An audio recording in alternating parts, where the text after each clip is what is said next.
Hey there, everyone. Good to see you all today on this fine Saturday. My. It's a good day.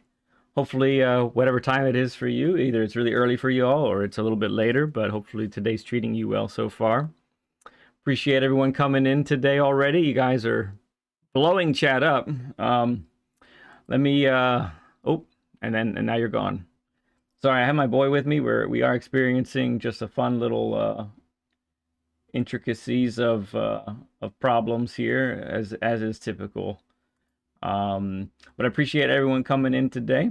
Let me give you the rundown of what's going to happen today. So in a little bit, we'll say hi to Radion. He's waiting in the wings here. He's going to be the first guest today. Secondly, we have another guest after Radion.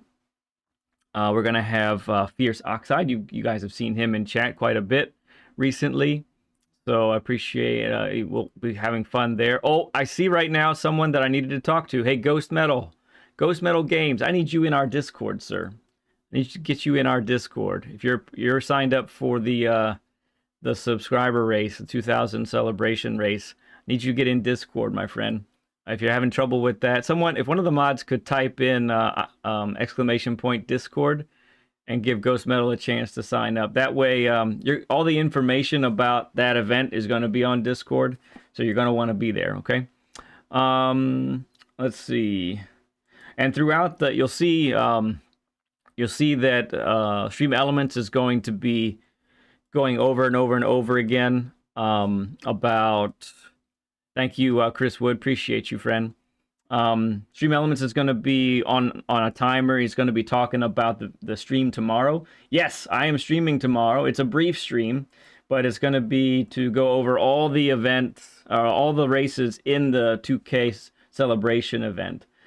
So excited to actually do that quite a bit. I'm kind of pumped about these races. If I'm being honest, I'm really enjoying it.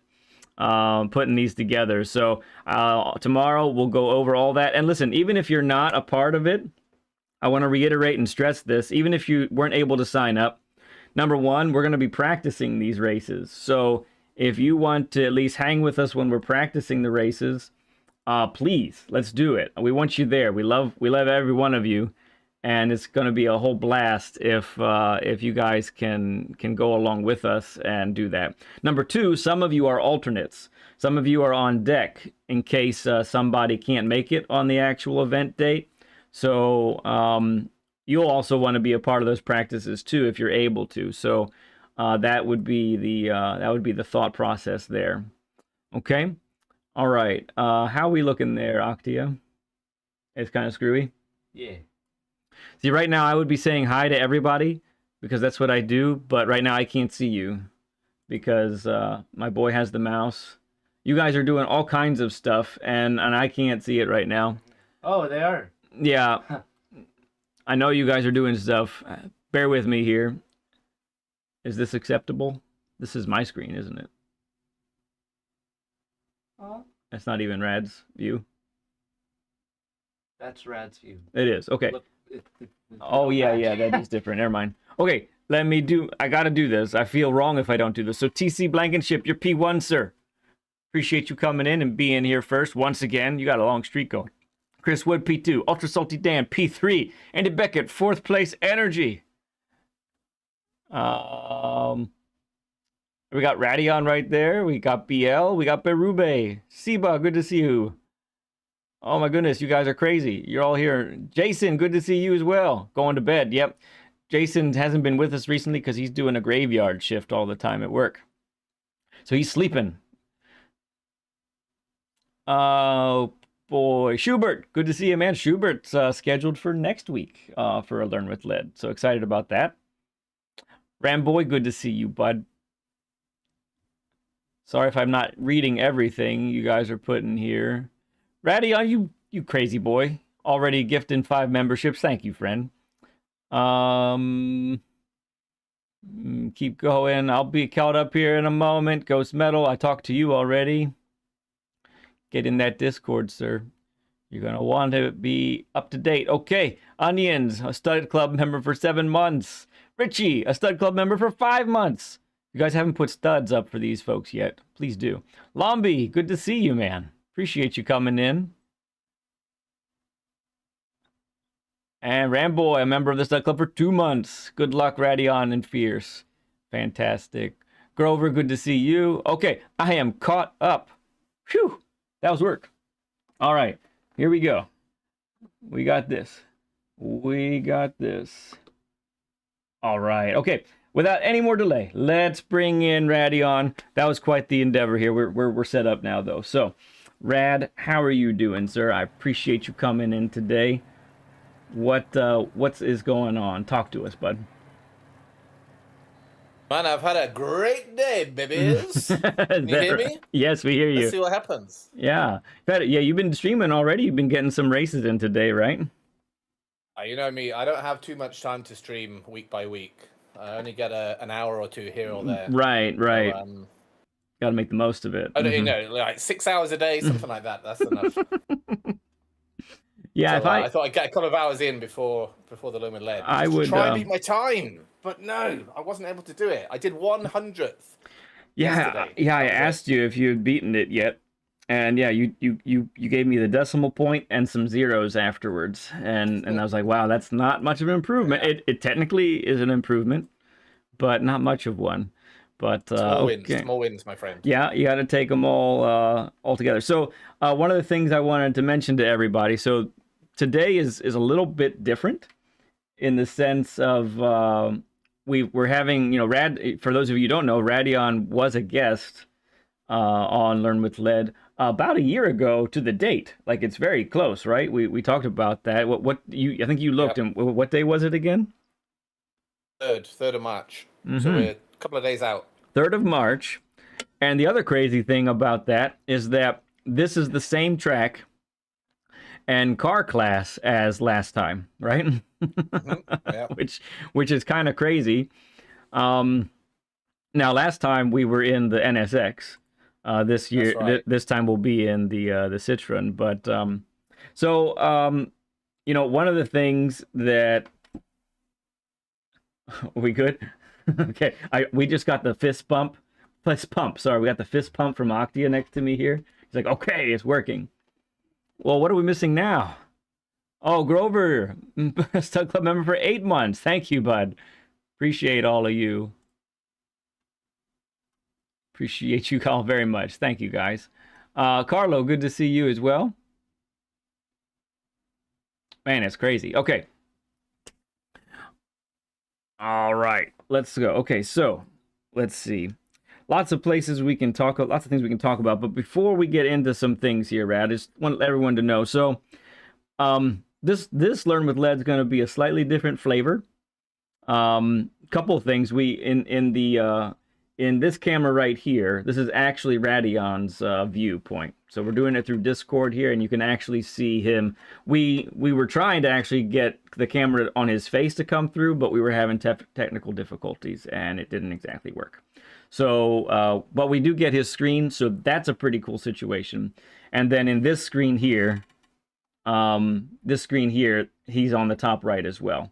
So you get a little bit of Rad in either of these views here. Secondly, also we're gonna end up talking about a few different things than we typically do. Some, I won't spoil any of that, but this is gonna have a little bit of a different feel, a little more interview time compared to on track time. But we're gonna, we'll try and keep the pacing going. We do have a session coming up a little later on, so got to be mindful of the time there. But yeah. Really excited to go through this. Zamora, a member of the Stud Club for 7 months. Saragon, member of the club for 12 months. First learn of Rad at 1 year later. Look at us. Yeah, for sure, man. Good stuff. Lots of studs in the chat today. Okay, all right, Rad. So let's go back to that session a year ago, and we came across each other's paths. I remember you asked for a session in chat, in one of my chats, and I didn't know who you were at the time. I found out I remember it differently, actually. Oh yeah? Okay, tell me. I remember you asking me to do a Learn with LED because I'm so famous. Oh, Is that Yeah, right? I'm pretty sure that's how it works. Is it not? No, I Like, don't think that Radion so. you get, I'd love to teach him. I usually don't ask other people to do these. They ask me. I have been wrong before. Okay. Maybe I'm incorrect there. Okay. Maybe you once or twice before, right? Every day. I love it. That's great. Anyway, but I quickly latched on to you. I found out you were a YouTuber, and I started watching ever since then. Because Thanks very much, because you provide a certain level of entertainment and humor that I find difficult to find at other places, to be fair. And so I really enjoy your stream. But tell us, let's talk about the YouTube side of things a little bit, and tell us a little bit about your journey from, back, a year ago to now, and how that's been going for you. It's been a crazy year, absolutely crazy.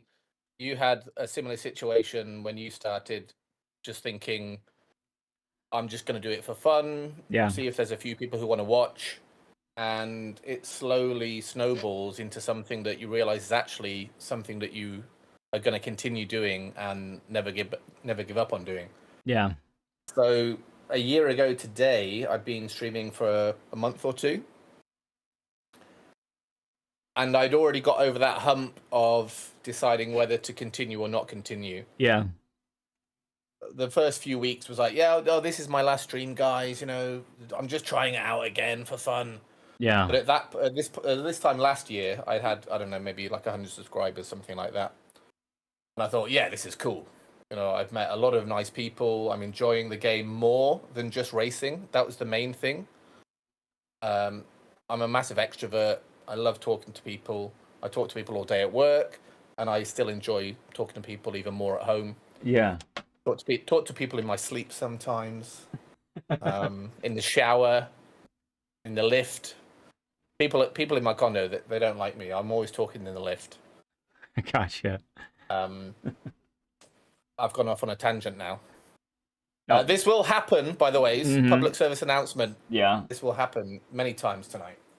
I got to keep you on track. Yeah, you got to keep me on track.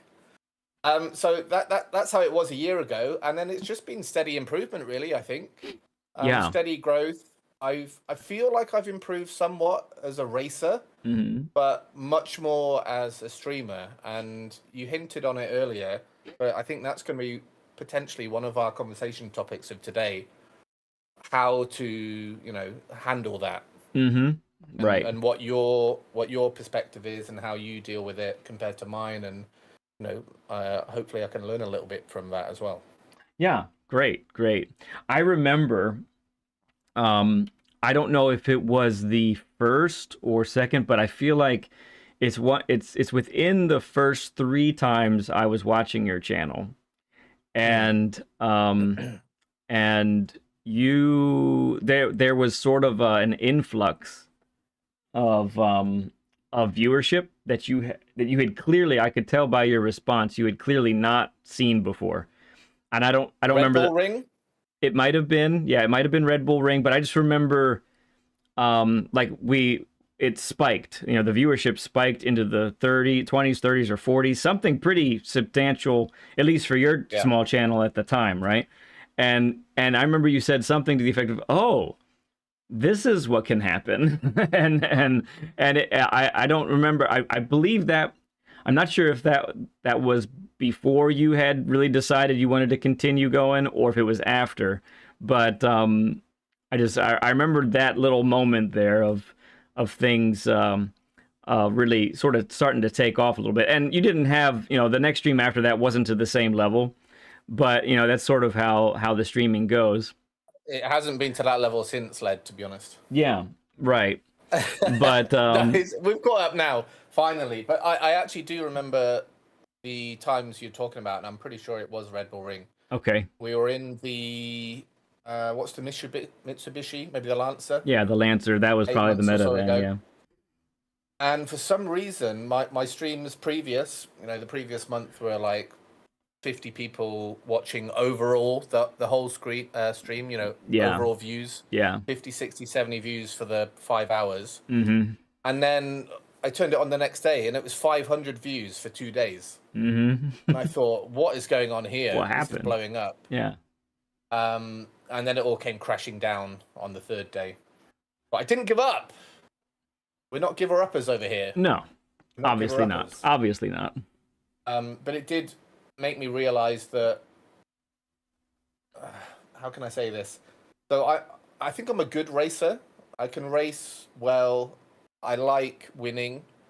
I also feel like I'm winning every day now because I'm interacting with all these people and slowly growing the channel and all of that. So it's like a double win, honestly. Yes. Yeah. I count my lucky stars every single day, as I'm sure you do. Yeah, it's an incredible experience, isn't it? You never, you don't know what to expect. You kind of watch other people do it, and it kind of looks like they're having fun and a good time. And when you first start, it's nothing like, someone who is established and been doing it for years. And you don't really know yourself yet either of how you're going to act and how you're going to interact with others. And it really is a feel out process. And there, I don't know about you, but sometimes there is a temptation to try and act a little bit differently than what your normal personality would be. But of course, that's never a good idea, right? And so, but there is I would say I have a streamer's personality. There is a switch that I have to turn on. Because this may come as a surprise to some people, but I'm naturally pretty introverted. I don't, if I have a choice between being with a lot of people in a room or one person in a room, I'm going to pick the one person every time, right? That's my go-to. But I don't know. I'm totally the same. How do you feel? Yeah. No, I thought you knew that. Sorry. That was my British humor coming along. I get massive amounts of energy from other people. Well, I steal massive amounts of energy from other people. Oh, you suck it. You like leech it from others? Yeah, I'm a sucker. I'm a sucker. I feel like I give a lot back too, though. But yeah, it's quite rare for me to want to be by myself or be with one or two people. So it seemed like it was a good idea, but I never really wanted to do it. I didn't. It's odd thinking this now, where the channel is, but I didn't want to be the person who had my face on the screen and talking to people and have all of my sort of physical data out there. Yeah. But now that it is out there, I'm like, women love it. Right. Yeah. Yep. So a couple things coming up through chat here. Onion says, Rad doesn't have a switch. If he did, he'd break it anyway. Yeah, I'm seeing that. Oh, you mean like switch? Turn off, turn on, yeah. Normal Rad and... Richie says, energy vampire. Rad. That's what you are, an energy vampire. That's pretty interesting. I think Richie's a little bit similar to you, maybe. He turns on a lot during live streams, and gets all the energy. I think he might prefer a quieter life as well. Yeah, I don't know about you. When I started streaming, and I was going later into the night than I do now. I would go till about midnight usually then, and because I was trying to get the hours in and all of that kind of thing back then. But I had trouble getting to sleep because of that energy and that tension and the excitement of racing and the excitement of talking with others. Like it took me a while to get used to that high that you're talking about and being able to come down from that high soon enough to like get some sleep afterwards. Well, did you find yourself, that's pretty interesting. Did you find yourself just considering things in your head, or you were on your phone kind of like researching things for tomorrow's stream and stuff like that? No, was it just thinking? It was just thinking. Yeah, it was the heart rate was up. Because I would race, I would end the stream, I'd go and get cleaned up, so about 20 minutes after I shut everything down, I'm in bed, basically. And I just found that was, at the time, that was not long enough for me to actually calm down. I'm not on the phone when I get into bed. If I'm in bed, I'm either reading. I'm either reading or I am just trying to get to sleep. And so I did find that reading, even if it was just for 30 minutes, even though it was late, was better for me to than just try and lie there and try and not think. Because, and you know, and maybe you can speak on this too, Rad. The fact that, you know, you're always wondering how you're coming across as a streamer.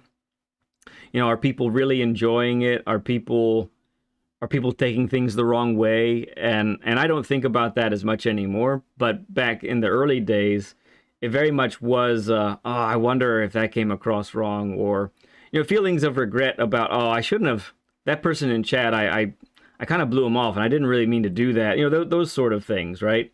Any of that stuff kind of happened to you? I'm a very quick thinker and quick actor. But even saying that, yes, it does happen. People that know me very well, you know, my closest friends, they say that I don't have enough empathy sometimes. But I don't see it as not having empathy. I see it as just always moving on to the next thing too quickly. You might see it in my streams. I can sometimes be a little bit flippant, or, you know, just sort of, you know, be a bit too fast. And a couple of times in the last year, I have gone, ooh, I need to reel that in a little bit. But what you were saying regarding, you know, not necessarily speaking to someone the right way, but someone who said something that might have meant a lot to them and you didn't really connect with it. And you're like, oh yeah, cool. Yeah. Nice to see you, Andy. Anyway, blah, blah, blah. That does impact me because I'm a very emotional person and a very sensitive person. I've noticed. Yeah. Sometimes I add SH to words when they're not warranted as well. Gotcha. So that took a little bit to come around to. No, you can't please everyone all the time. Most people, most of the time, is much better. And as long as you try and be a good person, then you're going to come across the right way. Got it. Not that you have any issues with that. You know, I don't think there's anyone in this chat who's ever been in the chat for the last 18 months or 20 months that you've been going. That's going to think that you're anything apart from a great person. Oh, that's totally not true. Unfortunately, that's totally not true. Yeah. No, I can give you an example of just a couple weeks ago where, and some of the people in chat might remember. Oh, really quick, I need to say thank you to Polly Mazza for the $4.99. He does ask a question. Does Red Bull or Monster make you faster driver on track? We, the chat, wants to know which is the ultimate racing fuel. So appreciate the donation, friend. Look, I think it depends on the day and what you're feeling for that day. There is not one correct. It's just like camera views, right? It's just like views that you use for racing. There's not one one that you have to do only ever. For racing fuel, it's about the day. Now, I would consider the track. So if I'm at Red Bull Ring, I'm probably going to get some Red Bull. You know what I mean? I feel like you gotta meet the track where you are as far as that goes. But thank you, SD. Thank you for being a Stud Club member for 8 months. Appreciate you, friend. One thing that Octia mentioned that I kind of forgot. So when I was first starting to stream, Octia is my oldest boy, for those who don't know, and we were doing this together, and he would be right next to me during the entire stream.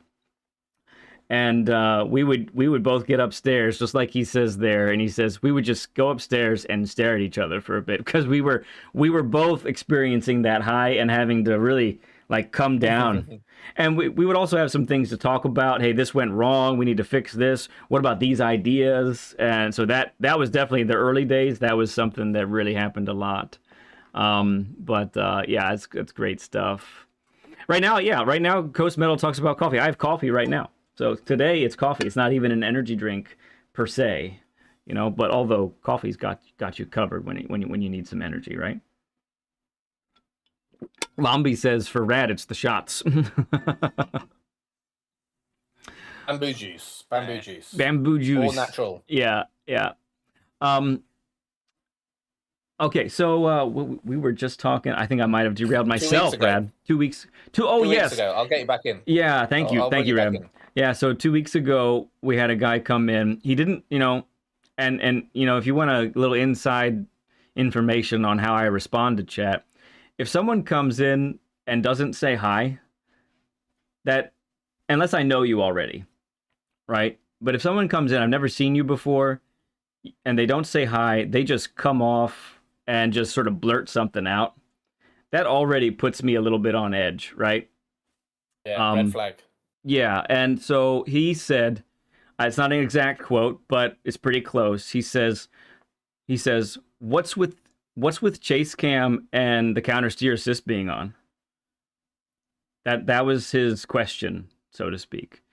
Now, for me, the what's with that already puts me on the defensive, right?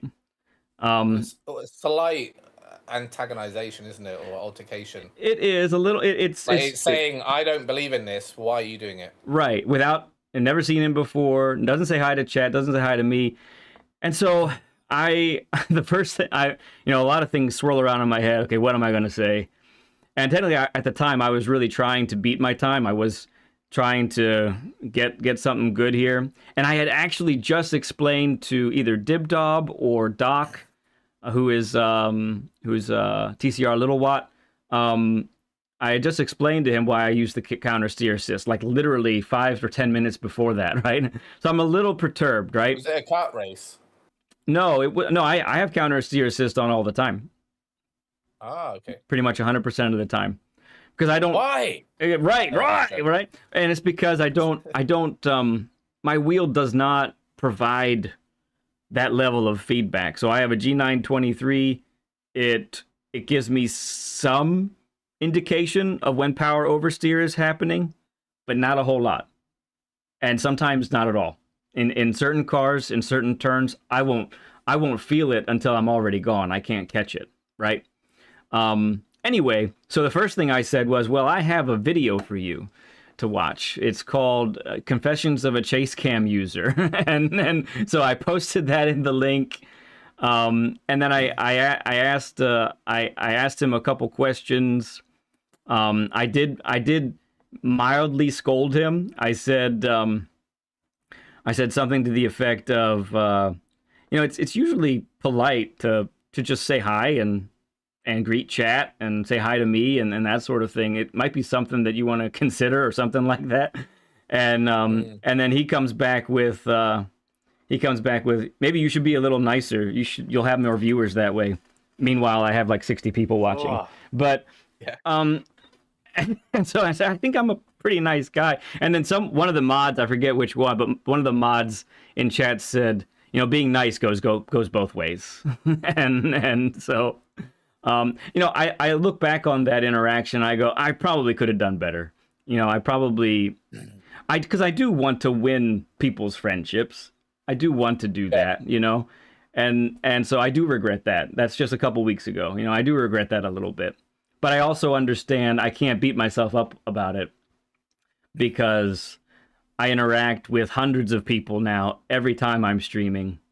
And the odds of all hundreds of those, every one of those interactions being perfect, they're pretty low, right?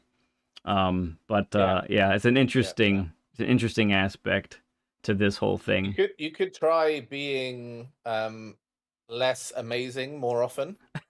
What? So then, so you get used to dealing with these people. If you make more frequent mistakes, you're going to get better at rectifying them. Being perfect 99.9% of the time might be quite hard for that. Maybe the expectations get too high. I come across these kind of situations every day. Water for ducks back, mate. Yeah. Oh, BL in chat says I could have smacked him. Could have smacked that guy. Not me, the other guy. Yeah. That's the mom coming out right there. It's all digital. So how you do, Barbara? You okay? Yeah, BL regrets not having stopped him before it could even get to that level. Which, it's tough. I have great moderators. Every single one of you are amazing. That's actually something. Sorry if I was interjecting there. No, go ahead. That's something that we could discuss briefly as well. Yeah, go ahead. Bring it up. having moderators is very good, but you also don't want to over moderate people who might potentially be just typing, like Richie said, I think. Yes. Or someone else. They're just typing in a different way. It might be their second language. It Yes. might be whatever else, other situations.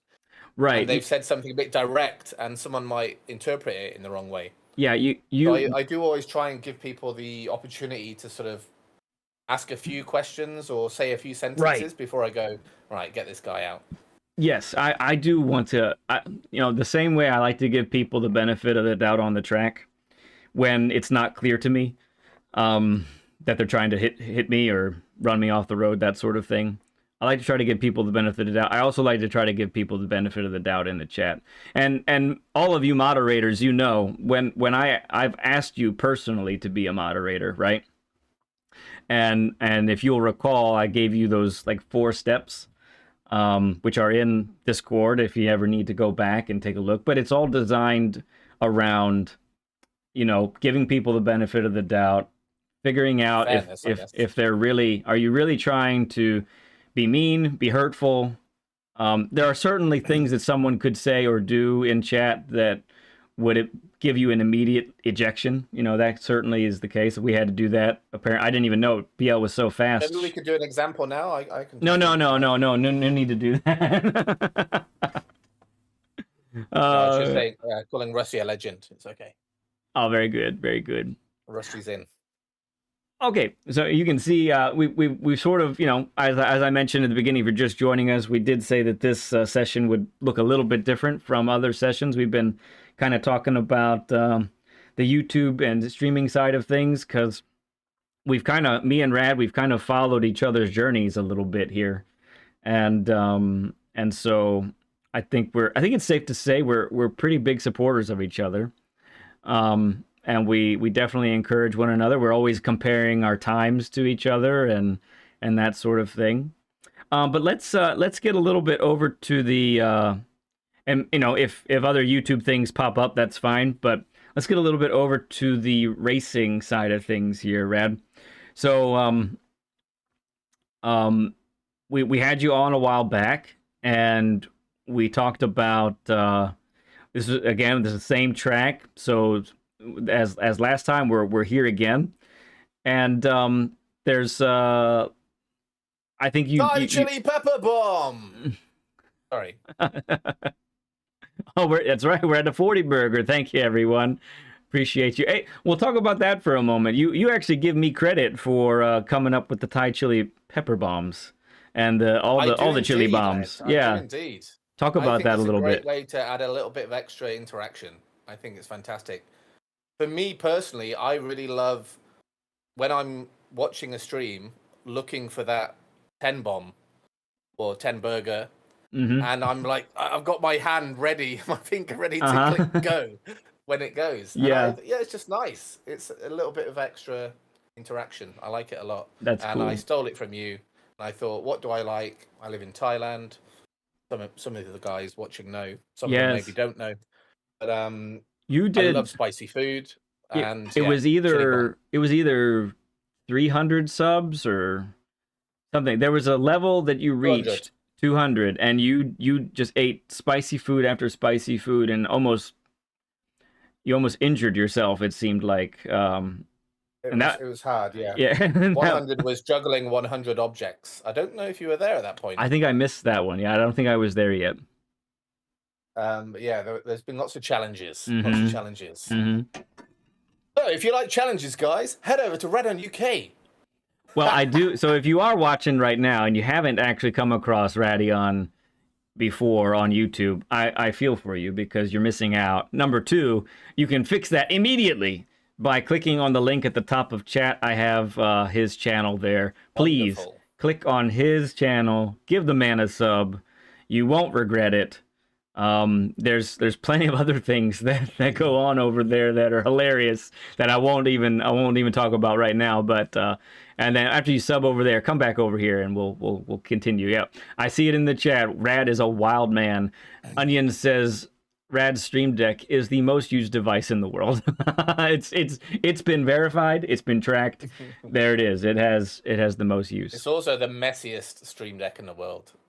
No one else could use it apart from me. Oh no, It's an absolute nightmare. because it's organizationally horrific. Is that what you're talking about?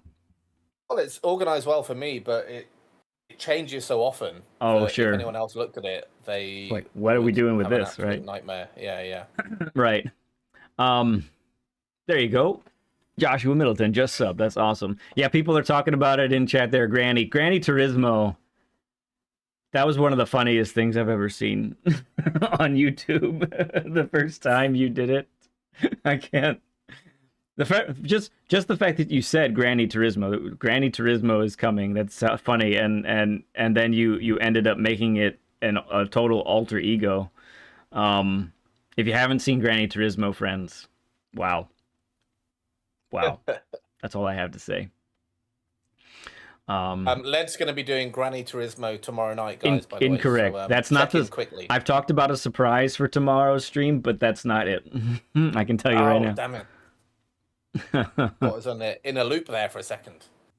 Man, my son Octia just said yes, Radion. That was the best GT7 content ever made. I think he might have been watching it with me at the time when it first. I think that's the case. And we were just, I was crying, laughing so hard. Oh my! And you just full sent it to, like, you just went into that alter ego 100%. You have to. And yeah, I developed the flu after that because I was speaking in that weird accent so long. You did. It was the whole stream. Now Granny comes out just for particular when you reach a certain level of likes. Correct? Is that when Granny comes out? 70, yeah. 70 for Granny and 80 for Kentish. Right. Okay. Right. Excellent. Okay. Another streamer, by the way. Kentish Gent. Yeah, Kentish Gent. If you don't know about him, he's a sweet dude. Sarah Khan says, imagine if Learn with Lel was about racing. Okay, you're right, Sarah Khan. I literally just said that. I was like, right, should we talk about racing? Yes. Okay.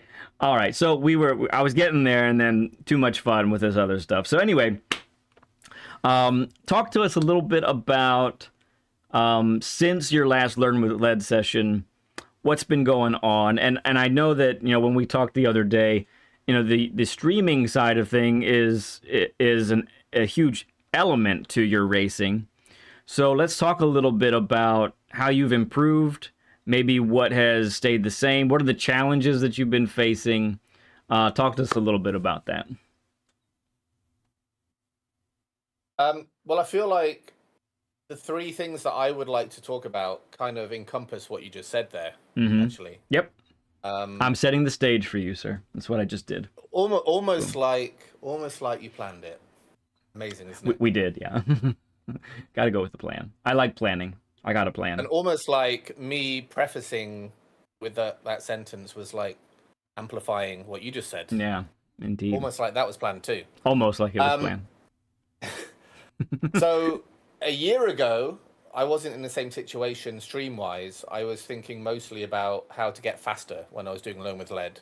Yep. A little bit of me, probably about 98% of me at the time thought, well, if I get some exposure on Learn with Led, that might be quite nice.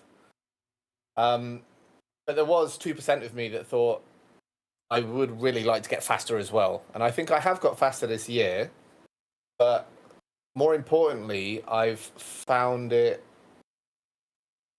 an interesting dynamic between how much do I focus on really getting a good lap and getting higher on the leaderboards and getting better DR, as opposed to having really great interactive, fun, interesting streams, right? Which I love as well.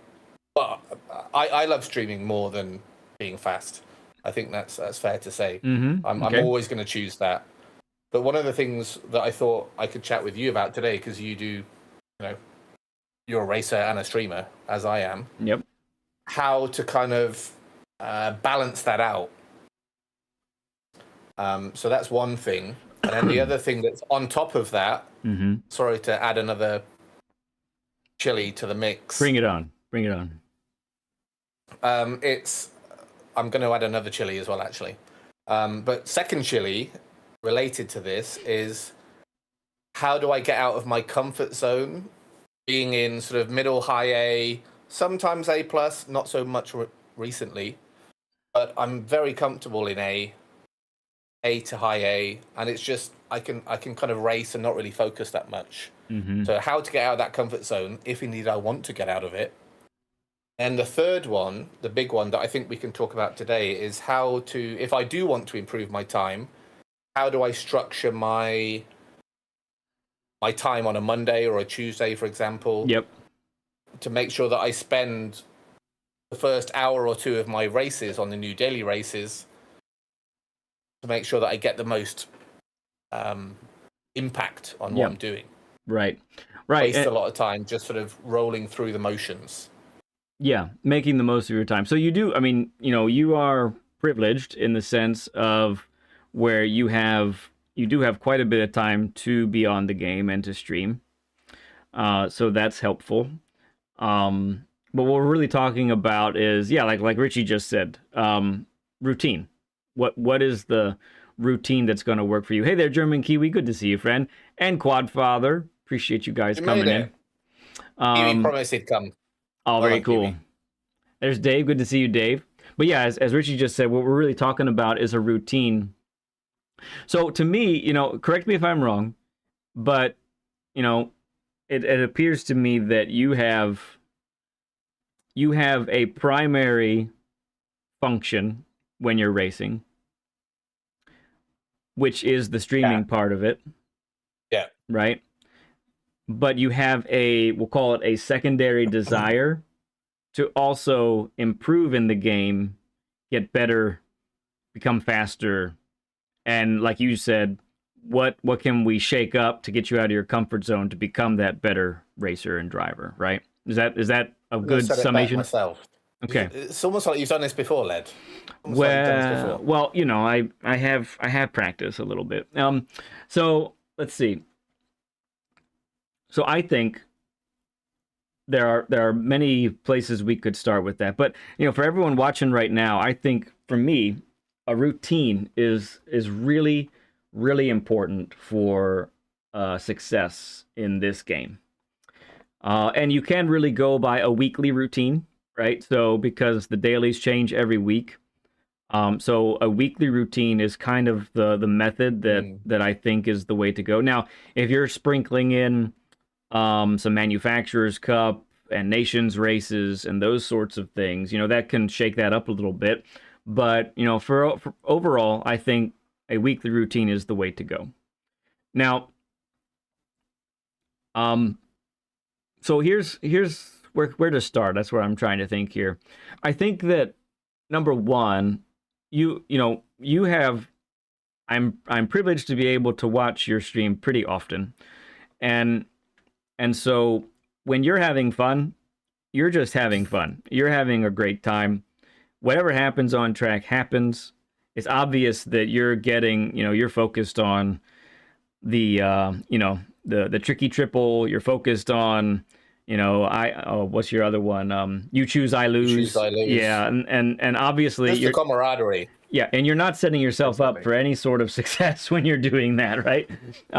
You're define success, Led. Define success. As far as positive results on track. That's what I'm defining. How I'm defining it, right? Positive results on track. Yeah, I'm definitely in the bin regarding that usually. Right. So and then the next week I have to build it back up again. Yeah, and I've seen you hit A+, and I've seen you go back down to A. I don't know. I've lost count how many times. To me, I went to BC the other day. Yeah, to me, it's quite clear that you have A+ speed, quality. A+ potential. No, you have A+ speed, not just potential. You have A+ speed for quali. You hit it here first. You have high A, low A+ race pace. So to me, that's where the trouble is. Right there is the race pace part. Now, obviously, our race pace is always going to be slower than our quali because the car has the weight of the fuel. There is tire wear and so forth compared to when we're qualifying, right? But my thing is, I believe that you have to be you have to dedicate a certain amount of time each week to the craft of racing in order to actually get better at it. And while you practice a lot and you race a lot every week, I don't know that apart from one race here or there, that you have any time that's actually dedicated to that.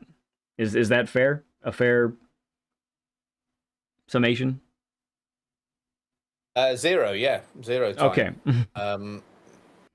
Just to put it bluntly. So my well, let me just run you through the week. So yeah, Monday, I start at 1:30 my time, which is when race C starts. And I go, bosh, here are the races. Let's jump in and have fun. Mm-hmm. And then I try my best to get a good time while streaming on that day. Tuesday, I'm off. Wednesday, Thursday, Friday, Saturday, Sunday, I'm doing different challenges. So there's no time there for me to go, right, let's really knuckle down and figure out what the protocol is for getting a good lap. And then, as you mentioned, developing racecraft. And that's something that I think would be really beneficial for me today, but also beneficial for other people, like you said, not having as much time as me. Right. Yeah, so when I talk to people who don't have a lot of time, right? This I'll give you the prescription that I would give, which is let's say you have a limited let's go crazy, right? Let's say you only have 4 hours a week to race. Right? Which to you that's a fraction, standard, but that's normal for a lot of people, right? Yeah. So you have 4 hours a week to race. So this is what I would suggest to them. I would suggest, okay, you have 1 hour of practice, period, and make that on a Monday. Make it the first day. If you can, and if you have time to race, depending on how good your qualifying time is, if it gets you top 5, then go ahead and go on the primary account. If it is only, if it keeps you out of the top 5 on the grid, at least on a Monday, then go to the alt account and get your race on that way. Okay, so let's say that's your 2 hour block for day 1. Day 2, let's work on that qualifying time again, and let's see if you can improve. I also would say, and I'm not going to say this for you because I know you're doing different things with the game, but I would also say to them, choose one of the dailies, not 2, not 3. Do one. If I wasn't streaming, I'll tell you all right now, I would only do 1 daily a week because it's tough. Well, it's the way to get better. It's hard. The way to get better. It's hard especially when you've got, if all the dailies were the same, not compound, what's it called? Like GR. So if they're all GR4, it might be a little bit easier. Yep. Just 3 different tracks. Yep, sure. But it's a massive mind shift. And what's it called? Memory thing. Where you're not thinking memory. Muscle memory. Yeah. Yeah. It takes a lot, and it could take half an hour to shift that. It really can. And that's already, one of the biggest, quarter of your day. Yeah, one of the hardest, and if you're going different from car to car, one of the biggest shifts is like going from group 2 to group 4. I go, what is this group 4 car? It doesn't turn. It doesn't, it's so crazy, right? Very quickly, I need to say a big thank you to Big Papa for 6 months down, many more to go, being a member of the Stud Club. If there was ever a stud, it was Big Papa from PHG. Thank you, friend. And he also sent 5 gifted memberships. Thank you, sir. Throw up a stud emoji for Mr. Papa's House of Game, please. And German Kiwi, member for 5 months of the Stud Club. Thank you, everybody. More studs. Throw more studs up there, please. Okay, sounds good, Rad. Okay, yeah, quick toilet break. Yep. 1 sec. I see you there. All right. So just if anyone's just hopping in, so we've been talking a little bit more than racing here, but I think this is valuable. Right now, we're talking about the routine and how valuable the routine is. When I do my, I have 9 episodes of I have a 9-episode course on racing with others and racecraft called Essential Racing Strategies, and I think that one for and those are DR specific videos. So I have a weekly objective for each rank, C and below, and then if you're ranked B, I have a weekly objective for you, and if you're ranked A, trying to get to A plus, I have a weekly objective for you as well. And in that we talk about the routine and what routines might be helpful. And routines can be different. Part of it is because, how much time do you have in a week to race, and all of that. But not only that, we have different strengths and weaknesses. Some people might be really, really strong for quali, but they really struggle with in race. Some people might struggle with qualifying, but racecraft and racing with others, it kind of comes more naturally. So that we kind of got to factor those things in. But for the most part, I think the routines that we have, they can either harm us, they can harm us really, really a lot. I think, if you're someone watching right now and you put 10, 15 minutes into qualifying and you really don't do anything more than that and you just hop into races, you're pretty much, unless you are one of those rare people that can really race well, you might be setting yourself up for some pretty disastrous results if you do that. German Kiwi asked, do you think the differential between quali and race pace could have something to do with multitasking? Example, 1 lap concentrated compared to racing and interacting with chat. Yes, I think that's a great question, and I think that does have a big part of it.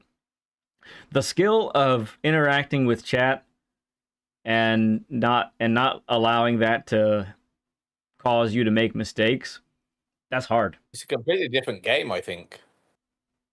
Like, it's almost like you're playing a different game, don't you think? Yeah, in a sense, yeah. Because you're not gonna. And I mean, I've watched some people when they're racing and it's serious for them, they pretty much ignore chat. They don't, and that's what they've decided to do. And I think that's fine. That's their decision. And it's still, I mean, usually those are some of the faster guys that I'm watching that do that. And it's probably watching them to see how they're fast, right? But I want to watch and see how they're fast. Exactly. I'm still learning when I'm doing that. But yeah, it's and I just crashed the what is it? Thursday. I just crashed Thursday because I mistimed a read of chat. My fault. Chat wants to take the blame for it, and they say, "Oh, it's my fault. I'm sorry, I distracted you." No. That's not your fault. That's something I have to adjust to and do a good job with. So. Do you like the added challenge though of that? I do now. It was very stressful at first. Oh, I bet. Yeah. Joshua says, I'm about 4 races from A. I tried last week, but time ran out. Going for it today. But biggest issue is race pace. There you have it. Okay. Yeah, so before you left, Red, we were talking about race pace. And so to me, I get to watch you on a regular basis. So apart from the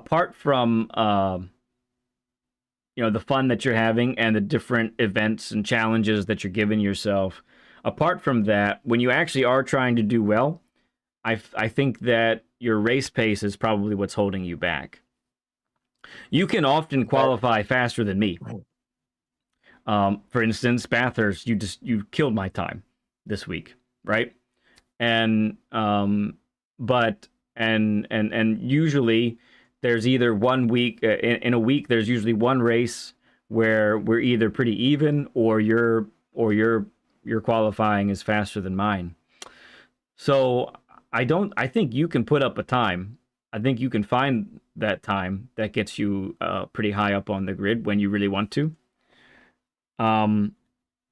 So here would be my basic suggestion for the routine. And we can build upon this a little bit, but try this on for size, okay, Rad? So give me 1 stream a week where it's locked in Rad, okay? Locked in Rad. Real Rad. Real Rad stream, okay? Serious Rad. Locked Focused in. Rad. Yep, locked in. Give me 1 stream a week, and you pick 1 track, and you just go for it. And I mean, you go for it, okay? It's, you get I mean, the to be fair, best... I do that once a week anyway, but that's because I've destroyed my DR in previous streams. Right, yeah.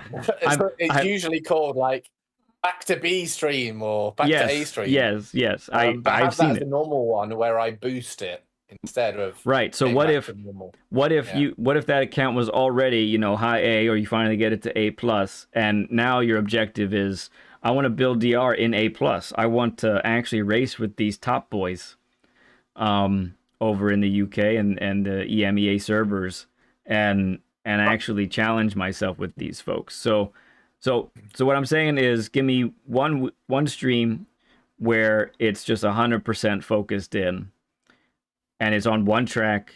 You find the car that works for you, and you stick with that car, and make that your Monday or make that your Tuesday stream, right?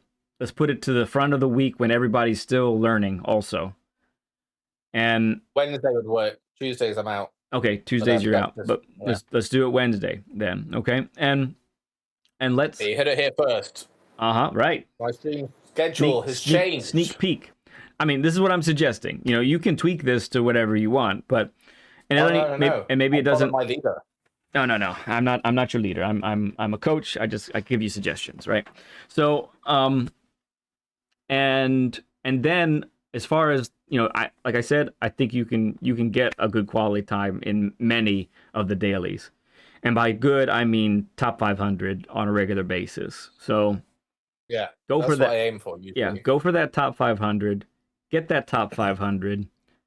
Race with others. Now, when it comes to race pace, how we get that race pace is probably... I know you don't use a ghost too much. You kind of use it intermittently when you're practicing. Turn that ghost off, and I want you to focus on practicing and getting within a second to a second and a half of your qualifying time. I give that range because sometimes tracks are a lot longer than others. So let me actually modify it. So if we had Brands Hatch Indy Circuit, right, where the lap is under a minute, so I'd probably say your race pace should be within half a second, right? If it's a minute and a half, let's say, need to be under a second. If it's a 2 minute... That's really interesting. I've never thought of that before. If it's a 2 minute lap, let's make it within a second and a half of your best time, right? And I modify it that way. Here, for example, right? You know, we're both on a 155, a low 155. Yes. One of us has a lower one than the other, but we won't talk about that. We don't have to talk about that right now. So then if you can get into the 55s in the race, you're doing really well. Well, 55s would be insane. So this is a nearly 2 minute lap. So okay. You can do it. And the multipliers... Slipstream as well, though, right? I'm sorry, what was that? The slipstream as well. I mean, I saw it in the race yesterday. They've got 55.8 or something. Yes, true. Did you say that was insane, or someone else said it was insane? Yeah, I mean, it's possible to get in the 55. Some people are doing it, no doubt. I don't. I think I get into the 56s for race pace here, if I remember correctly. For a 2 minute lap, what you're saying is that's actually pretty good, like 1.5 seconds to maybe 2 seconds. That's decent, yes. Not 2 seconds. I think 2 seconds is too slow unless it's like Le Mans. Or one of those really long tracks. Oh, that's really good. I've never honestly thought about comparing my best time trial time to my race pace as a percentage, or a rough percentage, of course, right? Yeah. When I'm racing, I'm just like, okay, who's the guy in front of me? Who's the guy behind me? Off I go. Yes. Right. Good. Overall, if you're consistent, then you're going to slowly get better over time. Yeah. That's hey good. there, Divine Jod. Appreciate you coming in. I actually have a Logitech G923, sir. Yeah, Ramboy says he saw it in Top Split. Yeah, Top Split is getting 55s because they're incredible. but it's quite rapid. I think I've raced with some folks the other day that were 55 race pace, or at least they got a fastest lap that was in that range. So okay, so with that said, Radion, there's something else that I would suggest as part of getting out of that comfort zone a little bit. Okay, and this only happens from time to time, but I think you would benefit from the structure of doing Nations Cup and Manufacturers Cup. Are they the ones that like happen every week or 3 weeks or something? Yeah, they're spread out. You know, right now the Nations Cup is going on, and they are on Wednesdays and Saturdays. That's typically what they do. There's like 4 to 6 races, depending if it's an exhibition series or kind of the real deal. Don't call me bro. Don't call me sir. I'm only 16. My fault. I'm just trying to be polite. Appreciate you, man. Don't call me Shirley. Shirley, yeah, exactly. Yeah, I think you would benefit. So there's obviously the practice that you do ahead of time. Many people are opening lobbies to practice for those races ahead of time. And then when you actually get in the race, you have a qualifying session. So your fast time that you've put up practicing doesn't carry over, right? You actually have to put up the qualifying time in for the event. You get like 5 or 10 minutes depending on how long the game decides for it, right? And then so that sets the grid, and then you go, and it's usually a longer race. You know, it's 30 minutes to an hour usually. And I think that would really test your mettle as well. Are you saying it's because it kind of forces me to do everything in a shorter amount of time? Yes. Yes, exactly. And on the heels of that, I would say, you know, if you could get involved in some racing leagues as well, they are tremendously fun. I wish I could do more leagues than what I do, but you know, right now schedules don't allow for that. But racing leagues are just phenomenally fun, and you know, part of the journey. Have you done any recently, or in the last, I don't know, 6 months? Well, I did the racing event with Grover's Mental Pit Stop, the Operation Showdown. That was technically a 1-day event, but it was 4 races, all 1 hour long. You know, he's doing a crazy one for the next one. Yeah, 36 hours or something. Yeah, I'm not doing that. No, I'm not doing that. He explained it today. I thought, you are absolutely out of your mind. I think that's fair. I think it's fair.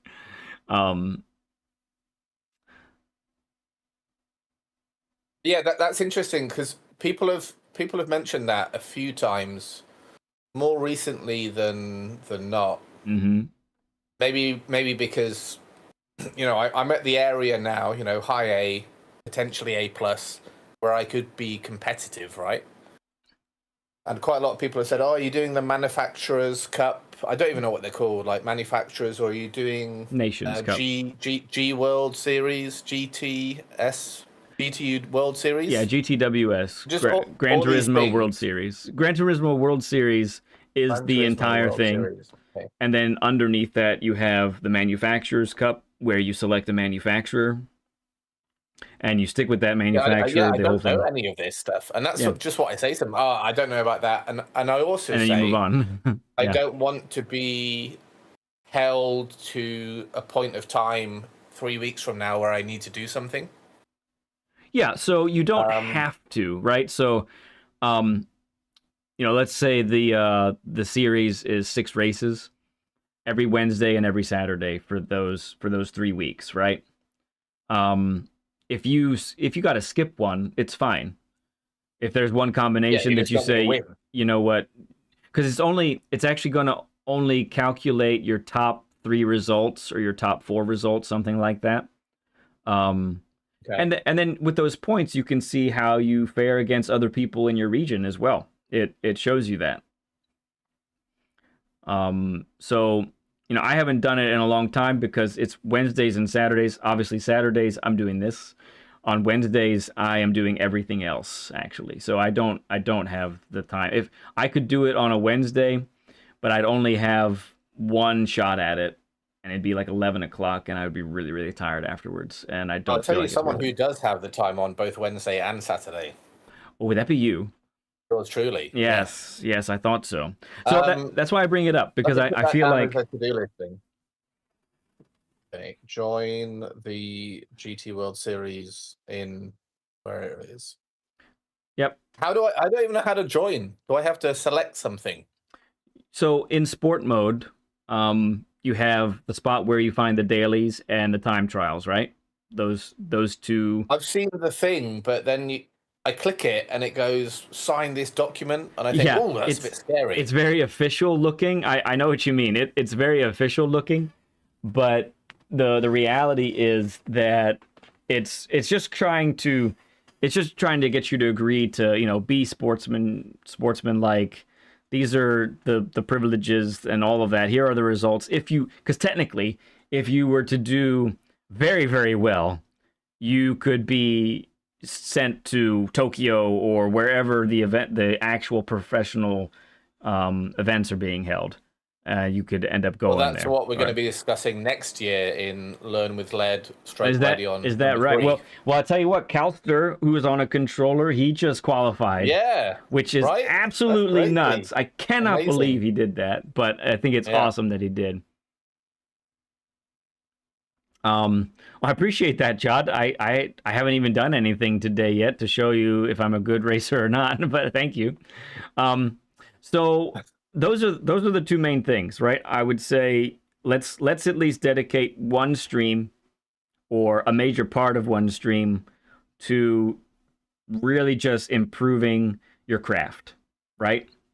And so no tricky triples, no racing from the back, no you choose, I lose. Let's just really get better.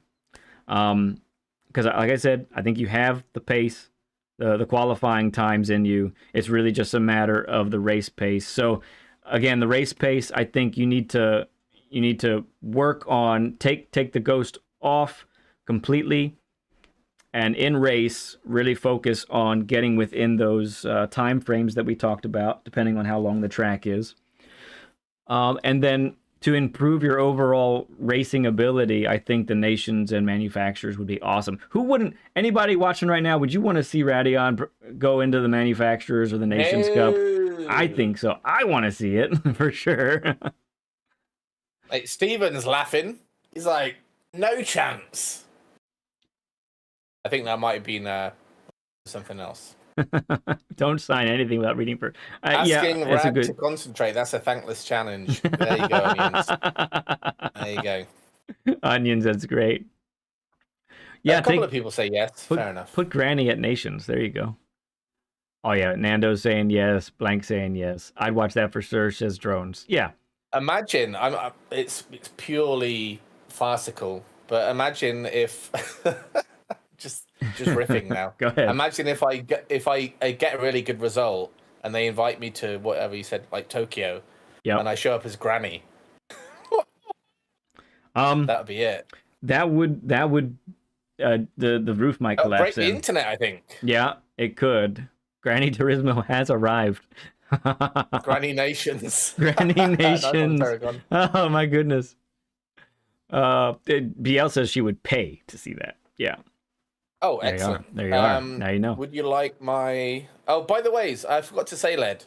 I did mention it earlier, but a lot of people have been giving you memberships and super chats tonight, so I'll let you know the 50% of all of that, so you can just stick it over my way. Excuse me. Oh, gotcha. Right. We'll go ahead and get that. We'll set that up. We'll get it written up here afterwards. Okay.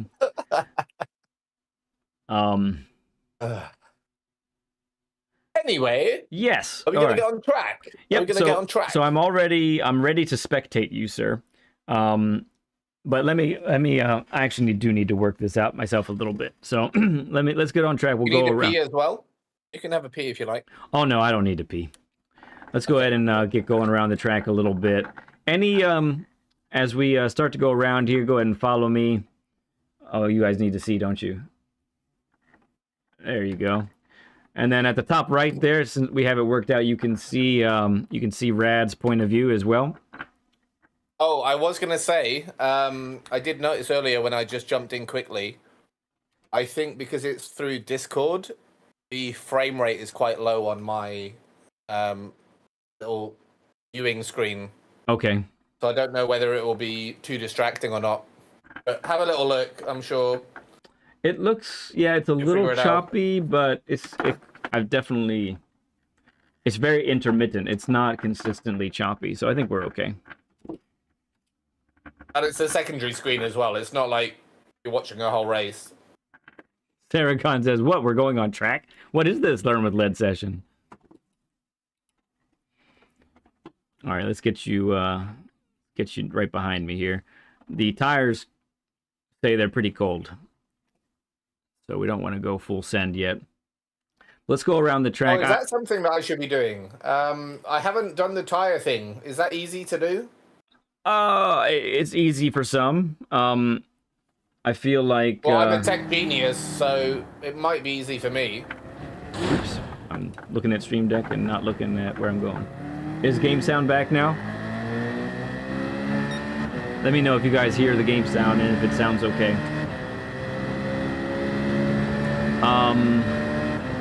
Let's see.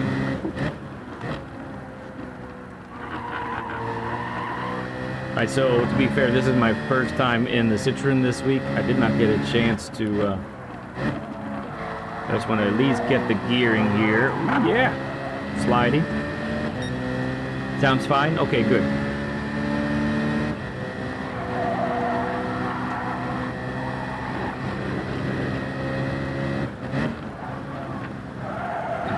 My phone's gonna fall.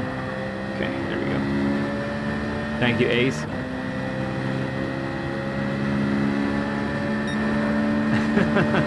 we got Mandy Savage in chat saying I have a tough task ahead of me here. He's not wrong. A 60 burger. Wow, thank you for the 60 likes, everyone. 60 bone! Goes Pepper Bone!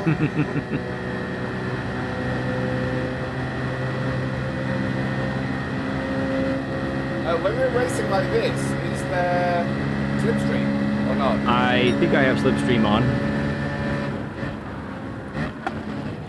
So any particular portions of the track, Rad, where you're going, man, this is just inconsistent for me, or spots that are giving you trouble?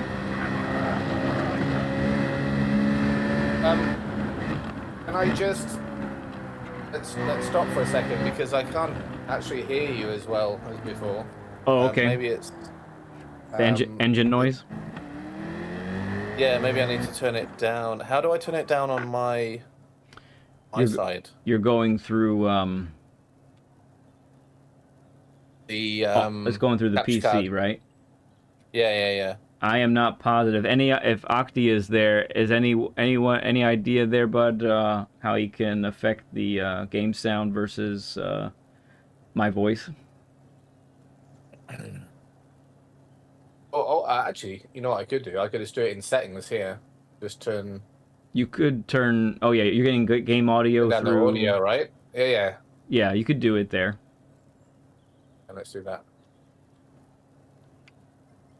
I mean, this is going to have a fit. But like, you're changing stuff. Yeah. You're changing stuff mid-race. What's going to happen on Wednesday? Yeah, I haven't done that. I haven't told you about Wednesday yet. But we will talk about that later. Okay.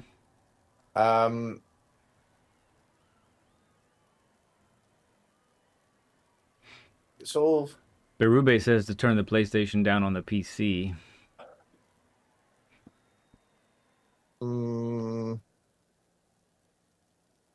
Let's say it doesn't matter. It's fine. I can still hear you. It sounded a little bit muffled. That's all. Okay. Well, I'll try to. So I'll probably speak up as well. All right. Shall we go back out? Yeah, sure. I think you said, is there any part of the track that I want to focus on? Something like that? Is there any part of the track that you feel inconsistent on, or or part that you're having trouble with that we might want to talk about. You hear me okay? Yeah, I'm just slowing down. It's really loud, I'm sorry. Yeah, we should probably get it sorted out. Let's get it sorted out. Yeah. I can... so we right now, I don't have a limit on how many reserves, Richie. So if you want to be on... if you want to be one of the alternates for the race... I think I know how to do it. DM me on Discord or message me on PSN, so I have a record of it, and then I can put you officially on the list, okay? I'm a professional. Come on. Professional, indeed. Recording. No, sounds. Playback. Headphones. Yeah, I'm is not. Onions there in chat? I'm not sure. Yeah, I can't. Anything that I maybe do. I can turn you up in Discord. Actually, you could turn me up in Discord. Yep. Don't know if that's a thing. Yeah, it should be. Yeah, there's nothing people are saying for me to do so. I don't think there's anything I can do to. I could turn my mic on max here. up a little bit, but I think I'm maxed already. I think I can deal with it. Just if we're not doing a if we're not doing like a racing thing, you know, like you normally do with Loam with Lead, where like I try and keep up with you, or you try and keep up with me, and then we're speaking as well. But if we're speaking and I just let off a little bit, I think it'd be okay. Okay. So I'm just going to stop here and answer your question at last. Let's go ahead. So it's interesting. Yesterday, I think I realized 2 points of this track where I might need a little bit of help, and that's why I looked today. I'm not sure if you saw at the top of the chat was the apex speeds. Yeah. And that's something that I often forget to talk about. Think about. Was also going to be something that we talked about today as well, actually. Yes. I don't know if there's time, but like how to, if you've got an hour, what do you do in that hour? But I feel like I'm losing a lot of time after the stop. And then also the corner after that. I think I'm braking way too much and then accelerating early. Yes. Whereas I should be coasting a lot. Yes. And then the final corner as well. I think I'm braking too much. Well, I'm quite sure I'm braking too much. Okay. So those, I would say, are 3 places. Yep. Yeah, and so so those are the 3 places. Yeah, I think that jives with what I've been seeing as well from watching you a little bit.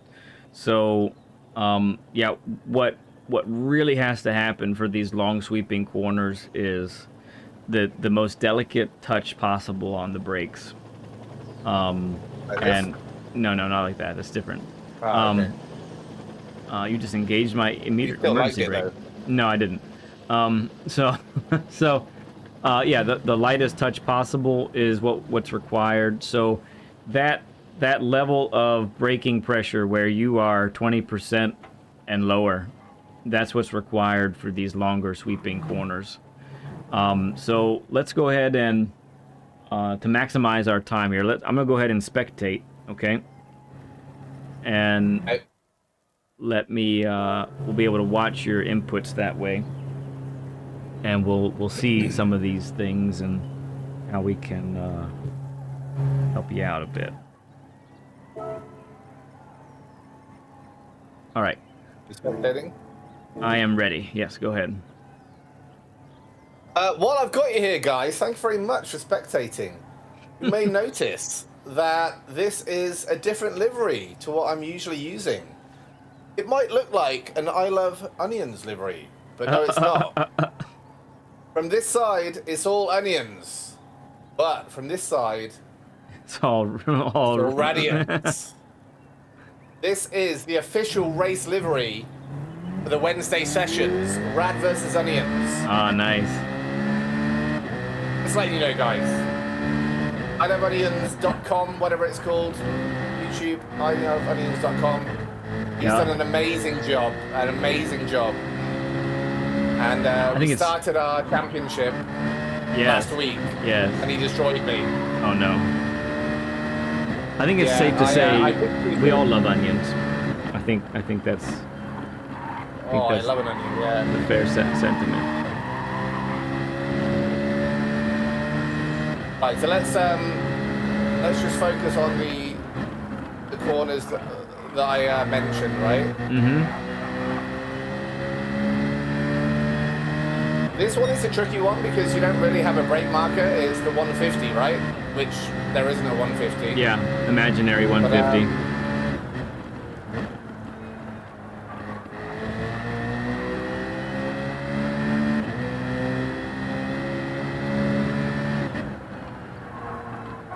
Tires are a bit cold right now, so we're not getting the peak performance at the moment. Does that show on your screen? No, it doesn't, but I just know we've been sitting a while, so. Okay. So this, actually, let's bring it back here. Or are you meant to be watching how I do it? Sorry. Yeah, that's fine. Did you want to demonstrate a thing? Well, just explain what I'm trying to do. Yep. So I think it's oh, I can't press pause button. This point here is where I'm dabbing the brakes, but I think I'm not dabbing, I'm mashing the brakes. Mm-hmm. And then I get to here where the mini exit road sort of opens up a little bit, and that's where I start turning. Yeah. But what I often find is I either am going too slow or I'm turning in too early, and I end up going like this and then sliding out a little bit. Gotcha. So that's one. This, I'm pretty good with this now, although maybe I've got 30 tires, I'm not sure. I'm pretty good. I do like the 200 down to third.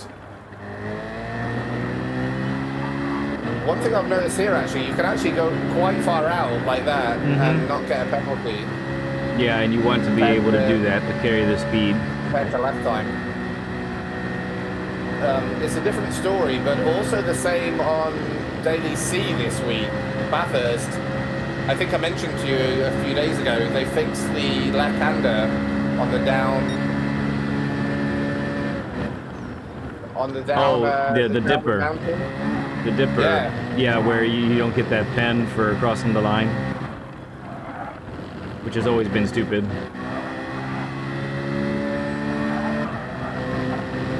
Not really focusing here. Nothing new. Actually, no. This is one. Did I say this is a corner? No, but I remember this one. This was the one. Being an issue. Yeah. So I think there are two options, and maybe it's worthwhile you explaining that both are good or something. Mm-hmm. I think both are good, but I don't really understand why. So if you're looking here, I've got the corner markers on, which I live by, as do you. Yep. Well, you can't see anything here. No, it's way around the corner. Turning in. I mean, you're going very much faster than this, so you should be a little bit further left. But like at this point, okay, there it is. That's where I need to be connecting with the curbing, right? Yeah. So I'm in like fourth, third, and then bang here. But when I see the fastest laps, they're tucking in tightly. Right. So there's two things with that corner. There's the banking is more center left. So the track is helping you if you stay middle of the track / over to the left. So you're still late apexing, but you're not taking this line that's so significantly. This line here that I'm on now. Sorry to interject. Yeah, that's about it. It hangs you out. You can kind of even see it in the landscape here.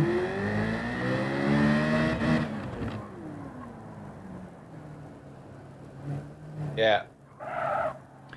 And then other people are, they're hugging the curbing a little bit, but they're using the curbing to rotate the car. And to me, that's a little bit unpredictable as far as how much that's going to help you. Now, you know, I put my time up with the NSX. I'm sorry, what was that? Time trial wise, should try and be unpredictable, right? You can be more risky in time trial. Yeah, I'd say that's fine. Excuse me. Same thing with this corner where you are right there. That's too wide on those marbles there. You want to be entering like mid-width of the track and then gradually tighten. The key is that when you get on the throttle, you actually then clip the apex. You hit the throttle and you accelerate through the apex. That should be the aim for these longer corners. You could put your put my thing a bit bigger if you want. My on your screen. You think so? What am I? What's happening? Yeah, because we're watching like your main screen. That was the plan, I think.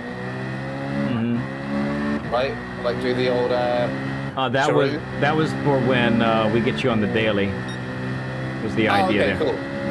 I'm not going to do it daily. Oh my goodness. No, that's when you try to beat your time in reality when you get over there. You weren't going to necessarily race. Yeah, I don't think we have time for the race also, but because we need to be wrapping up. We need to be wrapping up a little after 12:30 today, so we get Fierce Oxide on. That is about 45 minutes. Okay, cool.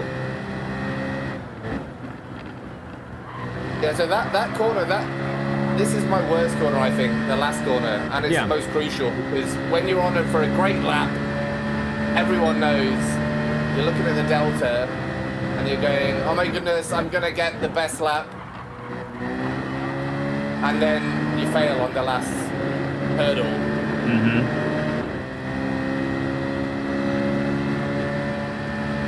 What you were saying before about dabbing the brakes, I do believe it's harder with the controller. Mm-hmm. I know it can be learned, of course. Yeah. Alster, for example. Yep, right. Perfect example. Great example. But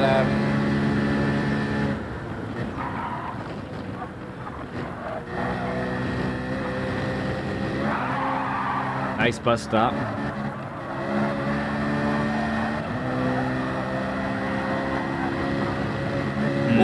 That was close.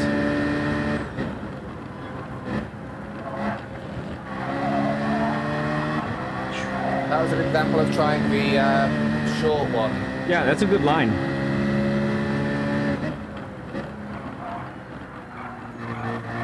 Wide there. And I think that works better with the Citroen because the Citroen has sort of a natural tendency to generate rotation on exit. More so than the NSX. Yeah, the NSX is better at carrying out the corners.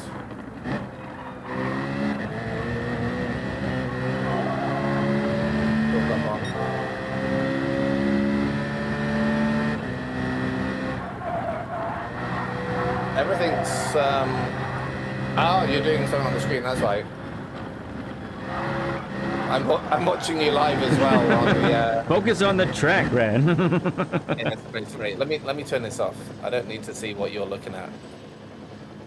Okay. While I've got you here, guys, let me just refresh my page here. Lead Pencil, thank you very much for tonight. We've got 7 extra subscribers for RadionUK. Oh, that's cool. Excellent. Thanks very much. I was a bit worried. You know, maybe you were like the same back in the day.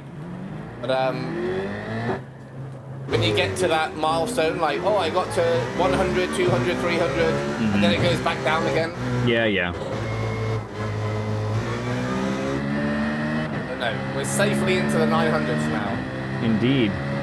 1,000 right around the corner. That's it, mate. That's it. See, Steven Sills has corrected an error. He says, I didn't realize I wasn't already subbed. There you are. Bosh, there we go. Thank you very much. Slip, I recommend +5 brake balanced for the NSX if you're looking for added rotation going in.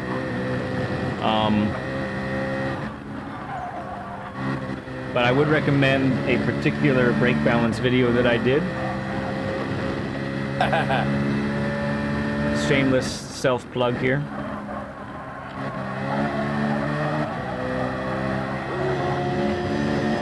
I like it. Almost too much there. You were pushing it there. I like it.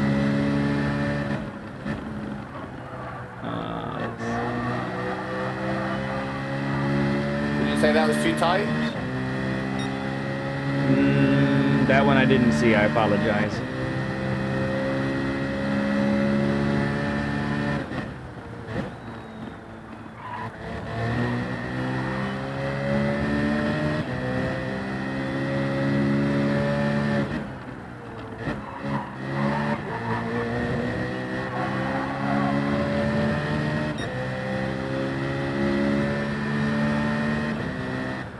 Oh, too late there. Sorry.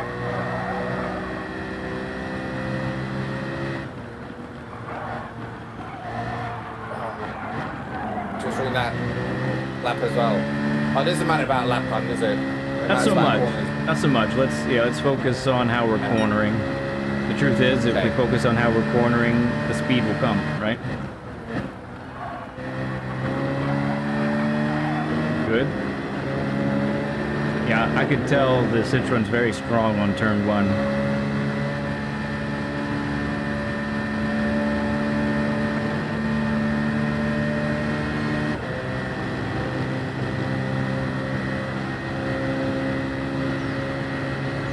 We're having a good night tonight, guys. Welcome in. Thank you very much for joining Lou with Lead.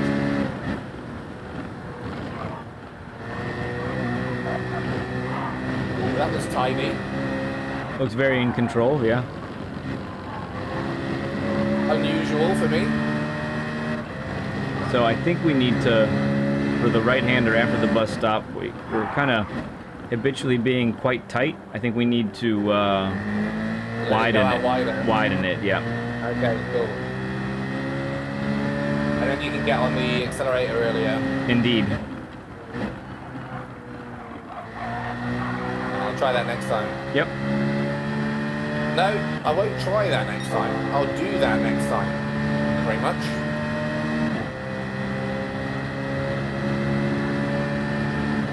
You might have to answer Slip, apparently, Led. About brake balance? Yeah, I think I did.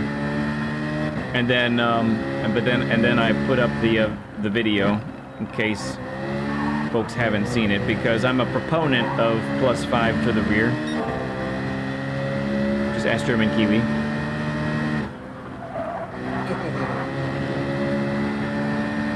Yeah, I said +5 for the NSX, but I'm gonna say +5 for almost every car. But it also depends on what you're trying to use brake balance for. Are you trying to use brake balance for control? Are you trying to use it for speed? You know, there are different reasons for shifting it, so that's why I bring up that video as well. Because I go over all of that there. And those brake balance videos, they did pretty well. I was pretty happy with that. I also think brake balance on controller versus wheel is different. I don't know whether there's any data towards that, but sometimes people have said, oh, you have to do this amount of brake balance, and I do half the amount and it feels much faster.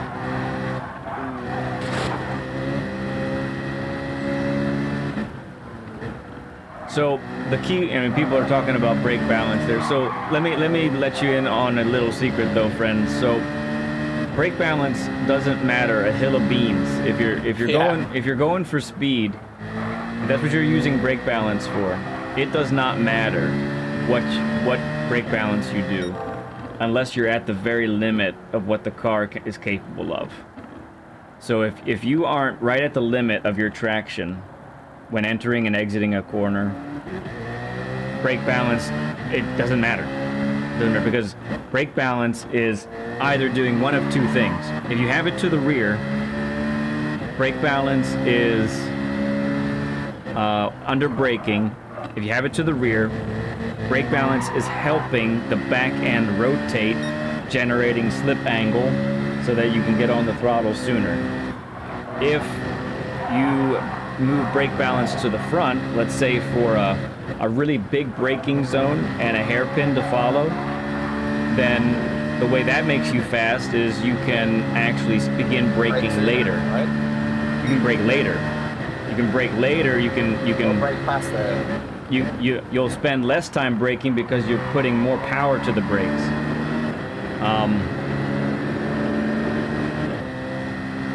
So I'm following along with the lesson. I'm in my rig. Nice slip, very cool. Thank you for putting the Discord up there, Blankenship. Yeah, so I mean, a lot of people argue and say, I like this or I like that. And I'm not saying anyone's arguing here. There's no argument right now. Not at all. But what my main issue is, a lot of people dialogue about it, and what they don't realize is it doesn't matter for them because they're not pushing the limit of the car. So actually 0 would be fine. For most people, yeah, leave it alone, because the benefits that brake balance to the rear can get you, you're not gaining access to it because you're not pushing the car hard enough. The benefits of brake balance to the front don't matter for you because you're not pushing the limits of the car either.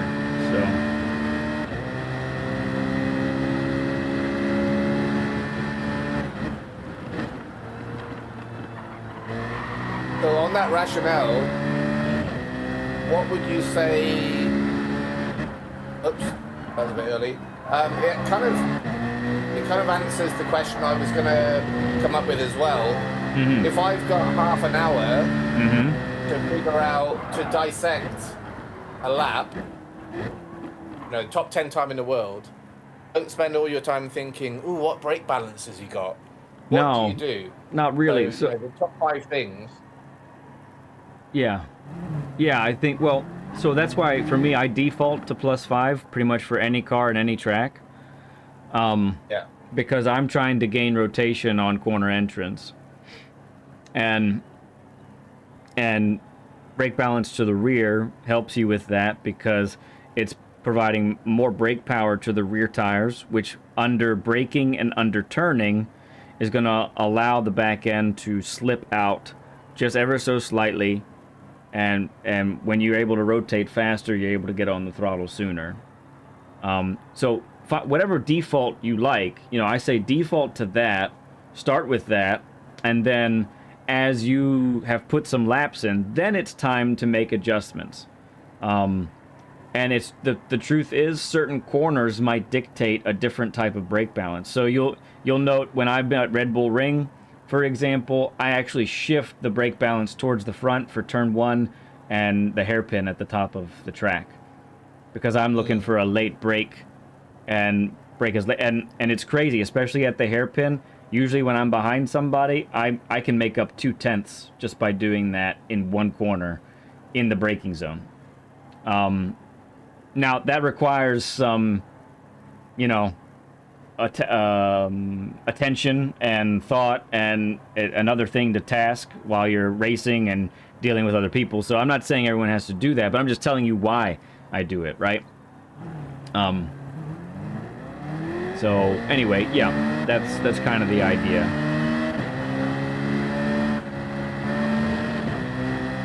Appreciate you subbing up there, Pro Turk. Yeah, Steven is right, except for tire wear. So if you're using brake balance to save the tires, then that's a different situation also. But all 3 of my brake balance videos deals with all of that.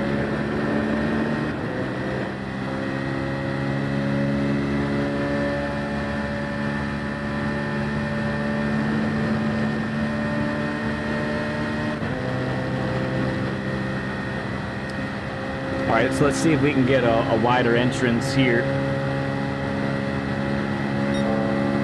after the bus stop.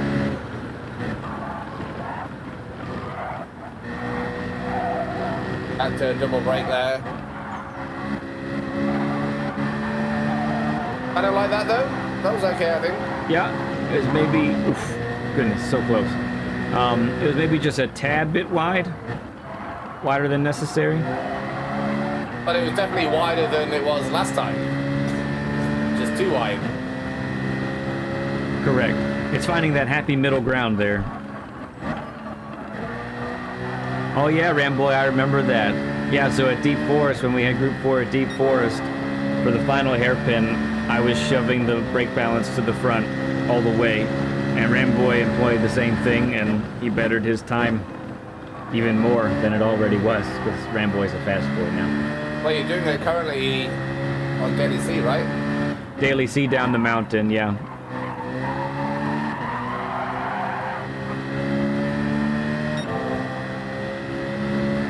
What percentage of brake are you using for this? Oh, I've just ruined it already. But the last corner here. Yeah, so it's under 50% the entire time. That was close. So I think the Citroen can handle 93 miles an hour at that corner.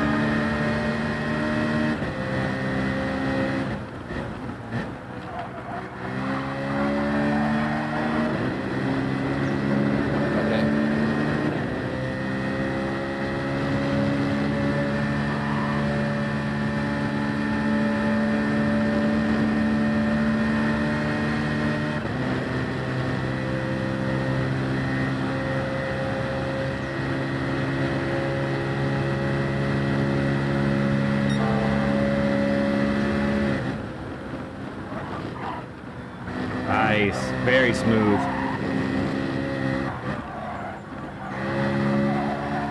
Still too wide though, right? Little bit, yeah. Yeah.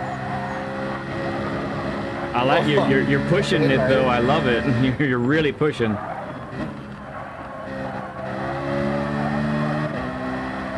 Good.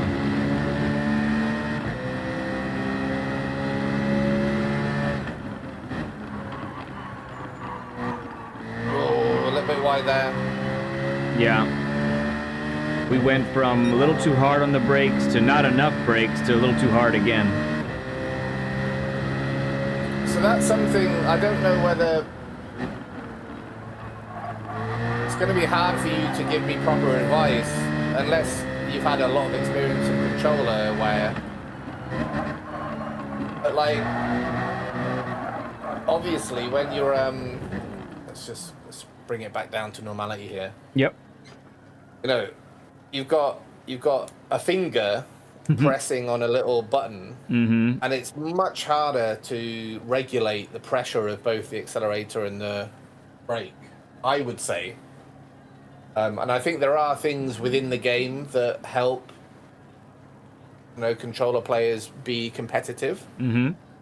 But when it comes to, and this is something I've learned in the last 6 months or so, when it comes to regulating your, what's it called? When you brake a little bit, trail braking, that is so crystal clear to be faster. And I think it's really hard on a controller. Well, let me ask you something right now. So let's do a little exercise while you're sitting on the track. So obviously going from 0 to 100% brake pressure is easy peasy, right? So you can do that no problem. But how easy is it for you to go from 0 to 50%?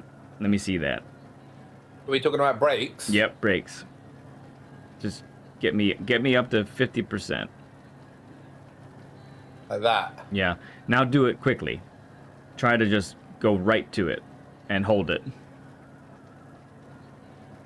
Okay, yeah, go right to it and hold it for a moment. Yeah. Okay. All right, now go from 50% and then trail off slowly. Oh. Go to 50%. Yep. Did you say? 50% and then trail off slowly. Okay, try to be as slow as possible. And as smooth as possible. Okay, that's better. So what I'm doing, like this, the Okay, so what will everyone understand? Millimeters, right? So this is 0 millimeters. Okay. And this, let me have a look. That's about 3 millimeters. So 3 millimeters is 50%. Of travel is, wow, okay. Yeah. Not a lot. So imagine if you've got that on your foot, like 3 millimeters of travel is 50% of your braking power. You can't be accurate, right? It's hard. But the point is, you've got much more accuracy in a finger to touch it. So, so that 50% to slowly trailing off, that is... That's holding me up. That's the turn after the bus stop. That's the left turn after that. And that's almost like the turn after that. I think you need to be a little harder on the brakes for the next one. But and then the final turn coming up, that's 50% and then trailing off also. That would be the proper way to handle those corners and carry the most speed through. Hey there, Fierce. Good to see you, man. Welcome in, bud. For those who weren't here earlier, Fierce is going to be the next guest on the session, so it's good stuff. Oh, Fierce is in. Yeah. Mr. Oxide. Fierce, don't outshine me, my friend. Yeah, we'll be here at Watkins also. Oh, really? Interesting. Yep, he wanted to do this one as well, so I say, why not? It's a great course to learn braking. And that's what he says he struggles the most with, so we're going to get after it.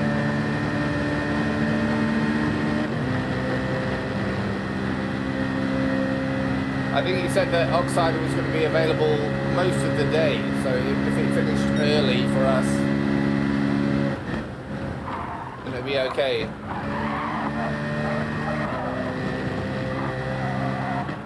Good, that's an excellent entrance, yeah.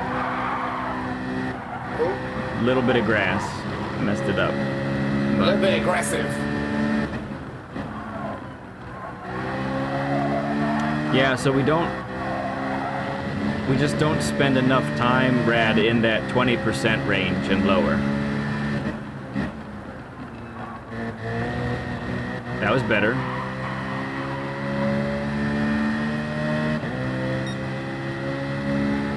I'm trying to think about inputs with controller, and I know it's not all about controller,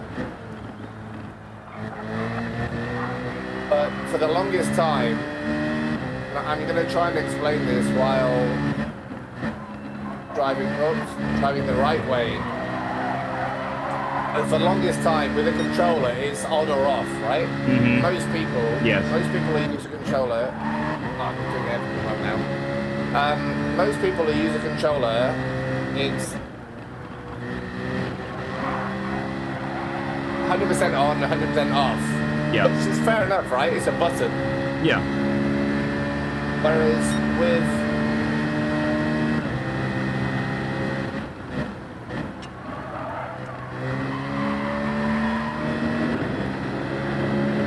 a full sim rig and all that stuff, you've got a lot more control, and it's also muscle memory.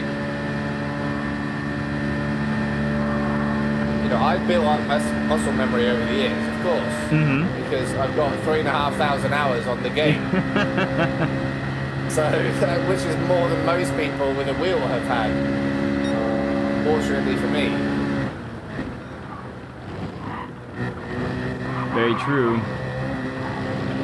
Yep, that's right. He is on a controller, Ghost Metal. Yeah, and if you're anyone watching right now and you haven't subbed up to Radion, he's ooching his way up to 1,000 subscribers, so you could be a part of that as well.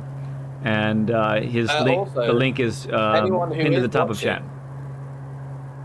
Don't forget that Lead Pencil has guaranteed that I'm going to get at least 50 subscribers today. That's not what I said. Yeah, I'm sorry. That's a public service announcement. That is not what he said. Okay. That's what I'm saying. Real quick, let's have you hop out of this lobby. And let's see if we can get you to feature time on the dailies. On the dailies there. I don't know if this is going to work well. Just quick preface. I think it's going to be a bit laggy. Okay. We'll try it. We'll try it, right? We'll give it a try. Yep. I'm switching it over right now on our end. So we see what you see. We're checking network environment.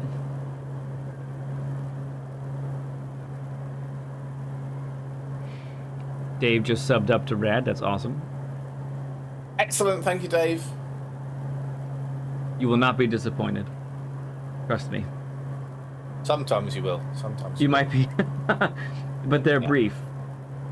And brief disappointment. Yes, and usually you make up for it in other ways. So try my best. Okay, I gotta watch on this screen here. Physically, it looks okay, but I think it might be. It's not. I mean, it's not going to be 120 FPS, is it? Because it's through Discord. True, but it looks quite good. I mean, right now I have my screen so people can see me, and it's quite nice, honestly.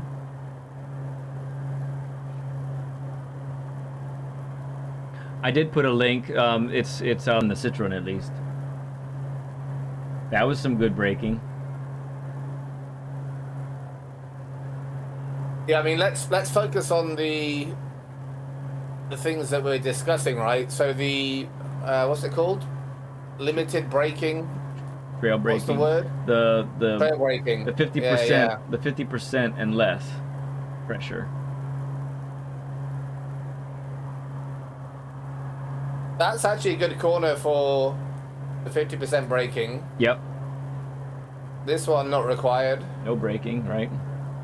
And then this one coming up, definitely some braking, but not a lot. How much was that? That was pretty good. I missed the actual input because I was reading Octia.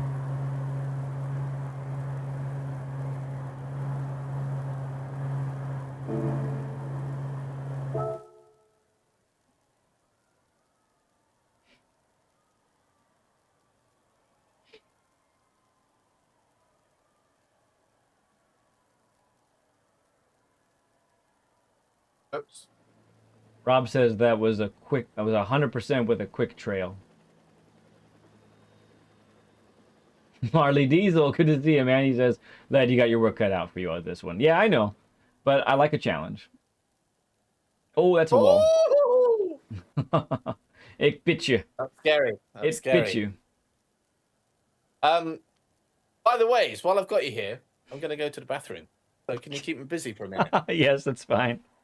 Right, cheers.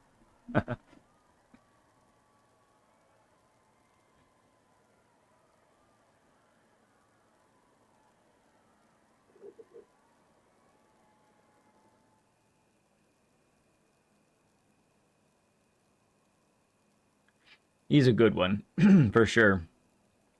But yeah, so and this, this is not just a controller player's thing where folks have difficulties with the trail breakings and such. Very much so that 30% brake pressure or 50% brake pressure and lower is often, it gets underutilized in this game. And so I feel like it's something that many of us can be working on, to be fair.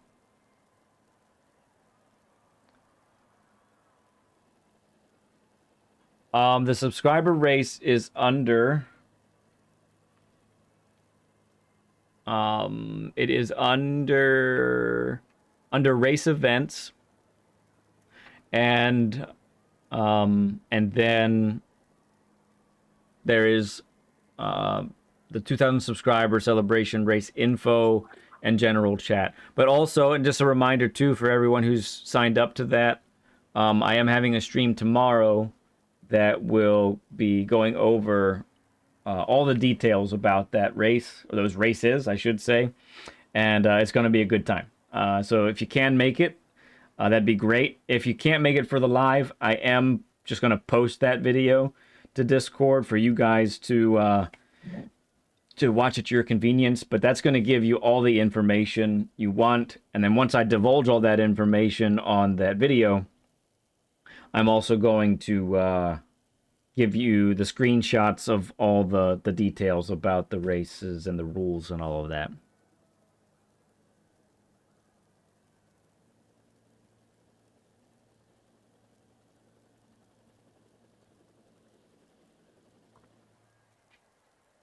Woo! All right, we good? Feeling good there, Rad? Yep, alleviated. Excellent. All right, here we go.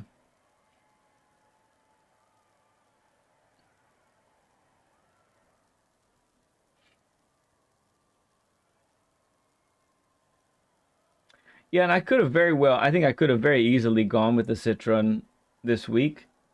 It was really a matter of, I know the NSX is good here already, because I've been good with it here before. That's a shame that. That 1.5, that was ridiculous. It really was. But I had just used the Citron the previous week, and I thought, I feel like I'm feeling more NSX this week, so. Interesting you said that, because I started the week with the NSX. Well, I mean, you know, because we spoke about it. Yeah, right. And I said, can I, let's just have a chat. Come on. Let's just have a chat. Let's just talk. At the same time as showing off the Onions Indeed versus Rad livery, though. NSX, very good. A lot of people said it wasn't planted, but I thought it was way more planted than this. Through the bus stop is a little bit sketchy sometimes. But as long as you're not too early on the accelerator, pretty much every car can be sketchy in the bus stop. All depends on how much you're sending it. Really. Yeah. But I think it powers out the NSX I'm talking about now. It powers out of these corners. A lot of these corners, it can catch up with the Citroen very well, and it can overtake the Citroen actually in the corners. When I was following, with the Citroen, it overtakes on the straights, right? So, and there's a couple of really long straights here. I don't know. So I was the ghost that I was following when I followed the Citroen, I was catching on the first long straight. And I would catch it. I could catch it, not every time, but I could see that I could catch it on the right-hander after the bus stop. Then that little middle sector there, the way the Citroen pulls on third gear is so nice. It's got such power when it powers out in third gear that the NSX. Around here, you mean? Yes, correct. Yeah, I'm looking now. Yeah, correct. But then the NSX is just golden on the final two corners compared to the Citroen. So, and I don't know. I mean, I raced on Thursday, and there were probably 2 or 3 NSXs at any point. And at one point there was an NSX podium. All 3 of us were winning, beating the Citroen. So, I know. I haven't seen that before. Yeah, and maybe that was just unique to that night, the way that was going, but the Citroen's still a great car. I feel like it's still one of my favorites to drive still. But yeah, that's what's up. So, we feeling another little go here, or what we got there, friend? I was just checking what was happening with the next race, but that's too long. Yeah, we don't need to be. So we got about 10-ish. We got a little bit over 10 minutes before we need to call it. So we can get Fierce in. That works out quite well, because I've got about 10 minutes of content that I'm going to surprise you with. Is that right? What are we gonna see here? No. I've got about 1 minute of content. Okay. So I'll save that for the very end. Okay. But no, I want to thank you. I want to thank you for today. Thank you for last time as well. It was a great opportunity last time, but now it's a great opportunity to revisit where we've both come, but where I've come really. And talking about streaming, I think is really interesting on the channel, rather than just racing, right? And we've managed to slip in a little bit of racing there as well. A little bit, yeah. Yeah, like For 3 sure. minutes. Sorry, Yeah. guys. If you're the racer fans, I'm so sorry. Well, that's what the second presume... that's what the second session is going to be for. We'll be much more good. on the track, but Thank goodness. I think that our dialogue, especially about the routine, is super helpful and super important.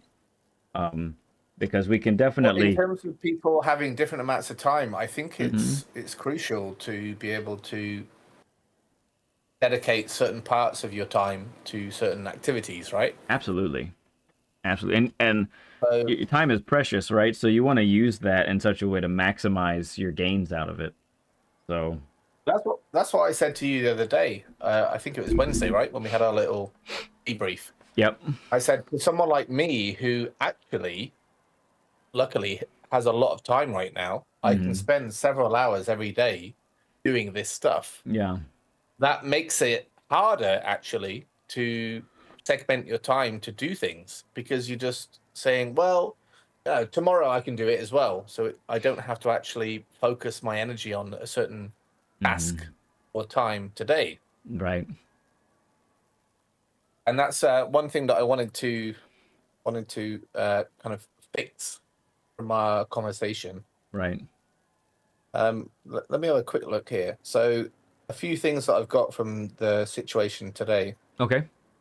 Or the so one is balancing race versus stream time. Okay. Yep. And I think the main thing that you mentioned that I think would be of the most benefit to me, potentially a few other people, is having a 1 day of excellence. That would be really cool for me. Look, it's all about me. It's all about me, all right? Let's just talk about me. Yeah. If it affects anyone else, it's fine. Right. It's me. It's me time, all right? And RadionUK, YouTube, go. And the earlier in the week, the better. Yes, I've got that. Day one excellence. That's what it's called. I put it down here. Day one excellence. Nice. That's cool. Yeah, day one excellence. Another thing you said, which was very interesting, and I've never considered this before, comparing your time trial time with your race pace. And I don't know why, but I didn't consider it. So what, and I presume a lot of people do this, maybe a lot of people in chat, they do their absolute darndest to get the best time trial they can. They push. Yes, I got a 155 point whatever. And then they go into the race and they just race. Yeah, and not knowing how long is the race and how much, what sort of lap time should you be getting compared to your time trial. Yeah, I think it's huge to monitor that. I really do. Yeah, good.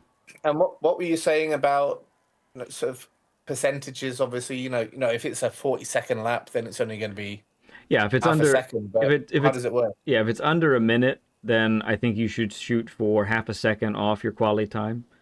If it's if the lap is about a minute and a half, you should try to be within a second of your quality time. And if it's 2 minutes, then try to be within a second and a half of your quality time. But then, you know, if you're on Le Mans or the super long layout of Saint Croix, some of those longer racetracks, then, you know, and then obviously Nürburgring, the Nordschleife, you know, then that gap is going to increase substantially. But for the typical tracks that we are on, you know, this one, even Bathurst, those tracks, the typical tracks that are 2 minutes and lower, I think that's an important barometer, a test, a gauge to go by.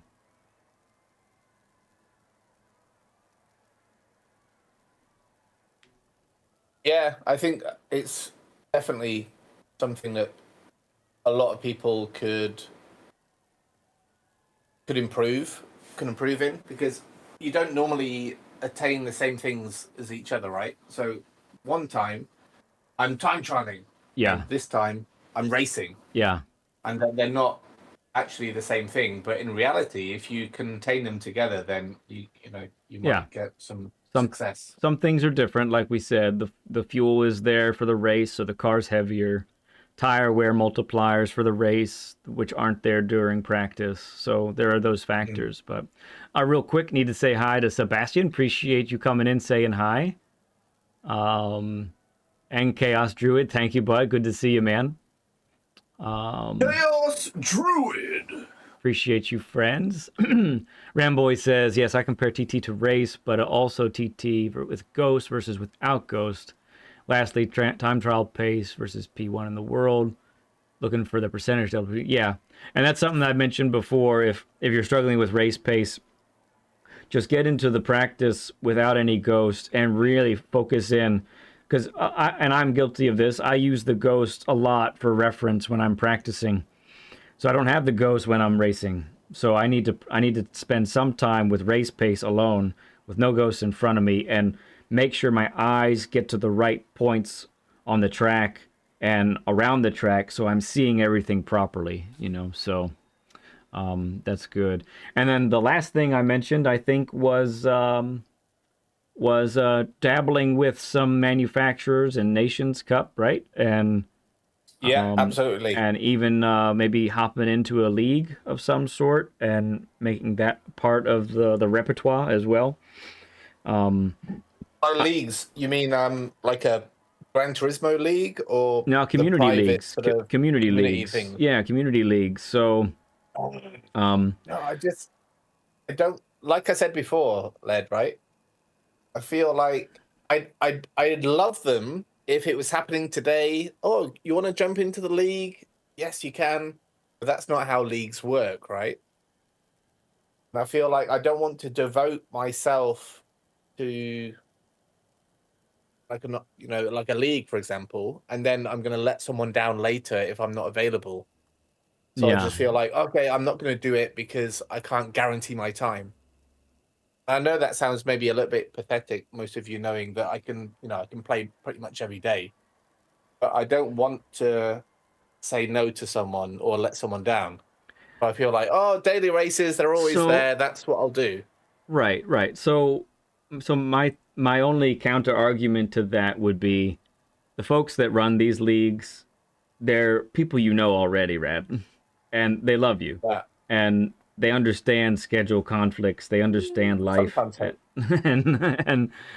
and so, so I think that you really just need to. I think it'd be good to just jump in, do a 1 month league, do something. Your friends, AHR is doing a bunch of that. Grover's Mental Pit Stop, he's doing different events. I think that would be really great. It just we talked about getting out of your comfort zone, so I think that's the way to go. I did not promise anything like that, Rad.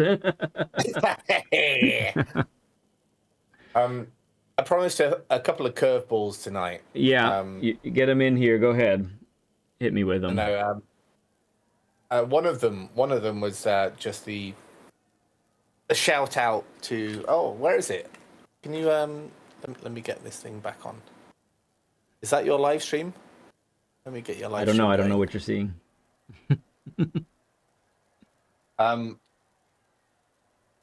Let's just do this.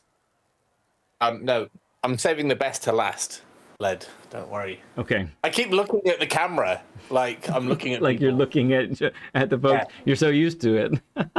Yeah, because like the chat as well is in my normal chat screen. Right. Chat, so it feels area. Like you're live right now, huh? Oh, Ramboy says, I loved this session. That's so cool, man. I'm glad you enjoyed it. It was a little different flavor, but it's good. Ramboy, you did a session, didn't you? Did you not? Yeah, Ramboy's been on. Yep. Yeah, it was great to have him on. Oh, thank you, Dave. What's Dave saying? Dave says, the conversation between you guys has been very helpful. Great job. Yeah. Thanks very much. It's all to do with what I've been saying, I'm sure. Indeed. Thank you, Dave. No doubt about it. So throw those in while Rad's getting the curveballs set up. Appreciate everyone coming in today. It's been great. We do have another session with Fierce Oxide coming up in a little bit. So once we wrap up here with Rad, I'll set up the intermission screen. Then I will go to the bathroom, get another drink, get a little snack, and then we'll go ahead and start session number 2 for the day. Sounds premium. Sounds premium. Right. I won't keep you long then. I guarantee it's only going to be 2 minutes from now. Okay. What I'd like to say... Well, I'd like to tell a poem, actually. A poem? All right. Let's hear it. I created a poem. No, you're not going to hear it yet. I'm gonna say something else first, but then I'm going to recite a poem that I made today. Okay. So yeah, that's going to happen after. But I'd also like to say... Look at this livery, and if you're interested in understanding why it has chilies on one side and onions on another, make sure you check out Rad versus Onions. We did week 1 on Wednesday. We're going to do week 2 next Wednesday. Led is a big fan of it. Hopefully Led wants me to win, but I failed massively. The first week was not successful for you, was it? Well, I mean, the first 4 races were great, and then when the DR counted, not so great. But yeah, that's what happened there. Okay. And then I'd like to leave you guys on a poem, if that's okay. Okay. Poetry us up. Go ahead. Okay. I'm sorry if it offends anyone. Okay. That's great. It's not going to offend anyone. Don't worry. All right. I see you like squirming in your... It's okay. Right, guys. Right. You're involved, Led, by the way. So you're in this one. I had a feeling. But tonight's gonna be a good night.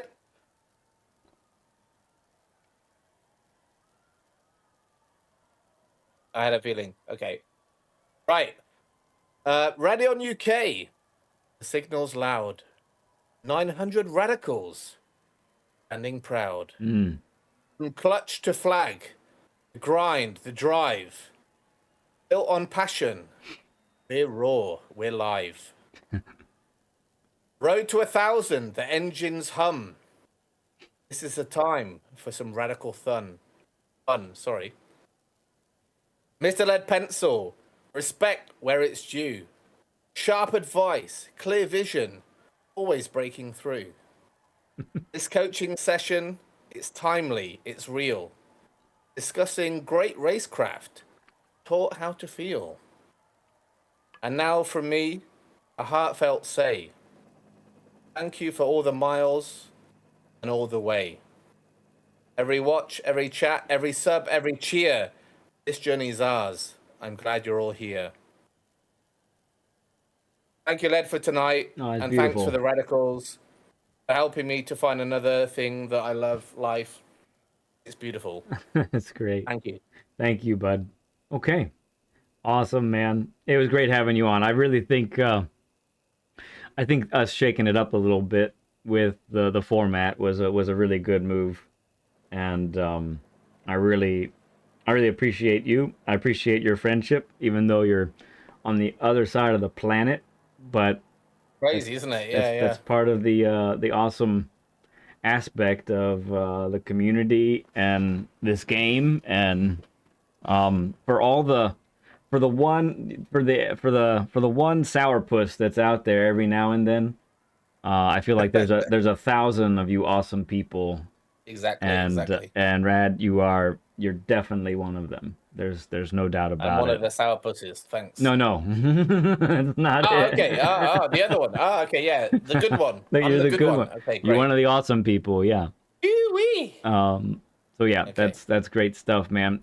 I do have to head off to get Oxide in, but Yeah, I look forward to seeing. What did you call it now? What? You had a Adverse Guardians yeah. or what? Besides the no, when you're gonna take it seriously, when you take it seriously and have that one Oh, stream, you had it. I think you had it written down, right? let me have a look. Let me have a quick look. One day excellence. One day excellence. There it is. I'm looking forward to Yeah. seeing hopefully some of One that. day excellence team. Oh, we do have to. BL is right. We do have to check out your trophy. Let's see that here. Yes. BL has created a trophy. Sorry, I saw it before you all saw it. Hang on, it's coming. I'm looking. Hang on. Anyone can click on the link as well, but trying to make it so everyone can see. Oh, is it a link? Is it? Yeah, it's in chat right now, but I'm gonna show it to everybody. There it is. That's fantastic. Oh my goodness. That is just a fantastic granny in the rocking chair. It's magnificent. Are you there, Rad? Do you see it?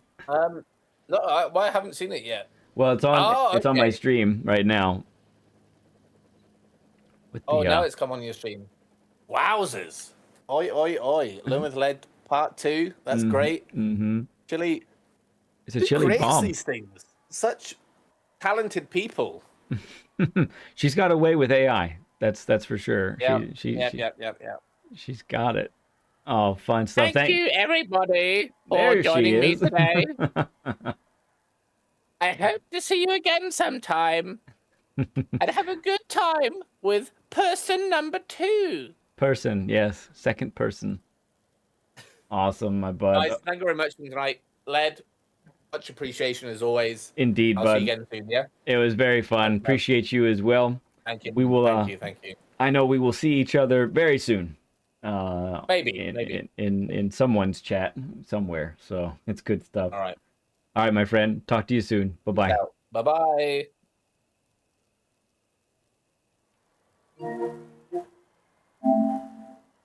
All right. Let me get this over here. Okay. So, give me a few moments here. I'm going to leave this up because this is going to be the same thing. Come on, you stupid thing. Okay. And then I need to hide that. Indeed. Okay. Oh, and then on this one we need to hide it. Looks like. There we go. Fantastic. Okay, I can do this. I can do this stuff. Hey there, Portal. Okay, very quickly, a couple things before we bring Fierce Oxide in. Number one, you've been seeing the stream elements. For those of you who are interested, for those of you who are signed up for, there are 3 categories of people here that we're talking about. Okay. So one is, it's not working again, my goodness. Where'd you go? There you are. Okay. 3 categories of people. Either you are signed up for the 2,000 subscriber celebration race, or you are an alternate for the 2,000 subscriber celebration race, or you're someone who's interested in watching / participating in the practices of this 2,000 subscriber celebration race. Tomorrow afternoon, Sunday, I'm going to be doing a live stream that goes over the entire event. Okay, so I don't want you to miss it. I want you to make it there. I would really appreciate you guys to be there, especially for the questions that you might have. While I'm trying to think of everything that I can, I might be forgetting things, and your questions are very valuable in that regard. So I want you to do that. If you can't watch it live, especially if you're an alternate or already signed up for the race, if you can't watch it live, that's okay. I will have the video posted in the Discord so that you can watch it back and get all that information that you want to do. I anticipate us beginning to practice next week. And obviously, and that's just me, but you guys can also set up your practice races as well, because you're going to have all that information available to you, okay? I will be live somewhere in between 2 and 3 p.m. tomorrow afternoon. The exact time I got to figure out a little bit when the exact time will be, but you guys will see it. I'll have it posted tonight, so you'll, you know, if you guys see that, you'll see what time that it's going to start for you. Okay. That's right, that's 2 rocking chairs in a row because of the other guest. That's right. Okay, so I'm going to go to intermission and bring in our guest and get that all set up. So hang out for a little bit. If you haven't seen my intermission screen, it's done by my children. They're amazing. And honestly, even if I'm not being biased whatsoever, I can guarantee you. All right, I'll see you back here in a handful of minutes.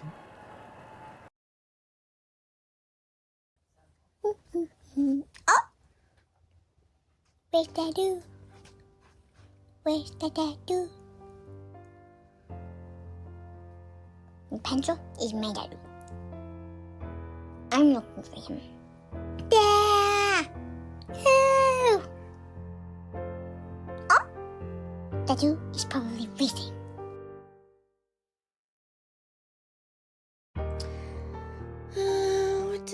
Oh my goodness, do you know what I have not done in so long?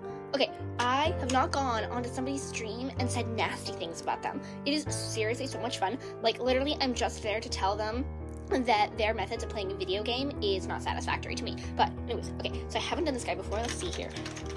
You are a nut bunny. Why do you measure things with burgers?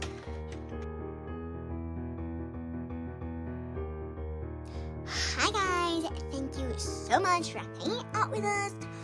Well, that's what we forgot to do. Since right now it's just really boring.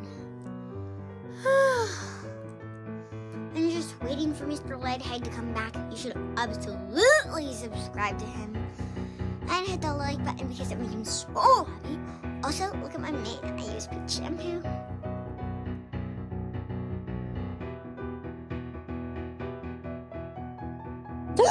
You guys! Only 999,998,907 more subscribers until we hit 1 billion! At our current rate, it's gonna take like 3,153,600,000 seconds.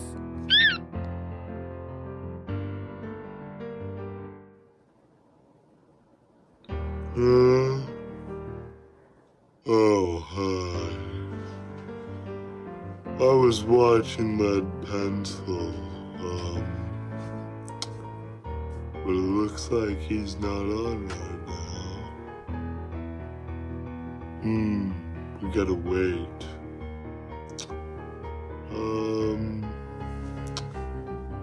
What to do? Oh, I'll take a nap.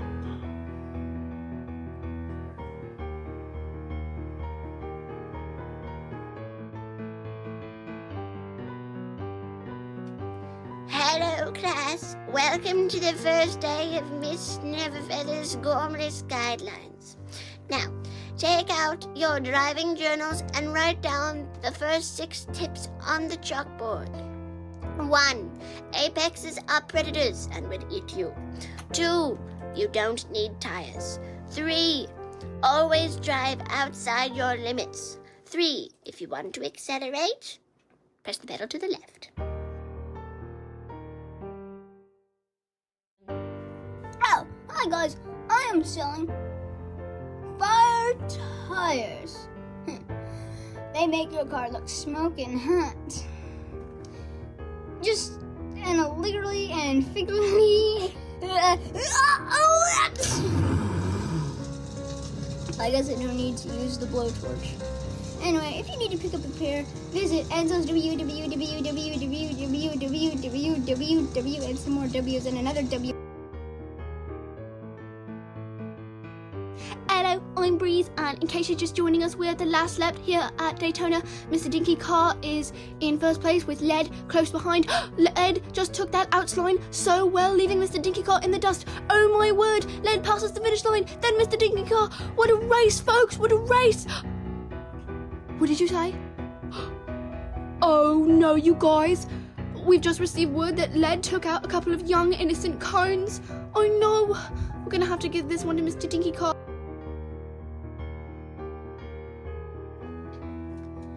Okay, so Lead Pencil asked me to get a book by,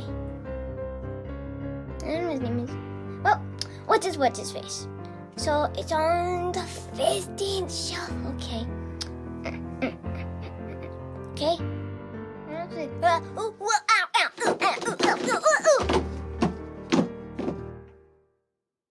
I'll just hit my way out. You most certainly will not. I'll just read my way out.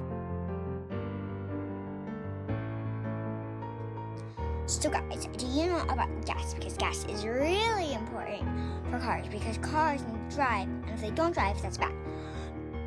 Also, and make sure to put gas in before you go racing, because if you don't put any gas in before you go racing, your car will stay in the same place, and that's bad for racing, because in races you have to go really fast.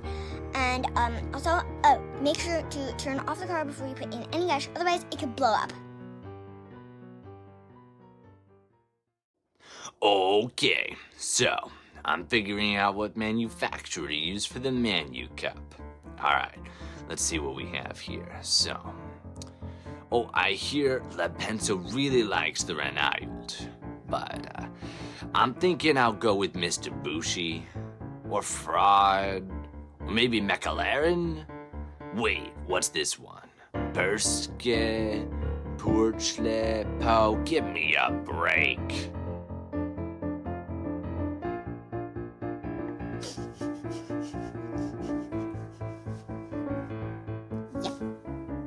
That's the smell of tires.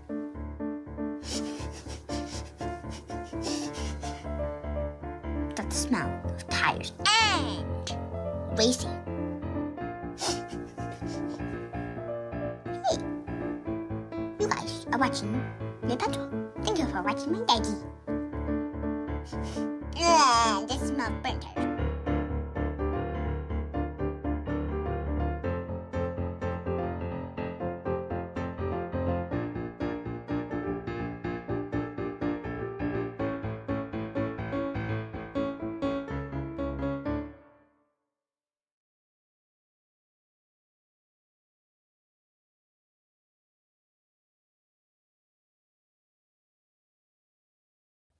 Oh!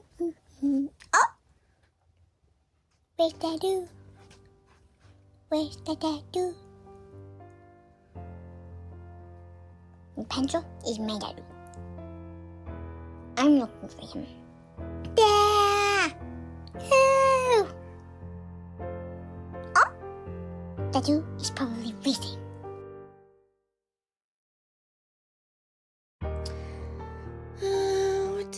Oh my goodness, do you know what I have not done in so long? Okay, I have not gone onto somebody's stream and said nasty things about them. It is seriously so much fun. Like, literally, I'm just there to tell them that their methods of playing a video game is not satisfactory to me. But anyways, okay, so I haven't done this guy before. Let's see here. You are a nut bunny. Why do you measure things with burgers?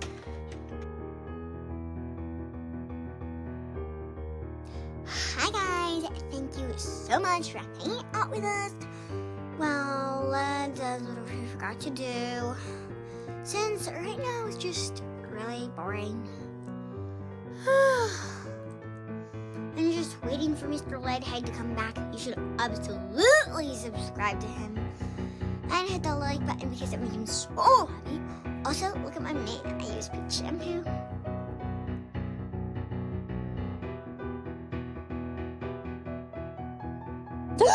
You guys! only 999,998,907 more subscribers until we hit 1 billion.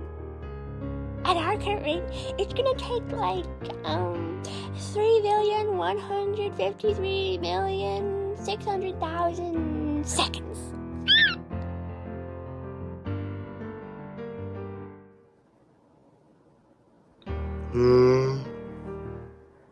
Oh, hi. I was watching Lead Pencil, but it looks like he's not on right now. We gotta wait.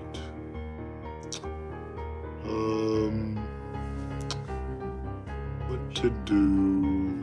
Oh, I'll take a nap.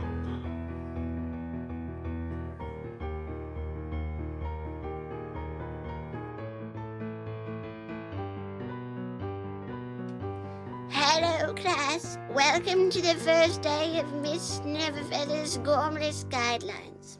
Now, take out your driving journals and write down the first 6 tips on the chalkboard. 1. Apexes are predators and would eat you. 2. You don't need tires. 3.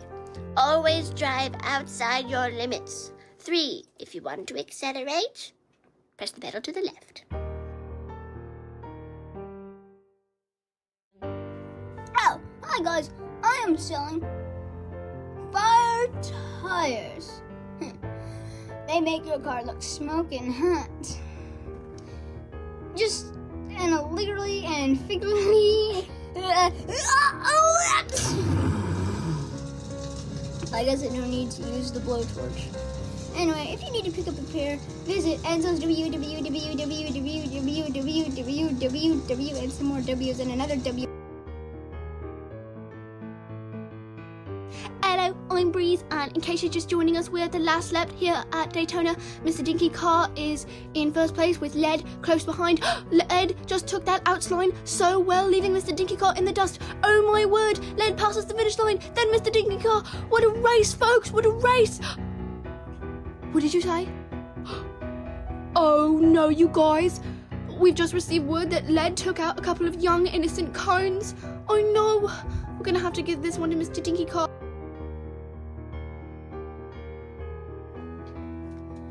Okay, so Lead Pencil asked me to get a book by,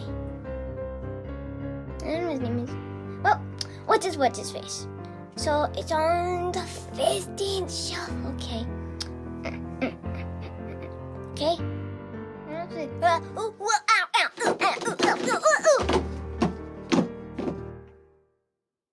I'll just hit my way out. You certainly will not. I'll just read my way out.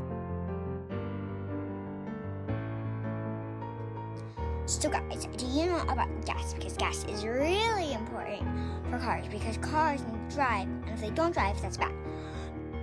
Also, and make sure to put gas in before you go racing, because if you don't put any gas in before you go racing, your car will stay in the same place, and that's bad for racing, because in races you're supposed to go really fast.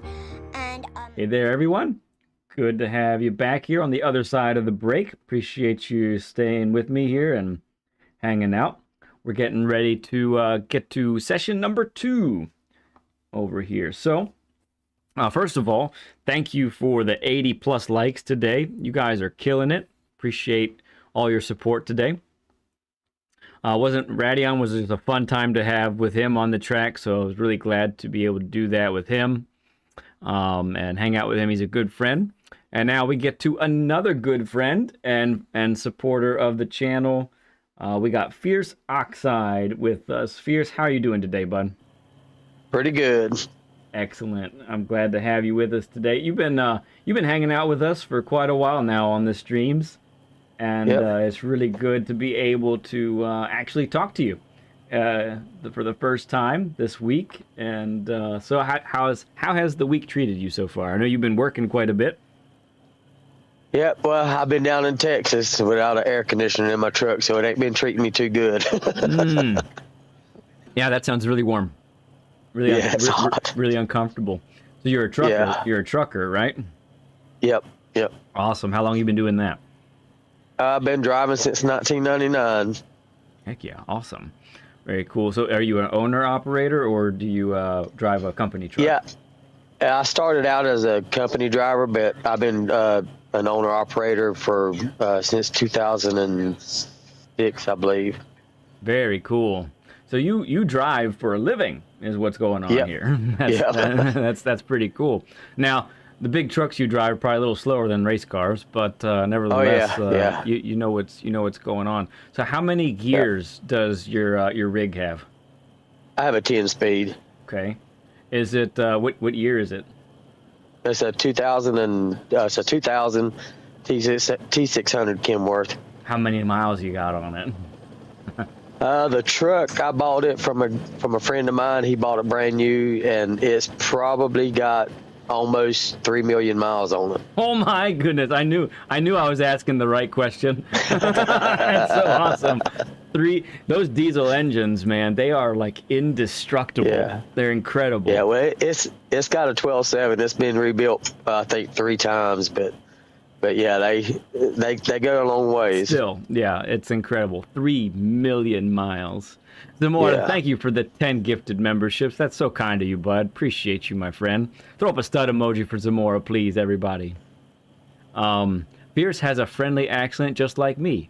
That southerner regnicitude. That's beautiful. You do really have a nice drawl about you. It's very pleasant. Yeah, I'm from Southeast Georgia.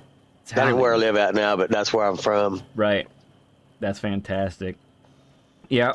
So we're Maryland is technically south of the Mason-Dixon line where we are, but we're pretty much Northerners. I mean, we got to own it. Yeah. That line doesn't mean too much right around here at least. But yeah, you sound like quite the Southern gentleman. That's pretty cool. Everybody's talking about your accent and their lovely voice. That's awesome. Yeah.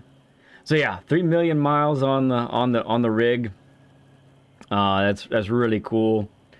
So talk to us a little bit here about your racing. You know, when you got into GT7, how did you get into it? Tell us a little bit about that. Well, it started whenever our children were young at the house. Well, I actually got introduced to Atari back when I was younger, way younger, probably about 11 years old.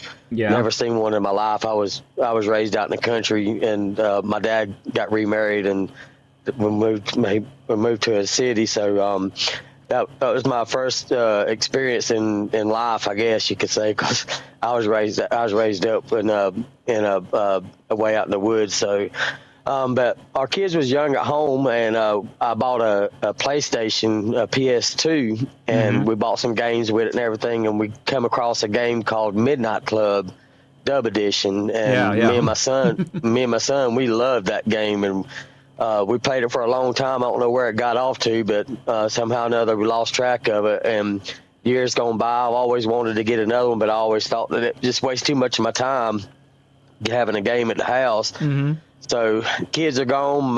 I'm 54 or 55, and my wife wanted to get a Tony Hawk Under game, so I bought another PlayStation and tried to get the Tony Hawk Under game for her. And I looked for the Midnight Club for the PS5, and they don't make it for it. So I bought a PS4, thinking that the Midnight Club Dub Edition was on that one, but it's not. So wow. I got the California Midnight Club. I don't know what it is, but anyway, so I played that for a little while. No, I wasn't satisfied. I was like, this ain't like the first one. So I was at the GameStop, and was looking at some of the games, and I come across GT Sport.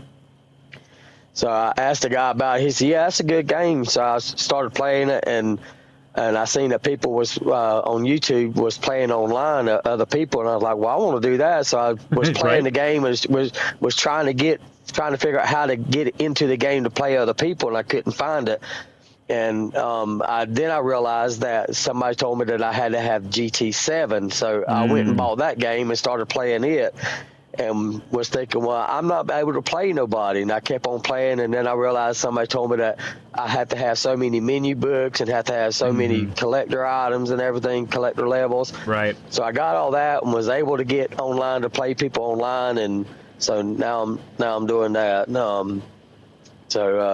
Yeah, it's fun. I came in, I was telling my son yesterday, I said, yeah, I'm a fast driver, but I'm really slow in the curve, so that kind of validates my speed. I can go fast in a straight line as fast as I can, and I was telling him I came into the game thinking that I was going to dominate, and I had a rude awakening that I'm not as fast as I thought I would be, because it's a lot different than what most people would think, because I'm driving as fast as I can, and you can't have speed all throughout the whole game. You have to have braking points and everything, and I didn't realize that when I came into the game. So that's what's really hurt me. I can go fast in a straight line, but trying to get them corners is really hurting me, and that's what I need help with. Right, yeah. I'm with you there on the kind of the rude awakening that a Gran Turismo game can give you.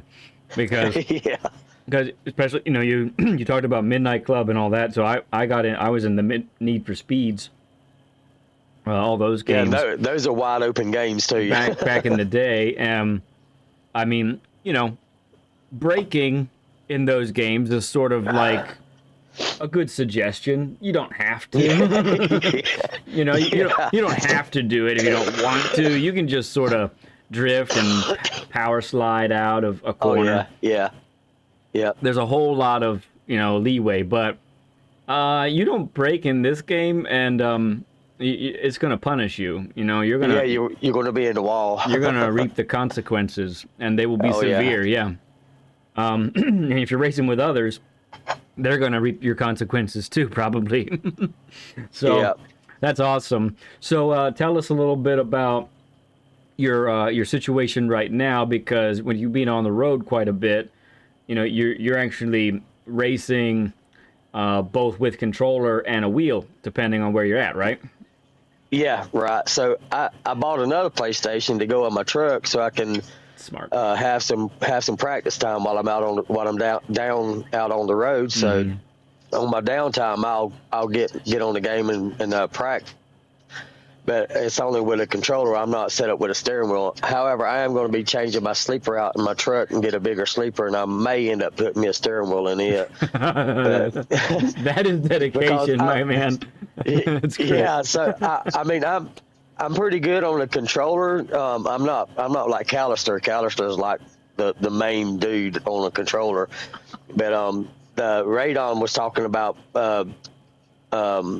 trail braking on the controller, and I know I used to whenever, and he's right, it's either 100% or not. You either mashing 100% of the brake or not. Yeah. And I found that while I'm trying to trail brake, if I got the edge of my the palm edge of my finger on the brake, I can kind of just ease onto the brake, and I learned how to trail brake that away on the controller instead of just mashing it with the tip of your finger. Just use the bottom side of your finger. But so I got experience on the controller and the wheel, and that's what I started out was controller, and I finally bought me a wheel. But yeah, I kind of think that I'm just as fast on the controller as I am on the wheel.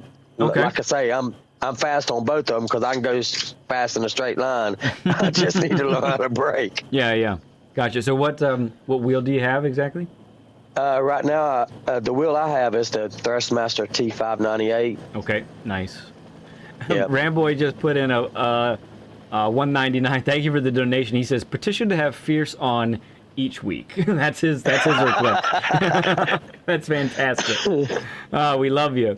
No, man, I'd love that. That's some serious dedication, friend. You're like, I'm gonna switch out my sleeper so I can fit my sim rig in there. No, I'm changing my sleeper out regardless because the sleeper I got now is just way small. Okay, gotcha. Yeah, so as a byproduct, you could throw this is a byproduct. This is hey, now that I got this big sleeper, I'm gonna put me. I got me some more sim rig room in there. Right. That's awesome, man. That is so cool. Okay. All right. Let's see. Let me get to some of my notes here. All right. So you've been doing most of your more serious work in GT7 for the last 4 and 5 months. Yeah. So that's good stuff. Tell us a little bit about your name, Fierce Oxide, how that came to be. So when I got the PlayStation, I don't think I did this on GT Sport. I think it was on GT7 whenever I was setting up my my profile, and I was trying to think of some names, and I really wanted a Southern name, so I was going through some names and trying to figure out a name, and I wanted it to be a good one. I couldn't figure nothing out, and the PlayStation gave me like 3 or 4 or 5 suggestions, and I was looking at them, and I seen one of them that said Fierce Oxide, and I was like, that sounds pretty cool. I think I like that one. So I picked that one. It didn't have 71 on it, but so I chose 71 because that was my year I was born in. So I added the 71 to it, and I'm trying to put 71 on my cars as my number for my cars, but it's kind of I'm not into delivery, so I don't know how most of that works, but I am working on it along. Gotcha. Well, I will put a plug in for Ozzy Pug. I don't know if you've come across him before. He's you see my liveries that I have. He's responsible for most of the ones that I have. Yeah.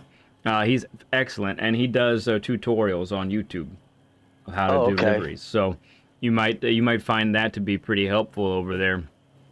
Actually, cool. So yeah. Ozzy Pug. If somebody could find his channel and throw that into the chat, that'd be great. Oh yeah, link to it. Get a link to it so we can sub up to him.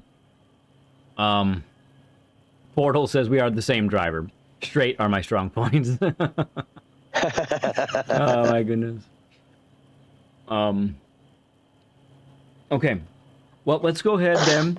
And it's a great conversation. Really, again, great having you on. Great to have someone that we here. Great to see someone that we've seen in chat for, a few months now, and get to have you on here. So this is cool stuff. All right, so let's go ahead, and what we're going to do next is we're going to get on the track. We're going to get rolling on the track here. You go ahead and follow me, my good man, and we're going to stop at each braking point and basically just talk about each corner. And since we're at this point, we'll just go to the bus stop. Thank you, Blank. There's Ozzy Pug's channel. Appreciate you, Blank. Maybe take a moment, and I think you got the stream up, right? Go ahead and take a moment and sub up to Ozzy there. He's already got a couple videos out, and I actually need to look at them myself. Let me know when you're ready. Yeah.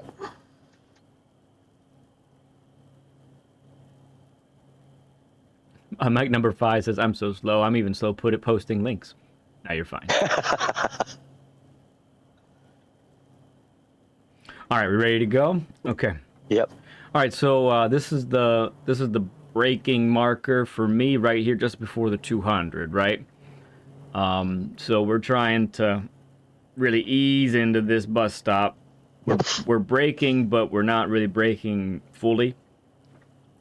And we're trying to get our our right tires over this curb here. We are flirting with that inner wall, so it is kind of scary. But the key point here is to transfer the weight of the car right at this part right here. So we're turning left right here. It feels early, but it's what we need to do in order to not go too deep into the bus stop. Make sense? Right. Yep. So, so you should be aiming your right tires right here. Basically, go right over that. You won't get a pen for that. That's still legal according to the track limits. And then, of note, this is where we're at our slowest right here. Okay. Okay. Yep. So we're at our slowest right here. This is where we want to then begin to get on the throttle. And if we've done it right, we'll just barely clip this apex. And then right at this point is where we need to turn back over to the right. Okay. Again, so we're getting that weight transferred early so we can get all the grip we need to get over on the left side of the car. How has the bus stop been treating you as you practice? Is this you getting pretty comfy with this one this week? But how's it feeling for you? When I first started this game, I done one of these races on this track, and this bus stop murdered me. I mean, it shredded me up. But this past week, I was telling you, started this track, and my time was like 2:10 or 2:15, something like that. It was horrible. Yeah. And mind you, I'm on a controller now in my truck, and I've got it down to 158 now. And this bus stop, sometimes I can hit it perfect. I'm talking about perfect. Sometimes I'll hit that corner down there, but for the majority, I'm doing pretty good through here now. Good. Okay. Give me one moment, as I need to take care of something here. All right. On the stream. Okay. All right. All right, there we go. Okay. Well, I think that's a pretty typical experience for a lot of people. Yeah. Okay. You can dip a couple of tires onto the grass there. That's fine. Now, this one, so I find that typically, you mentioned it's the braking that's really holding you back. Right. So here's where the braking really starts to come into play. Basically here to the end of the lap. Because very few of these corners now are going to require you to actually hit the brakes fully at 100% pressure. So your ability to be in that 75 to 25% brake pressure, that's what's going to carry your speed through here. So let me give you a general principle, right?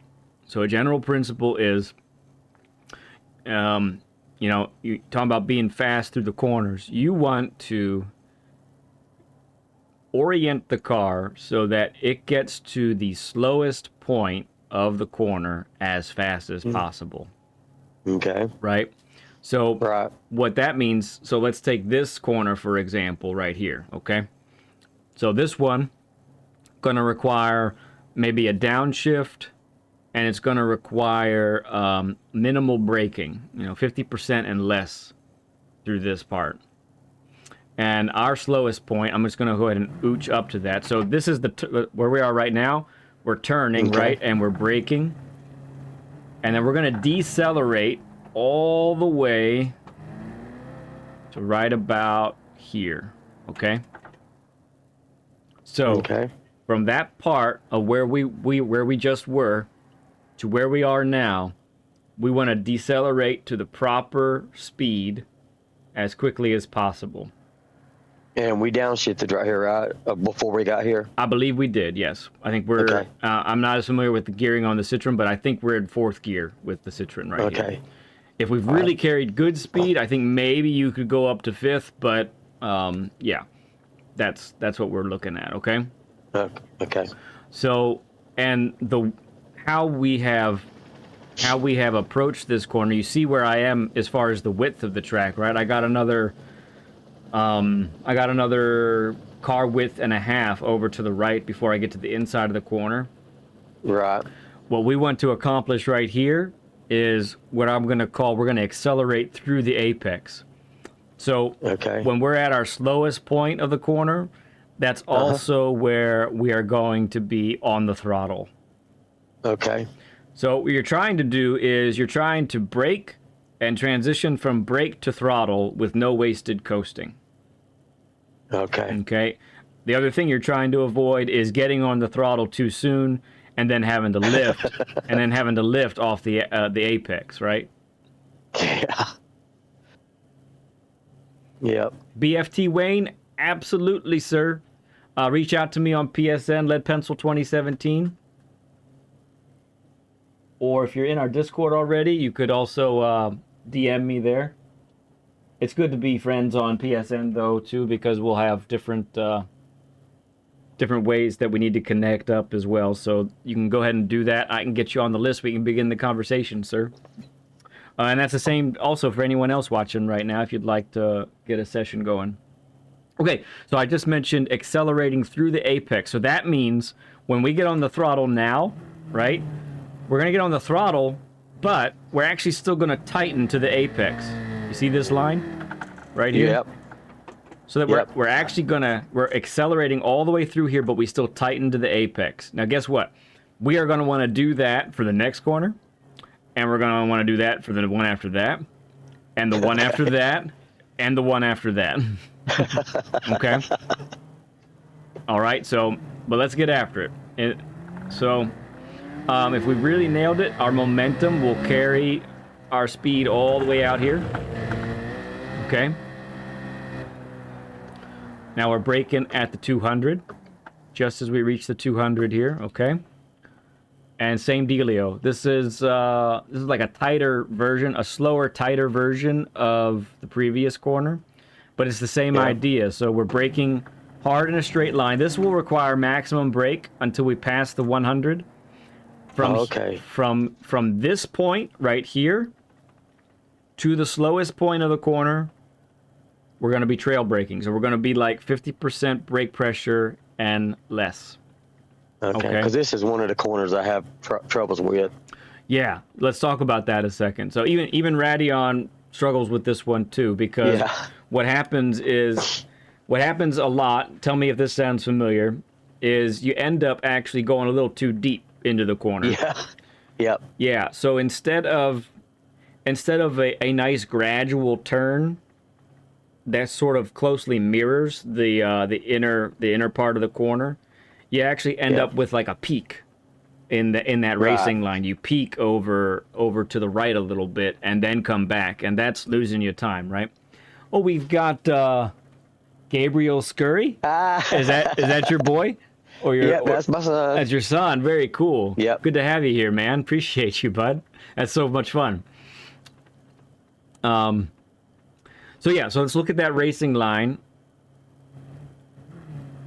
And this curve right here, I'm either braking too much or and getting too slow, or either I'm not braking enough. And I have an issue with trail braking. I'm practicing it, but I think I am getting a little better at it. Yeah. This is one of the curves that hurts me. Yeah, this one. I mean, as much as I've practiced this game and I like this track, this turn is probably the most difficult for me too, because the amount of brake pressure is just so critical here. So, So let's talk about where we stopped earlier, right? We want this line right here, and we want to be decelerating all the way to this point right here. Still trail braking? We trail brake all the way to right here. Okay. Okay. And that means what again? Now we're going to get on the throttle, right? Yep. But we're going to accelerate through the apex, right? Okay. So we're going to get on the throttle, but we know we've nailed the corner is if when we get on the throttle now, we still tighten to the apex here. See that? Yep. So we're going to accelerate through this, and we're going to clip the apex right there. And then our momentum's going to take us out wide, right? Just like that. Yep. Okay. This one can be equally as difficult. Yep. You do have the uphill, which is helping you a little bit. That's part of why you can brake so late, is because of the uphill. It's actually a lot steeper than people realize in some cases. So we're braking right at the 100 here. Yep. And it's going to be the same deal. I've met that wall quite many times over there on the other side. Beautiful, yeah. So again, that racing line, then we're going to decelerate from that braking point all the way to here. And this is where we get on the throttle. Okay. All right. And then again, same deal. We get on the throttle. We actually accelerate through the apex, just like that. Okay. All right there, Richie. Appreciate you, friend. We'll see you later, man. All right, let's get to the next braking zone. Braking point is middle of the 100 and 200, so like the imaginary 150 board. Yep. I don't know if you can see it on where you're at in your position, but there's like some skid marks right in front of your car on the ground, and that's I don't know if that would be good enough, or if that's too far ahead for me, but that's where I'm positioning my braking point right there. Okay, I don't quite see it. The sun's actually going down on our on us right here. I think. Okay, yeah, The shadows are getting long, but okay, I'll see what it looks like when we get behind you and such. Okay. Ramboy says on this corner, if you put your tire on the yellow, it will hook up the corner. It pulls you around. It's a small dip. Yeah, right. Just hard to really nail that. Yep. Okay, so with this one, these next two corners, these are slower versions of what we just had before. So we're braking in a straight line, and then from this point right here, so just as the, you see that little where the grass kind of peels away from the white line on the left? That's your turn-in point. Yep. Okay. And from this point to this point is trail braking off until you get to your slowest point, which is right here. And then slowest point means that's also when we begin to apply the throttle, right? All right. Okay, momentum will carry us out here. All right, same deal with the 100. This is our braking point here. Now, this one you have a little bit of a rise. So this one is actually a little helpful to be a little wider in your entrance because of that little crest. It's very slight, but if you've ever spun the car here, you know what I'm talking about, because it's just kind of a mystery over there. But that's fine. I've spun plenty of times here. There you have it. Right, so we're going to brake in a straight line. Maximum brake from here all the way to here. Now we're going to trail brake. And we're going to get to the slowest point of the corner. Lowest point of the corner is right here. Okay? All right. And slowest point of the corner meaning, what we're going to do now? On the throttle. We're going to get on the throttle. That's right. Precisely. All right. We all have spun at that corner exit, says Rob. Yep. Too true. Okay. No braking involved for this one. We're going to get to the 100 and we're going to lift. And the car can handle quite a bit of speed here. You're trying to keep a minimum speed of like 105 probably. 104, 105. The car will handle it. It'll handle more than that, but at least that, right? Momentum takes you out here. Then you come back over to the left. Okay, and then this is our braking zone. So just as we pass that little blip in the barrier on the right, this is when we're applying brake pressure.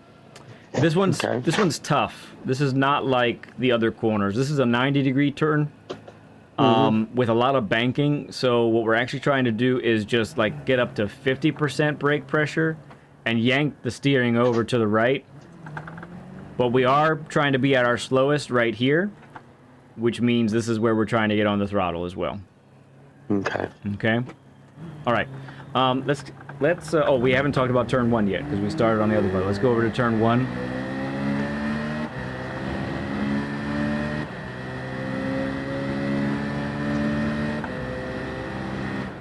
All right. So braking point is the 200. Nice. Okay.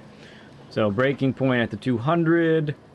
So this one is different than the other ones as well because you have the longest flat out section of the whole track afterwards. This makes or breaks your lap right here, pretty much. Yep. Because after you take this turn, you'll either be gaining time or losing time the whole way up the hill. Yeah. So what we're looking at doing then is we're going to brake in a straight line, and we're going to really we're gonna late apex this corner in order to get on the throttle very early, okay? Okay. So what that looks like then is we're going in, braking in a straight line here,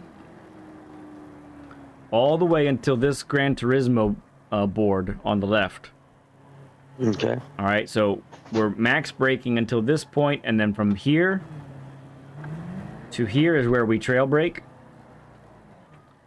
And this is when we're at our slowest, right here. Okay. Which means this is when we get on the throttle. Yep. Okay, and that's really, we're taking that later turn in, wider turn in, so that we can get on the throttle very early, so we can carry that speed all the way up the hill, okay? Okay. All right, cool. All right, so let's, let me exit to the pits for a moment. I'm afraid it's actually gonna get dark on us because of I'm gonna change the event settings real fast. And that should reset the room, so one moment here.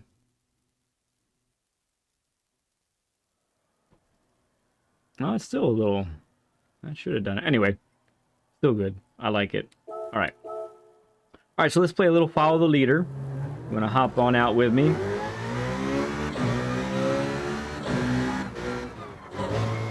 And tires are good. And we'll just sort of go around the track at like 60-70% speed. And we're just going to make sure, I'm going to try and be as precise as I can with the racing line, and you just try and mimic what I'm doing, okay? Okay. And after we do this for a few laps, we'll go ahead and switch spots and I'll get behind you, all right?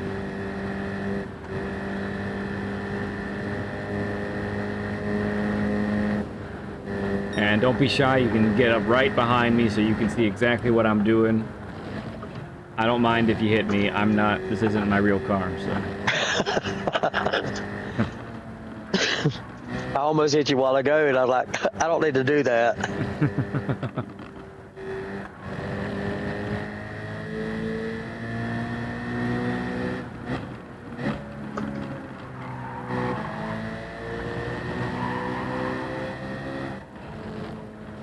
Oh dear. I'm over here hitting. Over here hitting walls. Sorry. Okay, I have a friend named VIP Player. He was angry at some walls earlier this week okay, too. Go ahead. Ghost, our boy Fierce, your DR is D in this account. Is that right? Do what? Your DR rank is D. Yes, D. And you fiddle with C and D, correct? No, I'm staying in D. This week, I actually placed third in one of the races over here on Watkins Glen, Nice. and I almost placed second, and somebody punted me, and that messed me up. So I lost all of it. I had to start back over on my DR on D, but I'm staying in D. I'm not flirting with C at all. Okay. I'm staying in D. Gotcha. I just can't. I can't even get a quarter of the way on D. Okay. Because everybody's punting me and wrecking me. It's very, very frustrating. Yeah.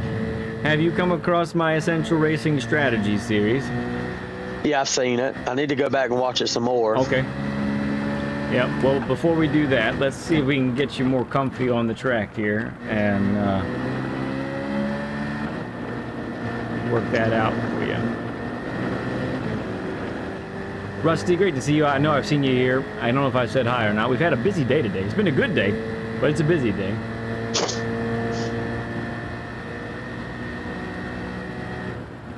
All right, get right up on me here. Don't be shy. I'm trying. Okay.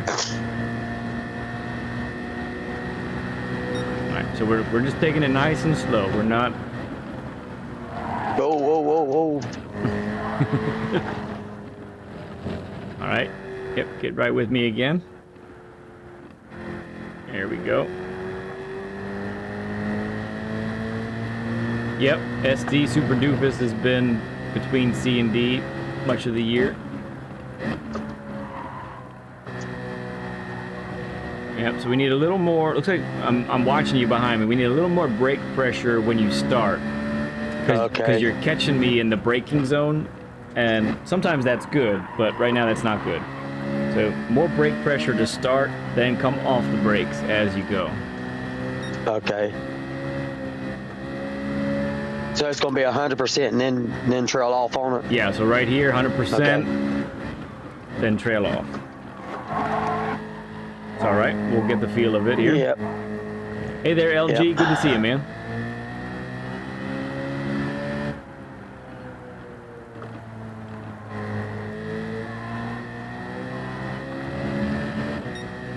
Yeah, so something I'm gathering here, Fierce, so far is it feels like you are exceeding the limits of the car on a regular basis. So let's try and dial it back. Let's dial it back and really just focus on everything we talked about the corners. Okay. Right here's a bigger braking zone, so we're gonna stomp on the brakes.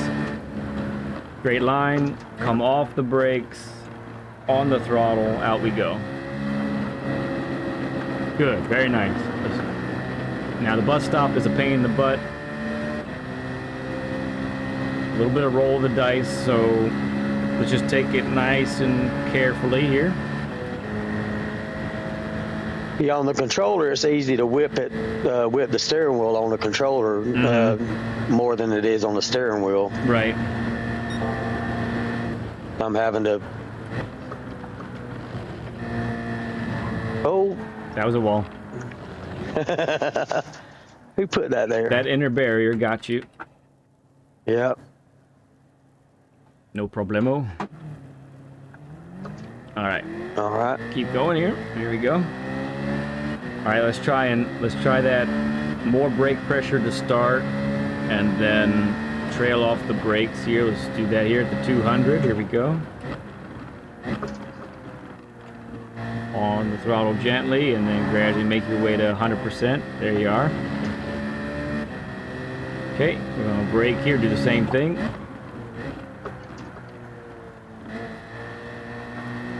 Apply throttle. There we go. Good.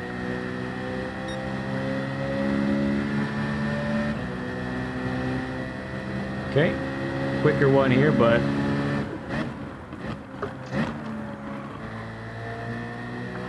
nice apex there. Good job.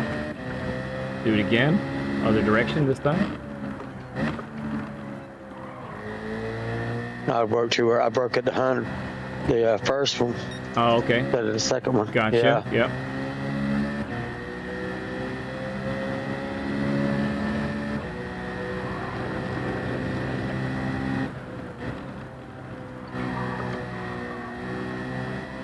Okay, came in a little hot, looks like. You gathered it back up, not bad.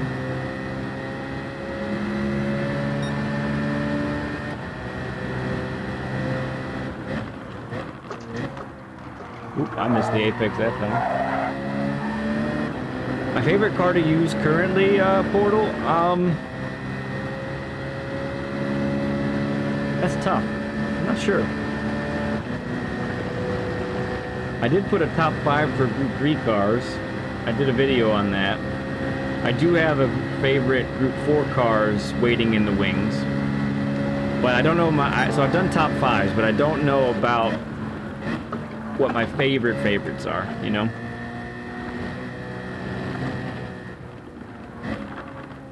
Very nice through there. Good job, bud. Okay, I took you down the wrong path there. I was way too wide.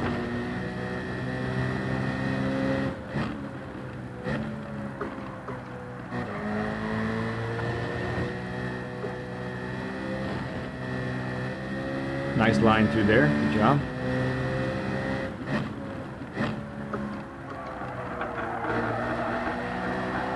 I kind of missed that apex myself. Oh. And there we go. Whee! Okay, let's put you in front here. Let's get to that portion. Because I'm trying to keep from hitting you. I told you you don't need to worry about hitting me. Oh. You want me to go ahead and go? Yeah, go ahead. It's all you. It's all right. Yep, all you now. Oh, my brake balance was off. Well, that'll help if you get that right. Yeah, that might be a little bit better now.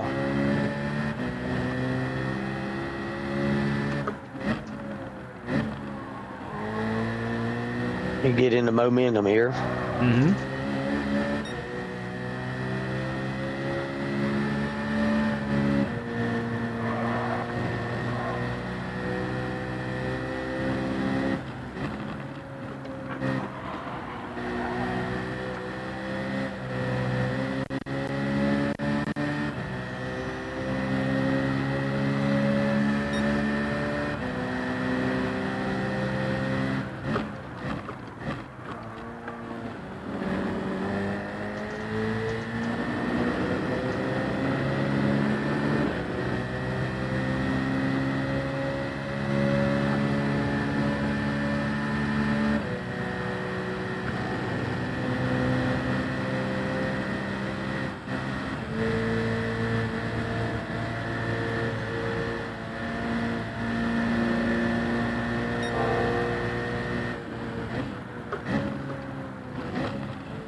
We took it to the limit there. Nice.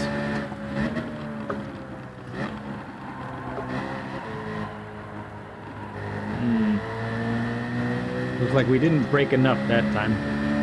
Yeah, I guess my right foot is telling my left foot not to mash the bar because it wants to go fast. I can't make my left foot put enough pressure on it because I'm scared I'm going to stop instead of slowing down. I see. See, I slowed down too much there. Of course, I think I broke too late there.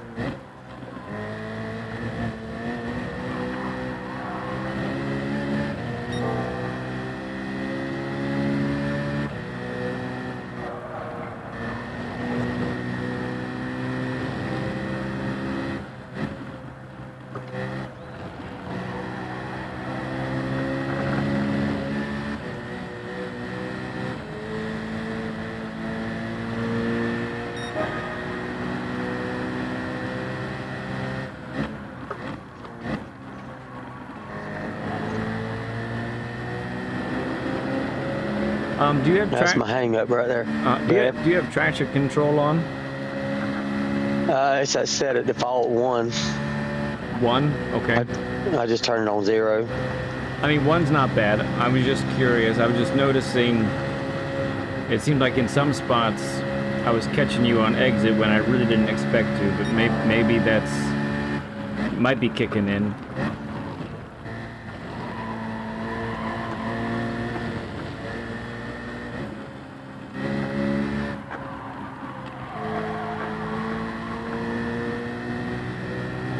Hey there, Rad. Welcome back, bud.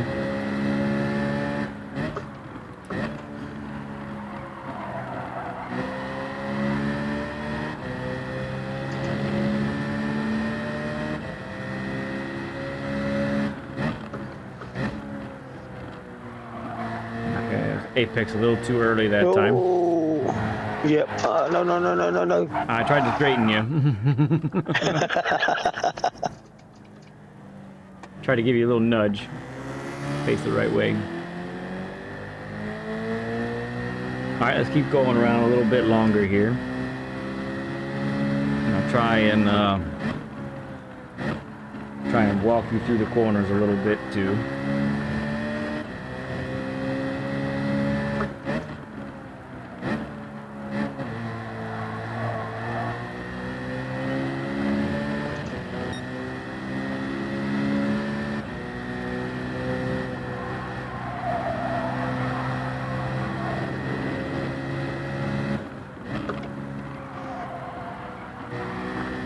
Okay, let's start right here. So we got turn 1. So we got, whoa. I'm sorry. No. It's okay. I'm so sorry. That's all right. I'm sorry.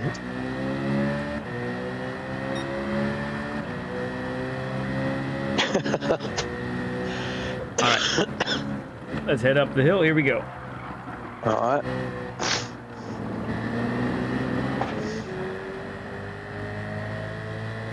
Sounds good, drones. Appreciate you. I think I spy a 90 burger. We got 90 likes today. That's pretty awesome, friend.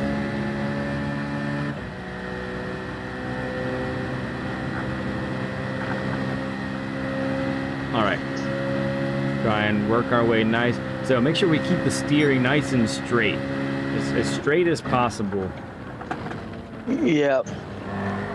Are you talking about going in the straight? Yeah, I'm seeing a lot of steering on your front wheels going through the bus stop. That's making it a little tougher.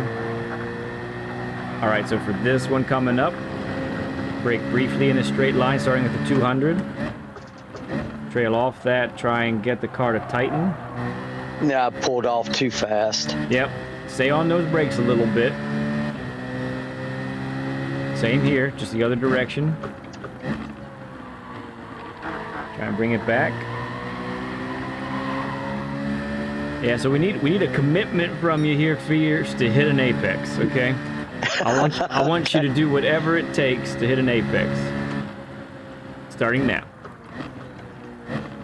There we go. Clobbered it. I love it. Apex Assassin. Here we go. Let's do it again. Good.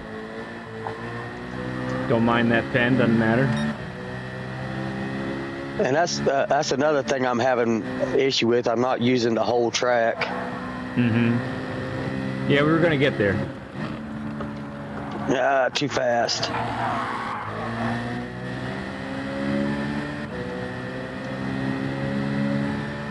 All right, let's try again. Start with turn 1. Brake at the 200. Nice speed there. Good job.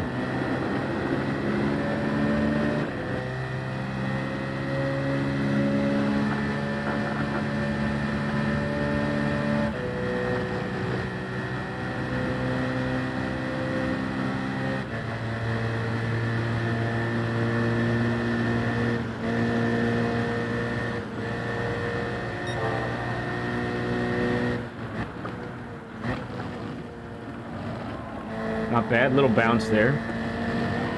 Gathered it back though, I like it. I think we're not hitting any brakes. I did, and I'm throttling it. I need to hit the brakes there. Just a little bit, yeah. Okay, yeah, I generally throttle that curve unless I'm going too fast, and I'll brake it. But I do need to. Yeah, you pretty much hit some brakes on there. Need to downshift and hit the brakes each time, unless you've crashed at the bus stop. Then you probably don't. But you know, if you're taking good speed through the bus stop, then you'll need to hit the brakes briefly there.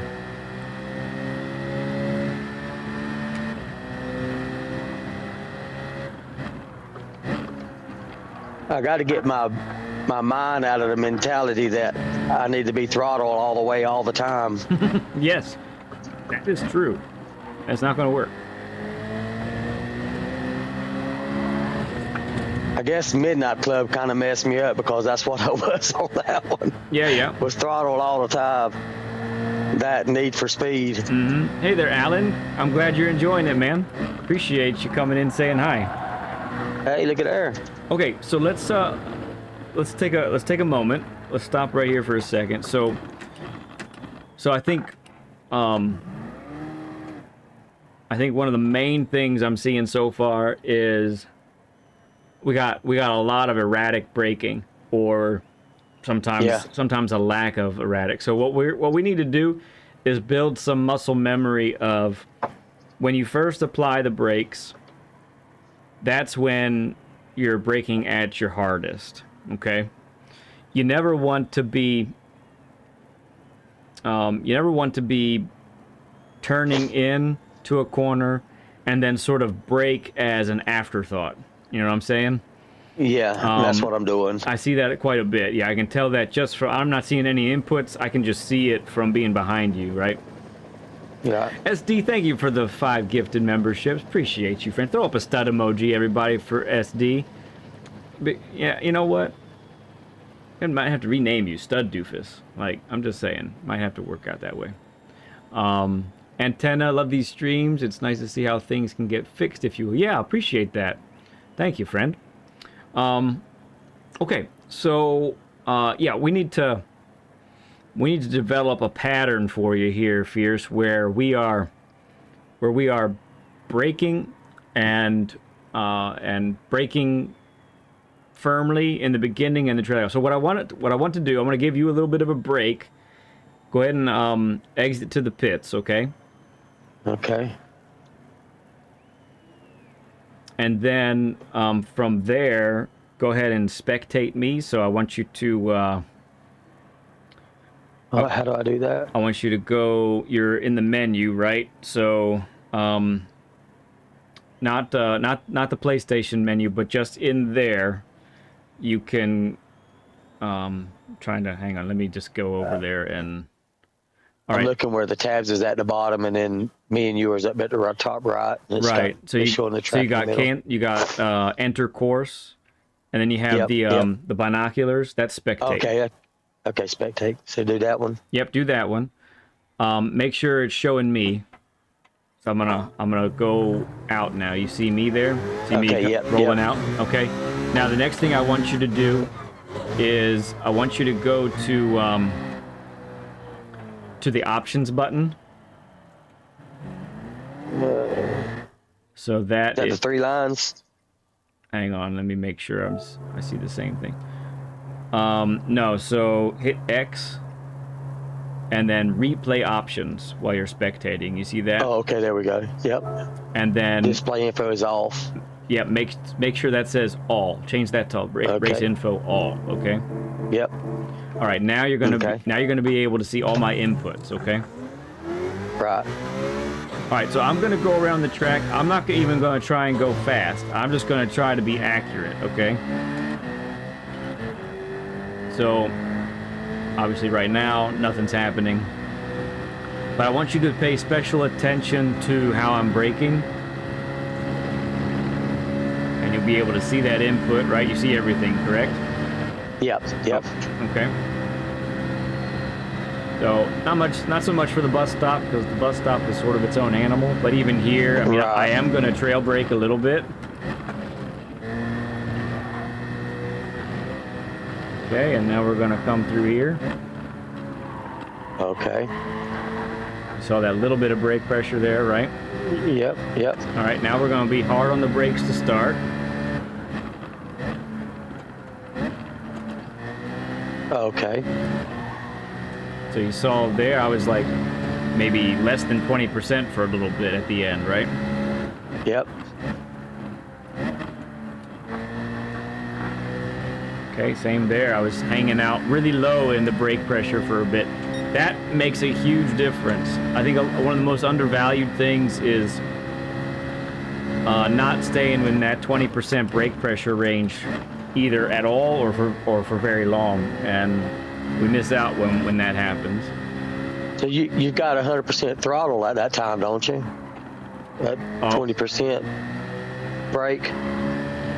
No, I'm not braking and throttling at the same time. Oh, okay.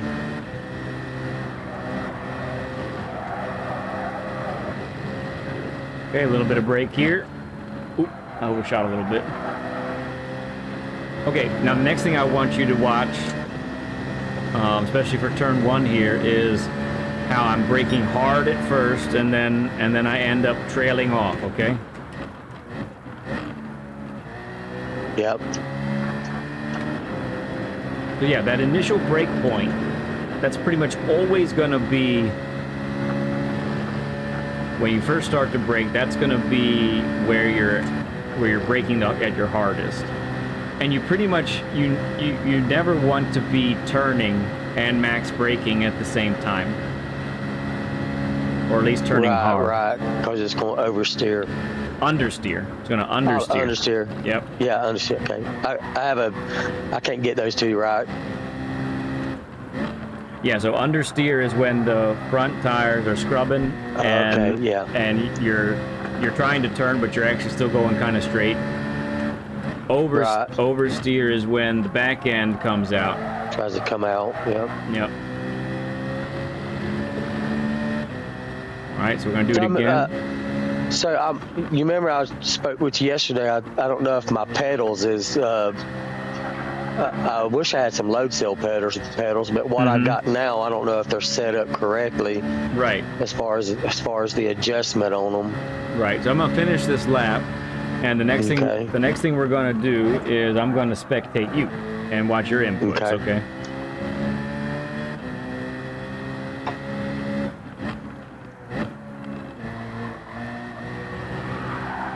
There's a little bit of oversteer right there.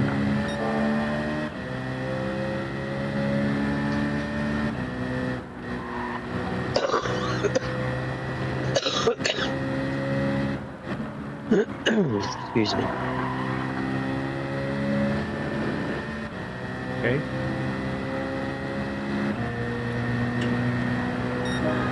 Okay.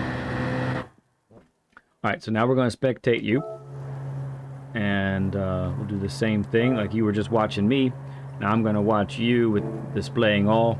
So go ahead and head out on track, and this way I can see your inputs and check out how you're handling the car.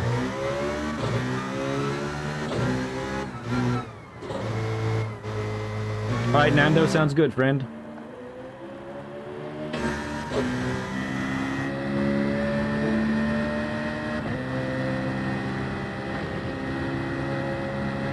Right, I got to get that wide open out of my head.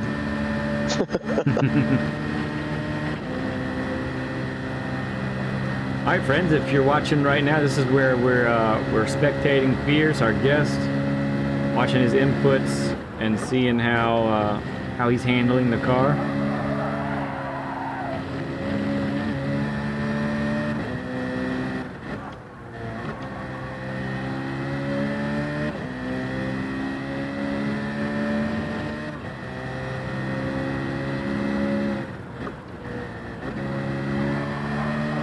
Too early on the throttle there, so your entrance was quite good, but you needed to continue to decelerate a little bit longer there. Okay. Okay. Yeah.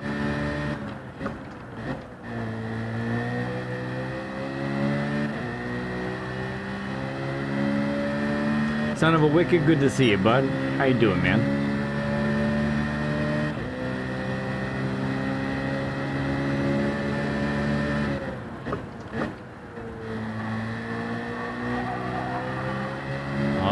See something. Okay. I'm gonna wait. I'll see if it happens again. It probably will.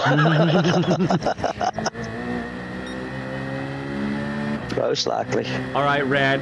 Great to have you on today. It's good fun, man. You get some good rest. You need to be asleep. Go to bed. Alan Brown says, "Come on, Fierce." He's cheering you on, man. Yeah. He's cheering you on. Yep, good. I need it all. All Rad with the 5 gifted. Thank you, bud. I'll throw up some stud emojis before Rad goes to sleep, everyone.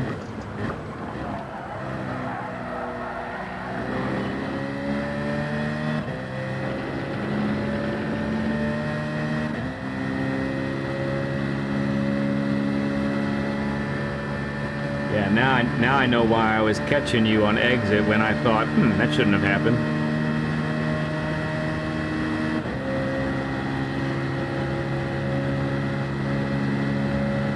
Lots of studs for Rad. Very cool.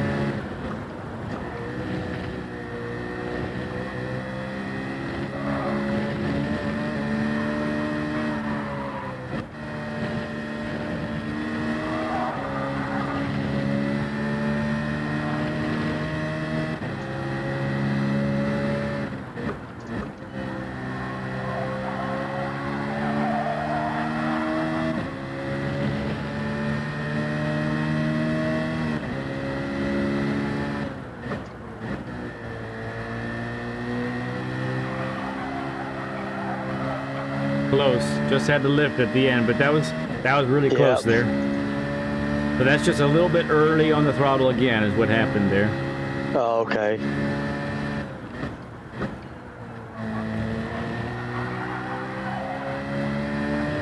No, it's not, Alan, but I wasn't going to worry about that yet. There are more important things to work on that I'm seeing so far.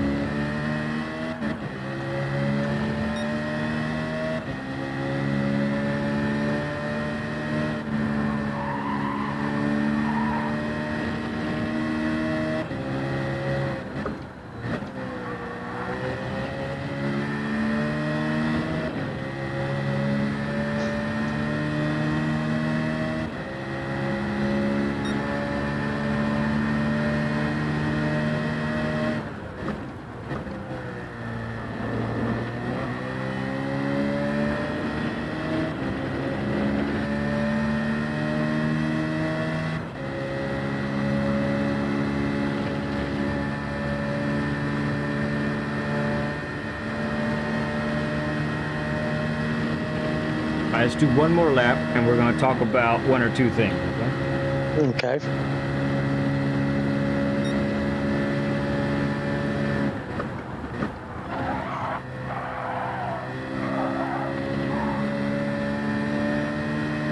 Yeah, appreciate you, friends. So one of the things as a coach, I have to ascertain where my student is. I got to see, okay, where is my guest? What are the priorities that need to be worked on? So for me right now, how much speed he carries through the bus stop, I don't care. I don't care because he doesn't need to work on the bus stop. He needs to work on corners. He needs to work on corners like that right there. Yes. No, you're fine. I really appreciate the interaction. So I never want to quell the interaction and the suggestions. And it's one of those things. I feel like often we focus on it with a track. If there's a risky part of the track, we often focus on that risky part. So like the Dragon Trail, the Death Chicane, right? The bus stop here at Watkins. And the truth is, I mean, you can get really good at that risky part, but if the rest of your corners kind of are lacking, it doesn't matter if you take it that well, right? So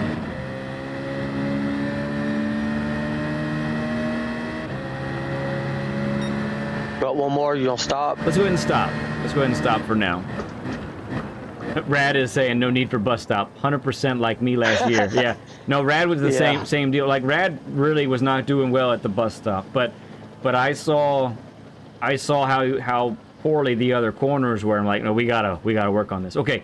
So number one thing, 100% have to eradicate from your racing habits. Okay, you ready? Go ahead. I'm listening. You are applying the brake, although minimally, you're applying the brake on exit of the corners. Okay, yeah.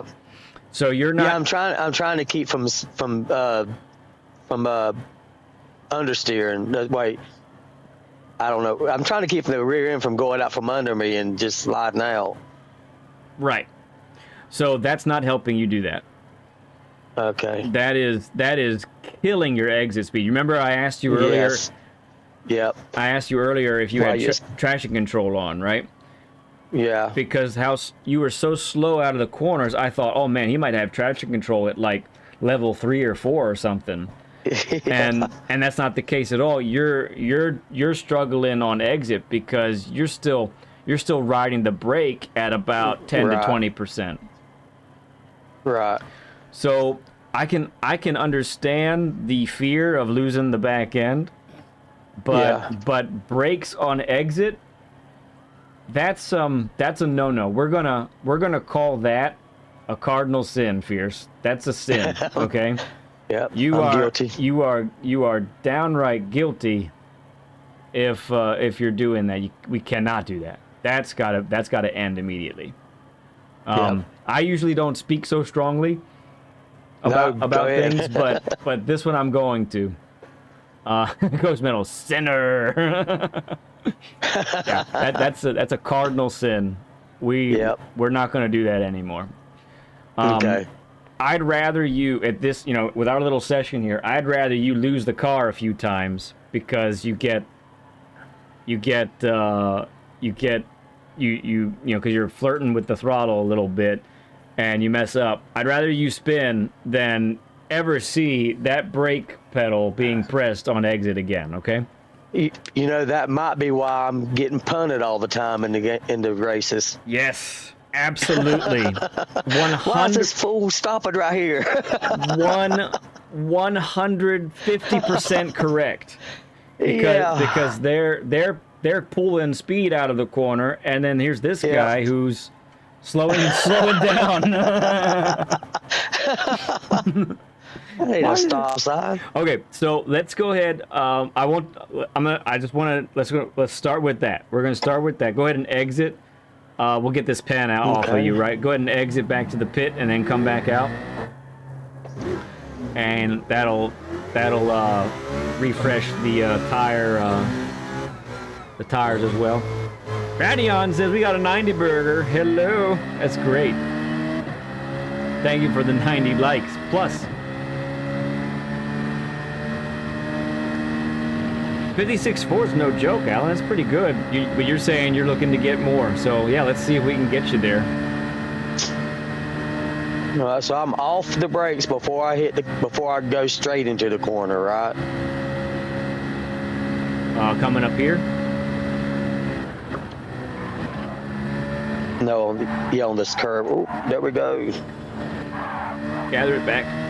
There you go. That's fine, drones, no problem. Blankenship says it's okay, Fierce. That's why we do these sessions. We've all been there or are there. Oh. It's all right. Can I go to there?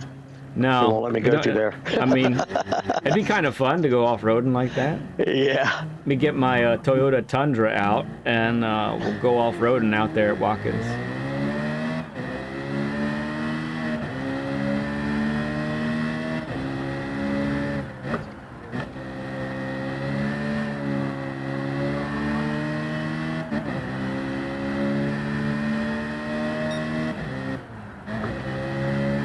All right, let's go.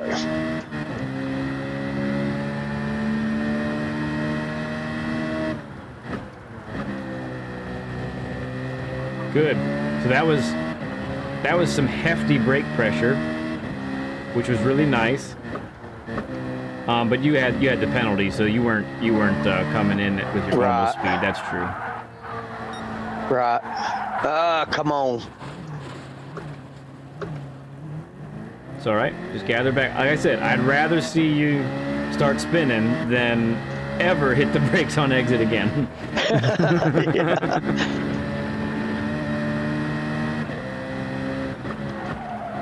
All right, so that time we missed our braking point entirely. That's what's up there. Yeah.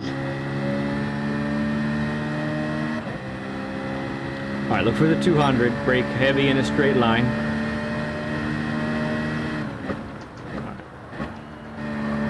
Up to third. There you go.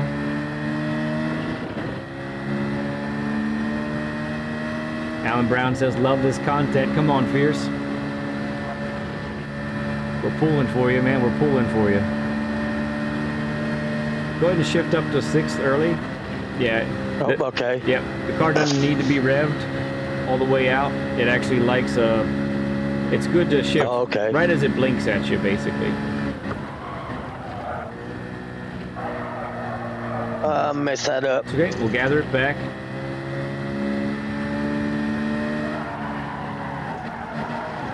Another Alan Wilson. Racing because that's what the daily is for the week. So I like to use a daily as a template because everybody watching is probably familiar with running the daily.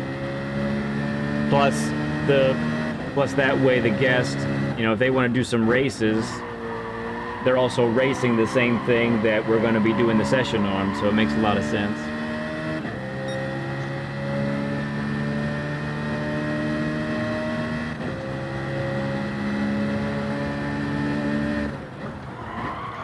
All right, so I'm gonna ask you. Do you know what happened there? I think I was holding the brake too much while I was turning. Incorrect. Okay. Yes, but there's a reason why you had to do that.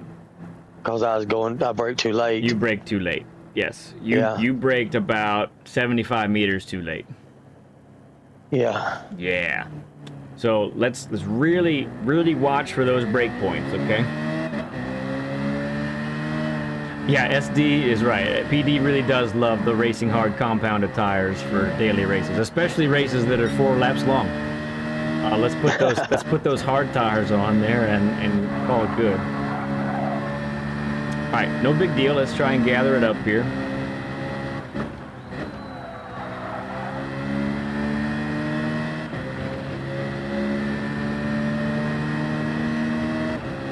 I got the pin markers up. Would you say that those pin markers might be somewhat of a braking, or not necessarily braking, but turn-in points? Yes, they are good guides. They're not perfect.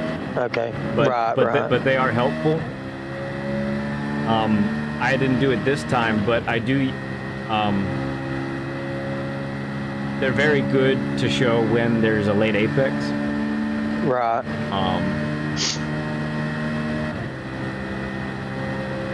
All right, so we're looking for the Marshall box at 200, right? So let's hit those brakes right there. Too late. A little bit late that time. Yep.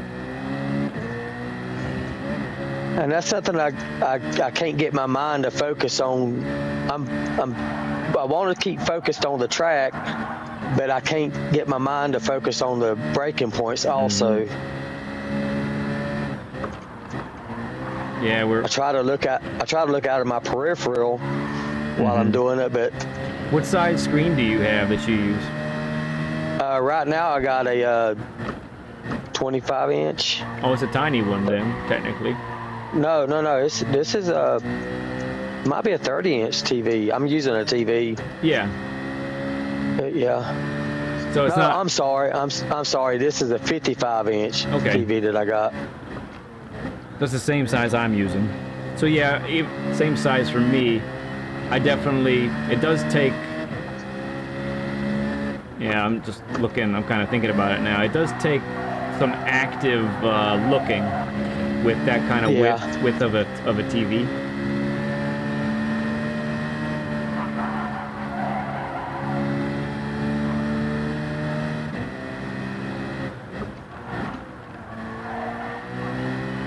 Yep, so that time we went to 100% brake where we only needed about 50%. Oh, okay.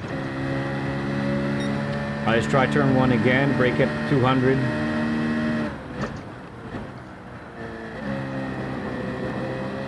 Okay, that's good. It's better than overshooting. So we kind of overcompensated a little bit. So we probably don't need second gear for turn one. We probably just need third. Oh, okay.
Thank you, Rob. Rob has good advice, everybody.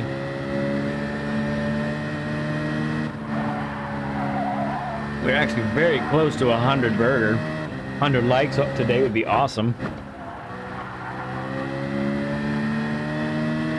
Okay. Turn one again. So this time we're going to go down to third, not second. And see if we can carry more speed through turn one, okay? But we missed our braking point a little bit. Yep. We gathered it back. That's pretty good right there, son. Very nice. You were at 75 at the apex. That's more speed than you've been carrying there for a bit now, so that's good. All right, we're just gonna get up to 6. There you go. Sorry about that. Take it nice and smooth through here. All right, very safe. I like it. Let's just stay within the limits of the car. Okay, give me a little break, just a little break. Oh, Oh, sorry. Was that too much? That was a little too much, and we probably didn't need third. Yeah. I have a tendency to downshift to try to help slow me down without braking. That is definitely a great model in many cases. But not all the time. You know, but what I'm seeing is you're using it a little bit as an emergency when there is no emergency. Right, yeah. That makes sense, yeah. Yes, it does. And I know that's one of my problems there. Just like right there, I probably could have stayed in third. Yes, with this car, yeah. Same here, third is fine. Good, I want to see that back end come out. No. Come on.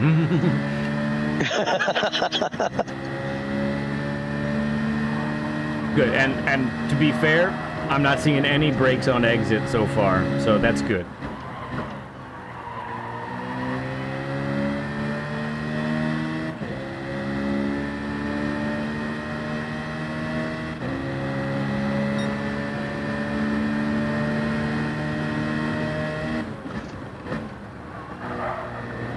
Good. Very close to the last one. I like it. I'm normally at 10 seconds on the counter, and I just seen that I was at 7 right there. Fascinating. I try to keep track of the counter where I'm at on my time, and I'm always at 10 seconds right there, and I just seen that I was at 7. Yes. If I don't screw it up the rest of the way, I might have a good time. Good. Oh, that's one of your best bus stops. We haven't been focusing on it, but okay, give me some brake. No third. No third. Stay in fourth. Oh, okay, yeah. Okay, here we go. Brake. Oh, not grass. No grip on grass. Dang it. Oh, yeah, so man. you were in the process of gathering the car there after kind of a wonky, hitting the grass and stuff. You were in fourth, and then you immediately went full throttle, and that was not the time to go full throttle. You needed to keep you needed to keep gathering the car there, and then shooting for that apex. Yeah.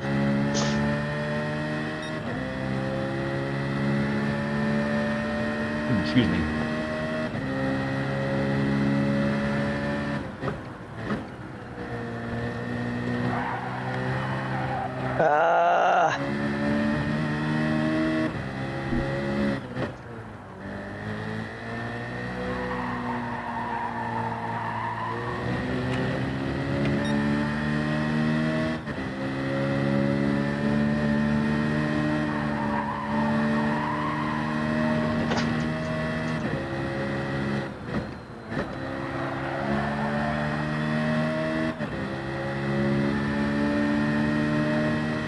Yeah, Blank, for sure. That's one of the things about the Citroen is you can control that rotation on exit. That's why this thing is so fast and so dominant right now, is because of that. Okay, good. I like it. Go ahead and hop out for a bit. Let's go ahead and get back to the track. I'm gonna try and reset my settings again. Because it is genuinely nighttime. Yeah. So let me change that. Let me just keep that static.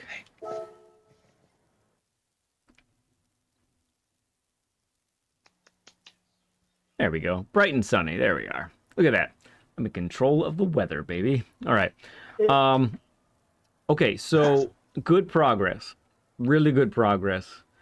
So the next thing I'm seeing here is, and we talked about it a little bit, is the fact that you've got your brake references, but unfortunately, in the middle of the race, with everything you're trying to think about, you're missing them. You're missing them big time. Yeah. So, what is there anything that you could point to that would show, that would be like why you end up missing those break points? Is it something that are you trying to feel But talk to me about it. Like I say, this goes back to the Midnight Madness Club days. I know it's a game. I try to make this feel real instead of a game, because if I look at the game as being real, I want to try to not wreck and cause damage to my car. But because I know this is a game, I'm trying to be all in it at all the whole time. And I think when I'm coming up to these breaking points, I guess my mind is thinking, how fast can I get through here? And I'm not focusing on when I need to brake. And I think that's why my left foot can't realize that, hey, you dummy, you need to stop here, slow down here, or let off the brake. You're already through the corner. Let off the brake and let's go with it. Yeah. I'm not stopping soon enough because I'm trying to get through it too fast. Yes. And I'm not letting off soon enough because I'm trying to keep from spinning it on out. Yes. Good. Okay, excellent observations on your own stuff there. That's great. Okay, let's head back on the track together. All right, and so we're gonna work on something else while we're doing that. Alan Brown, thank you for the 10. Appreciate that, friend. Great content. We'll be watching more of this. Keep it coming, man. Appreciate you, bud. Thank you so much for doing that. And then Radion, just up there above, he said we got a 100 burger. Thank you for the 100 likes, everyone. 100 likes on a Saturday. That's a great day. Thank you, buds. You all are amazing. All right, let's just, I don't want to talk about it through the bus stop because the bus stop kind of doesn't apply. Let me get to that one tricky corner.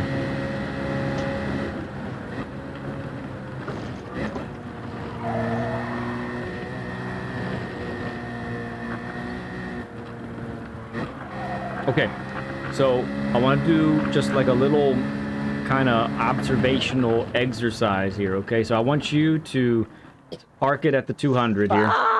Sorry. Again, it's not my real car, I don't care. Let me back up. All right, yeah, park it right at the 200. So that's your braking point, right? All right, yep. So that's where you are.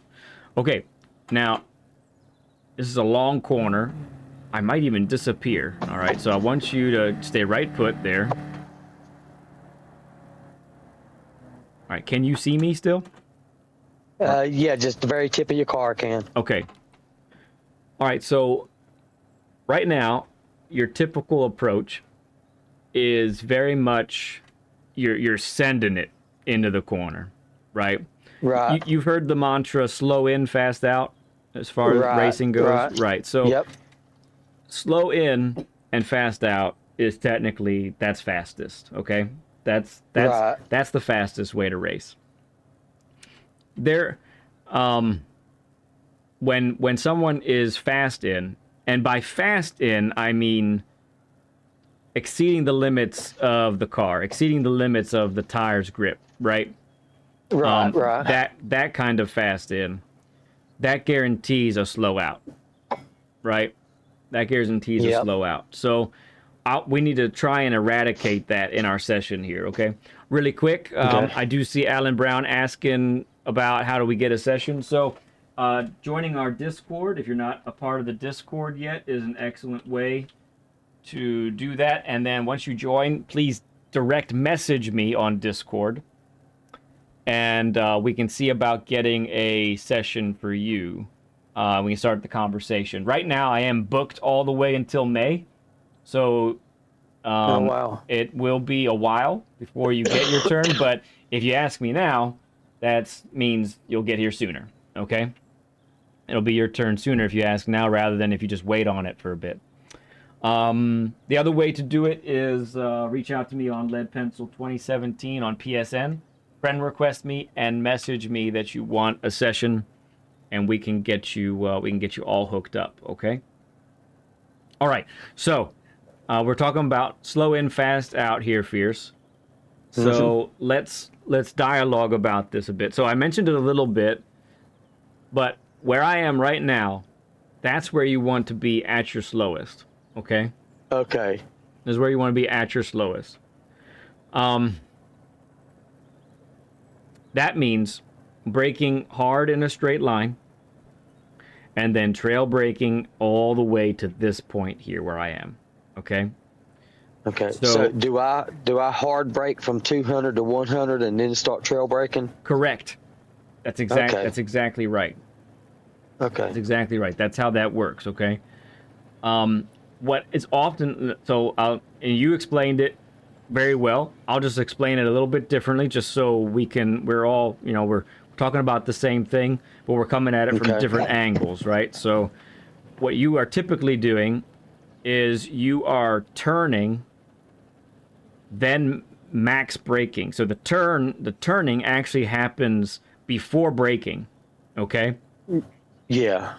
So already, okay, listen to this very closely. Already, you have exceeded the limits of grip for the tires from the get-go. Okay, so that is because I'm turning before I brake? Correct. Okay. Yes. Okay. And often when you're braking in that regard, you're max braking. So it's just not going to do it. The car's not going to do it, okay? Yeah. And then what ends up, a couple things happen depending on how late you've applied those brakes. Either you're overshooting the corner, like for this one, you end up way wide. Right. Or you do apply the brakes a little bit earlier, but it's still max and it's still for too long. So you end up actually not only hitting the apex, but you clobber the grass on the inside of the apex. Yeah. You saw you did that a few times, right? Yeah. So that's why. So you're living in both extremes, basically. Right. You're living in the extreme of too late, too hard, and too early, too hard. Right. Okay. So once again, let me be your ghost for a little bit, and we're gonna go around the track. Go ahead and follow me. Okay. And let's get nice and close again. Okay.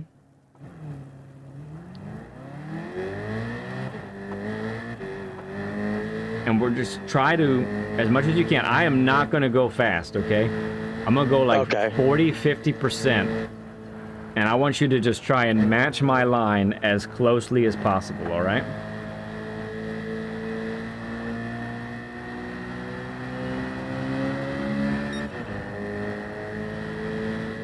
And I want you to focus on hitting every single stinking apex.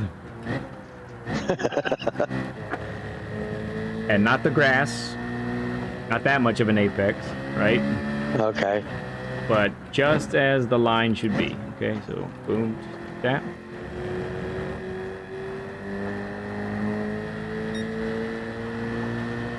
You missed that one.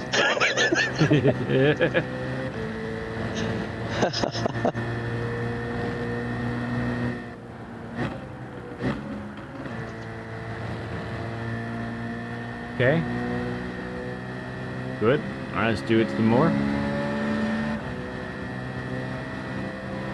Are you from Spain, Alan, or are you just living there?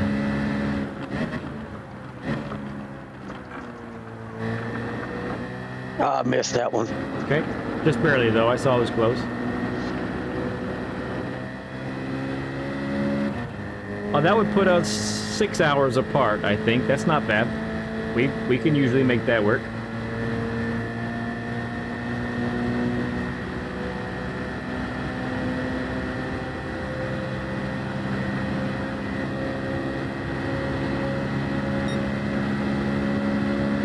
We had Radon earlier. He's in Thailand.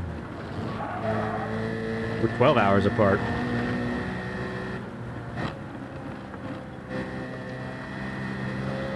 Downshifted. Okay, good, but I mean, so far I'm seeing your lines look pretty good. They're close. Okay, so I see you're a little wider there. Yep. All right, so you're seeing, even with this slow speed, we're not going fast, right? Even slowing it down, you're still missing some. So let's try and tidy it up, okay? We're not going fast, so you should be able to, with the right amount of brake pressure, make this happen.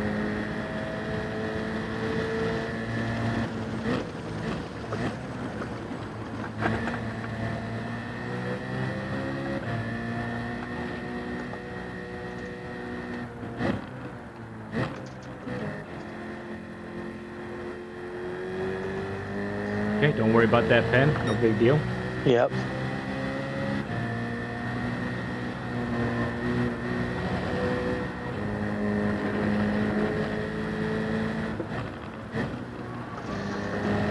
Get in there. There you go. I had to slow down a little bit to get it, but I got it. Wasn't ideal. Ah, snap. No, don't worry about it. Be right up next to me. I want you to see it, honestly.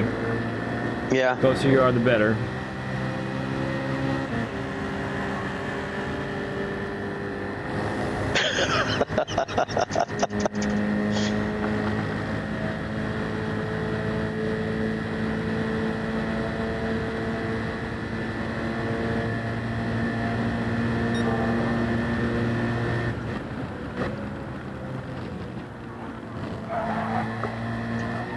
Yeah, So, dang it. So that was the epitome of fast in, slow out, right there. Right? Yep.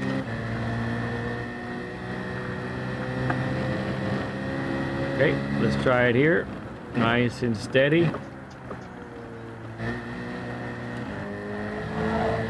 I still missed it. You see how you catch me in the braking zone as well? You see that? Yep, yep. So I'm coming in slower than you, but I'm completely in control, whereas you're fighting the car. Yeah. Right, you got those pins. All right, here we go. All right, let's do it some more.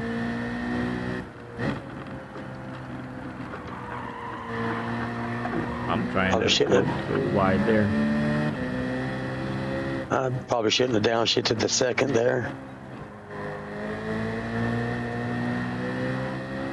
Where did I get that from?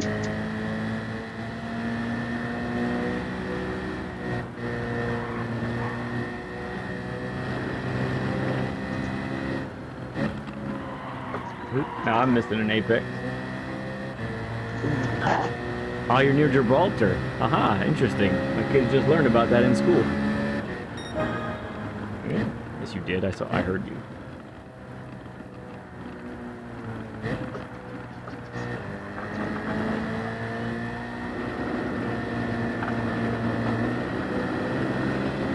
Yeah, Alan, I am half Spaniard. My dad is from Spain.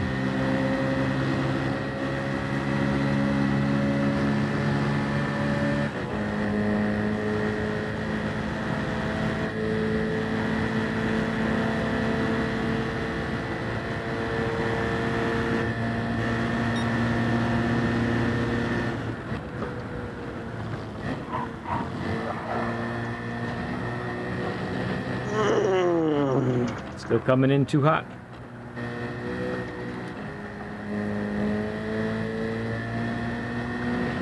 Okay.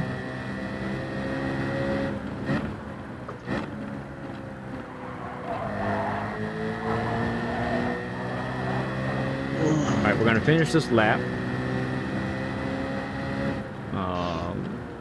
Actually, no, let's not finish this lap. We'll have you serve this pen, and then we're gonna talk about this next corner, just as an example, okay? Okay.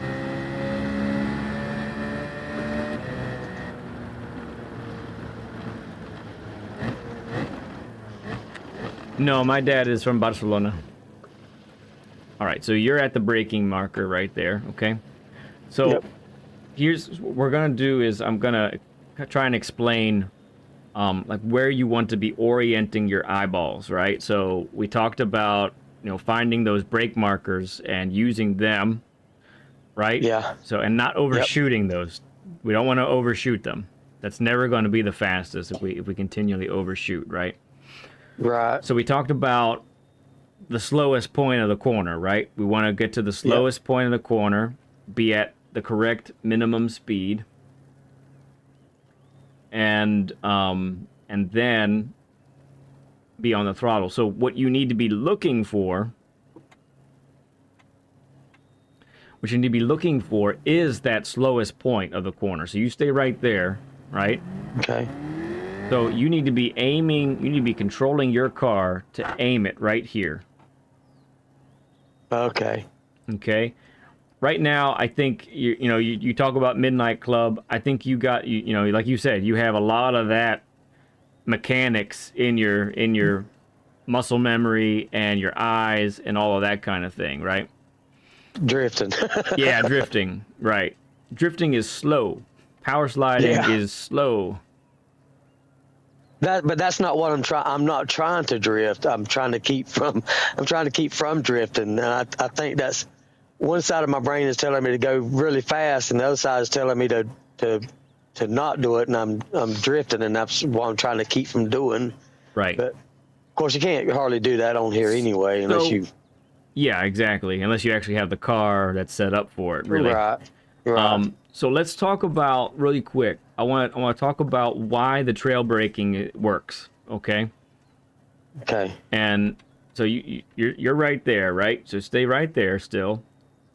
Okay. So what trail braking is doing is maintaining the grip to the outer tires. How do you increase grip to the tire? Well, it's all about the weight on those tires, right? Right. Right. So when you first, like this turn, for example, when you first start to brake, all the weight of the car heads towards the front, right? And on the front tires. Now, I'm going to back up just a little bit. When we get to the turn-in point, okay, which like we discussed is right about here, okay. No, you're fine, Alan. That's okay. It's what I do. It's what we got to do. What we have to do then is if we max brake at this point and turn at the same time, then we exceed the traction budget of the front tires. We'll say it like that. That's what I'm doing a lot. That's what I'm doing a lot. That's what you're doing habitually. Yeah. Yeah. Yes. So I love that term. I heard that from someone else. Traction budget. I think it's a great term. Can't exceed the traction budget. It's not gonna work. But here's the cool thing: if you decrease your brake pressure as you turn, right? So let's say at this point of the turn, now I'm at 75% brake pressure. Okay. Okay. Yeah. So I'm decreasing the brake pressure. Not as much pressure is being applied to the brakes. That means the tires, the wheels, have the ability to disengage a little bit from the brakes. What that's doing is it's making sure that the tires don't slip. They are they're actually maintaining grip. Now, the cool thing is it's very much like this corner after corner. The more you turn the steering wheel, the less brake pressure should be applied. You follow me there? So, so let's say at this point, I'm braking at 75%, and I have my steering wheel pointed at like 1 o'clock. If the steering wheel was 12, if straight is 12 o'clock, then I'm pointing it to 1 o'clock, right? So let's say I get to this point of the corner right here. Now I'm pointing at 2 o'clock, and my brake pressure is at about 50%. Okay. So as I'm increasing the steering, I'm decreasing the brake pressure, which is maintaining grip to the outer tires. Because now, look, what's happening is, remember how when we started braking, all the weight of the car went to the front. But now as we begin to turn the car, now the weight is transferring not just from the front, but it's also the left side of the car. Now, which tire in this scenario with this turn right here is doing the most work? I'd have to say the front left. Yep, it's driver's side left. Yes, that's exactly right. That's also, if you exceed the traction budget, that's going to be the first tire to say, nope, peace out. Yeah, we're done. We can't do it anymore, right? Yep, yep. Okay, now, last part of the corner from here to the apex, right? So let's go right here. Right here, then, by this point, I'm at 3 o'clock on the steering wheel. and let's say I'm at about 25% brake pressure, or maybe even a little bit less. Okay? That's the sequence, right? Instead of turning and then braking, we are braking, then turning, then gradually increasing steering input while decreasing brake pressure. That's what we're trying to accomplish. Right. When you habitually are turning and max braking, the front tires give up. And you have no control, right? I mean, that's really what happens. You have no control over a car where the front tires are slipping. You're just at the mercy of the slide the entire time, right? Yep. Okay, so let's go ahead. Let's try to implement this a little bit. I'm going to go ahead and spectate you now again. Okay.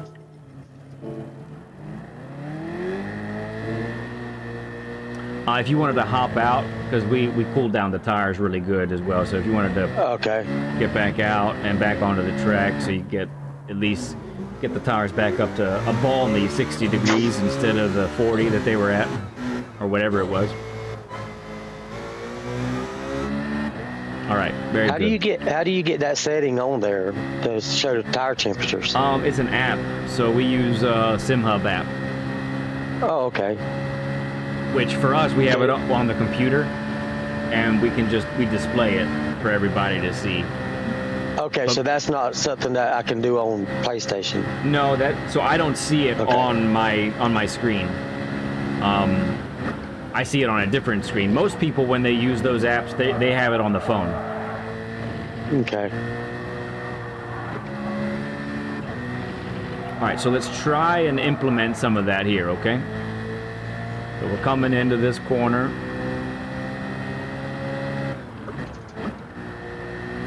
Easy on the throttle. Yeah, just a little early on the throttle, so that's why you had to lift. But that was very close, very close. Let's try again.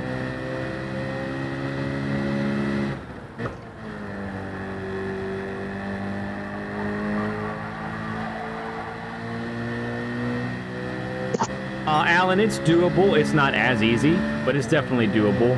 I mean, the fact that Fierce, you can see he has the range in the brakes. He's doing it right there. That's okay. We're not worried about that, Fierce. So it's doable. It's not technically maybe as easy because it's not as easy to develop that muscle memory, but you can develop that muscle memory even without a load cell brake pedal.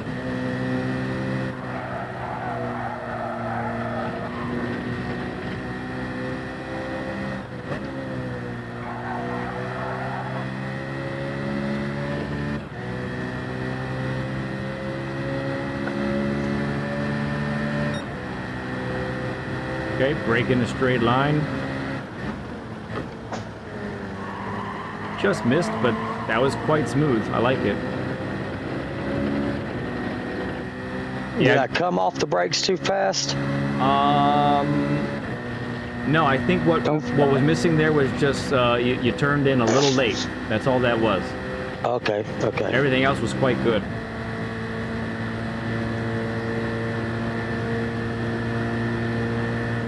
What am I doing in 7th? I don't know.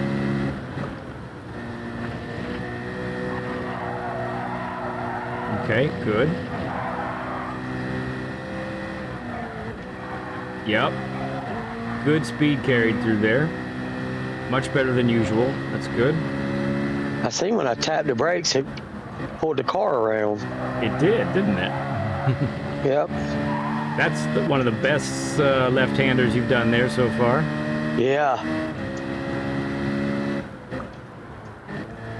Okay, easy on the throttle. Easy. All right, now punch it. Yeah.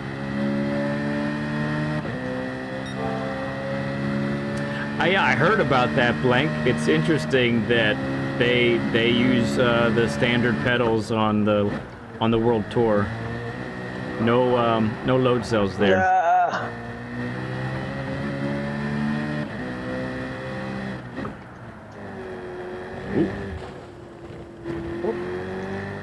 So that was different. I'm not sure what happened there. Well, one thing that I'll tell you what happened there. One thing that I have a problem with is I know it's muscle memory with braking and everything, but trying to look down there to see what's going on the brake meter. What happened there is I looked down to see what was going on in the brake meter, and that's why I hit the wall. But I see. Yeah, so I wouldn't necessarily be looking at that yourself. What I would suggest is go ahead, do some laps. When you're practicing in the future, right? Right. Do some laps, save your replay, and then go back and watch. Okay. Yeah, because it's a lot to try and do all of that. I really, whenever if I try to look at my brake meter, I'm like, it's a quick glance, very quick glance. Nice bus stop. Very nice. Okay, a little dab of the brake, a little downshift to fourth. Okay, brought it back. All right, once again, 200. Easy, good. Yeah. That was a good one. All right. Down to third. Give me some third. There you go. Nice. All right, we'll serve this pen. Whatever game.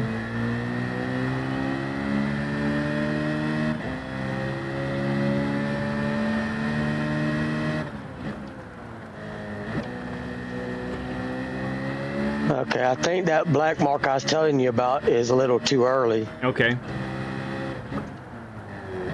Well, don't forget, you just, yeah, don't say that because you served a pen there, so you were coming at that corner really slow. Oh, okay, yeah, that's right. I wasn't at full speed. Correct.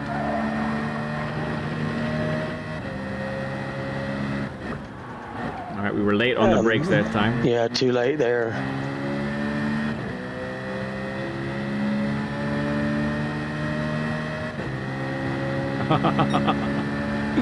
Rob Cooper says, little tidbit that could help Fierce. Have him pretend his car is his semi carrying a multi-million-dollar piece of equipment in the mountains of Colorado. Yeah.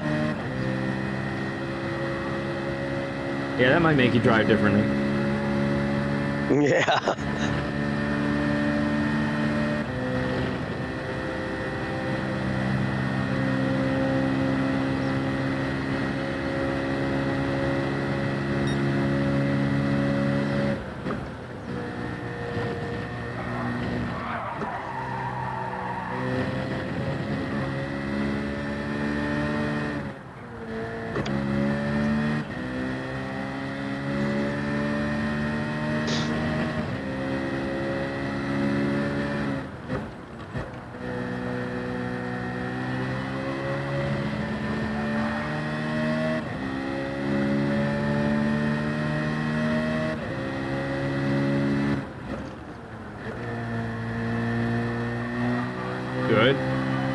Good patience on the throttle that time. I could tell you maybe wanted to step on a little bit more, but it wasn't time yet. So it was a good decision. Yeah.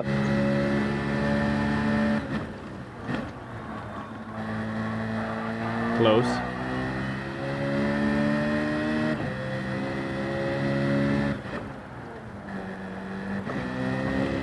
I held too long there. Correct.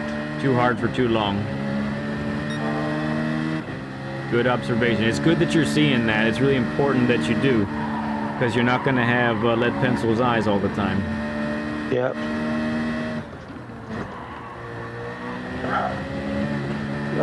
Too much grass. Yep, that was too hard on the brakes.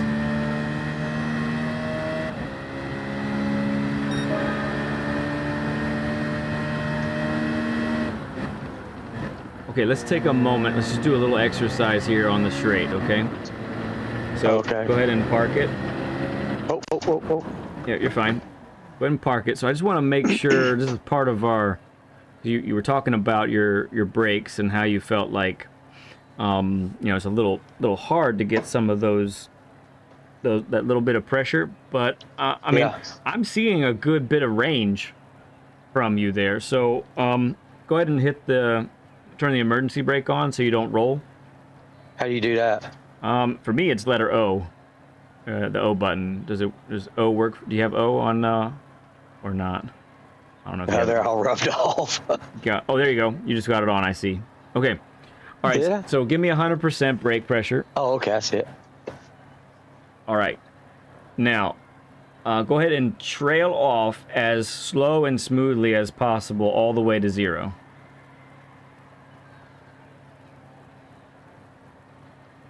Okay, do it again.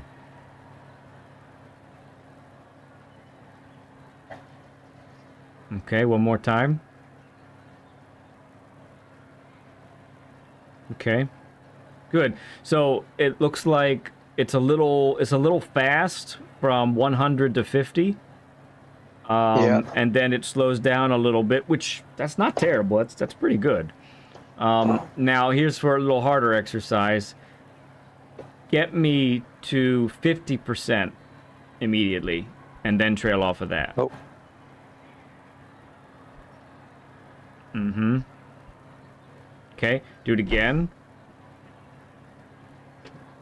A little fast there. Yep. Smoothly. All right, let's do it again. All right, so how does 50 to 0 feel to you?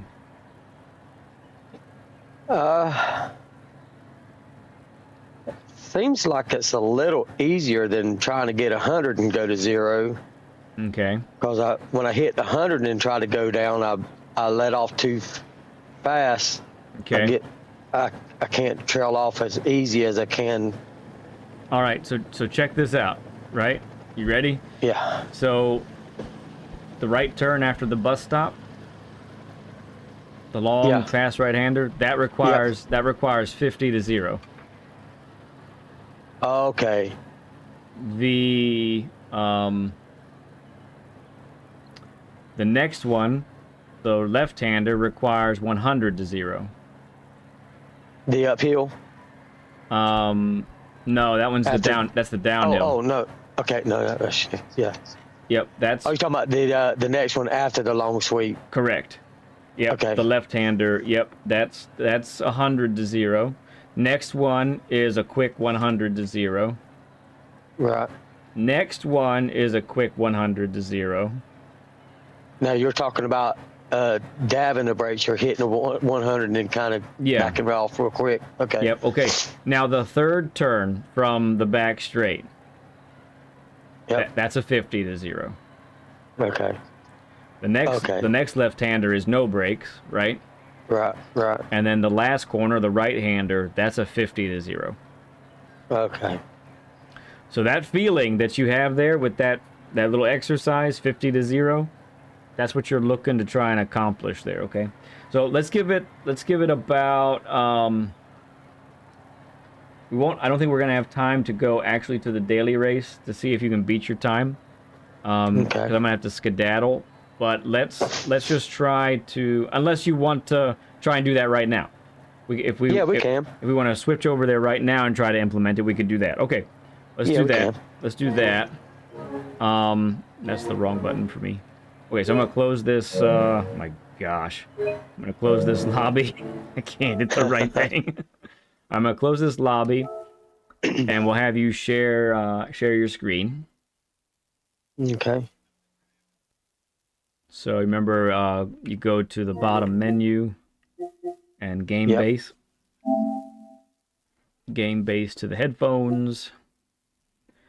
Click on our party, and then you'll see that option for share screen. Just check a network environment. Oh yeah, you can do this while it's doing that.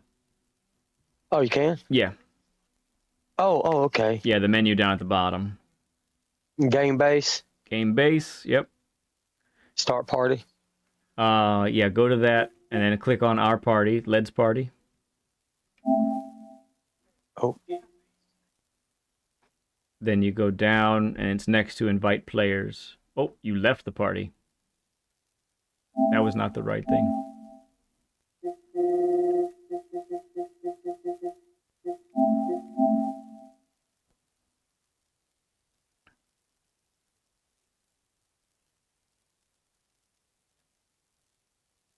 All right, you back? Yeah. All right, let's try that again. Okay. All right, so go to that game base again. Okay. Headphones. Let's see. All right. You click on Led's party. That's the party we're in. Then below that now you see invite players.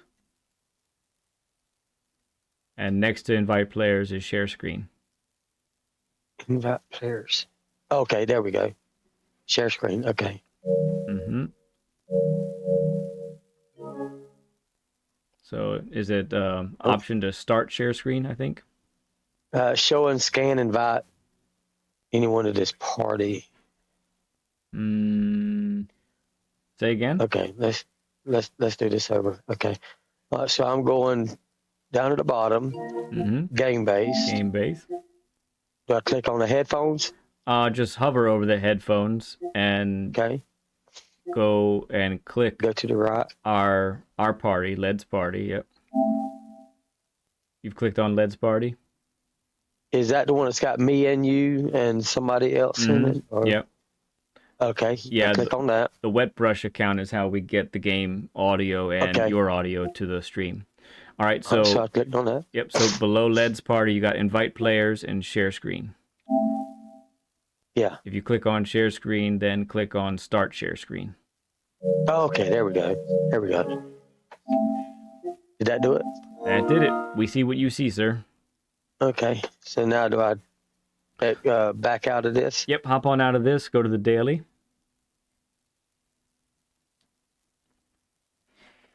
And we'll try and spend 10-15 minutes here. Get over there. And then after that, we'll see about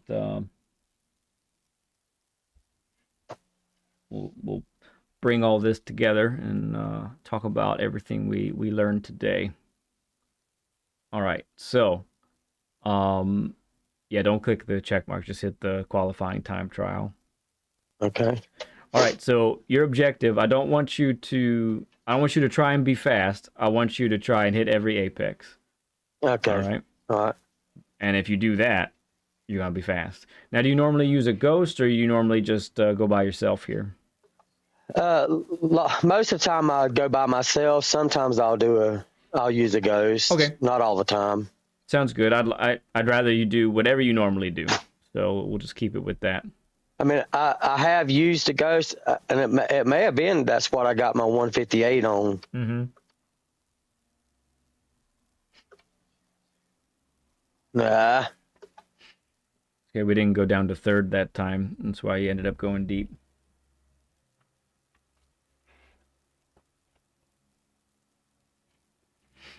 Oh. Okay. Let's do that again. Yeah, we can try that again. So if you're just watching right now, you're just joining us, everybody. We've got the share screen going on. So we'll give Fierce a little chance to beat his time. He's got a 58.9 right now. Sorry for the lack of game sound. That's just a byproduct of doing the share screen here. Okay, and remember, use your eyeballs. You're going to look for those break points. You're going to break right before you hit those break points. And on the long sweeping corners, look for that slow point on the track and get that car over there, okay? Okay.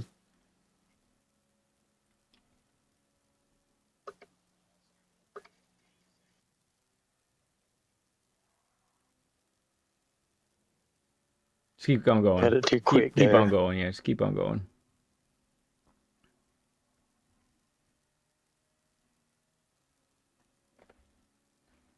All right, let's put it into practice here a little bit. Nice. Good. Very nice on that line. That had to feel good too, huh? Yeah. Yeah. It felt kind of weird maybe at first, but then you saw, wow, the tires hook up and there you are at the apex. Boom. But in my mind, I heard the engine go down some, and I'm thinking, wait, I don't need to be slowing down. I want to speed up. Right, but that's not true. Not the case. Yeah. All right. Too much grass. Yeah, it's tough because you had that penalty, so it slowed you down again.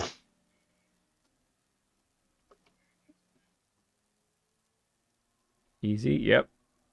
Patient on that throttle there. That was good though.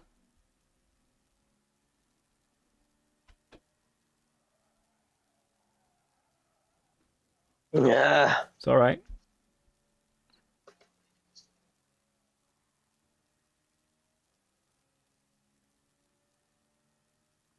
And again, and I know I told you this the other day, I think, but and everyone watching too. I mean, we love it when someone beats their time on live on stream. It's great, but it doesn't have to happen. It's not something that we're really looking for. What we're really looking for is you take these things that we've talked about and you really put them into practice. Right.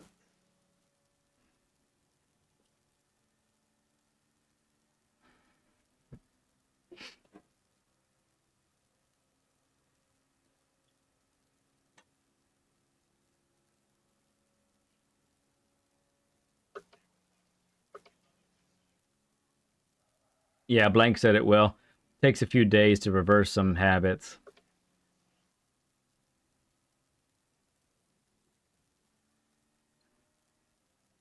Nice turn there. It's a good job. Good. Oh, yes.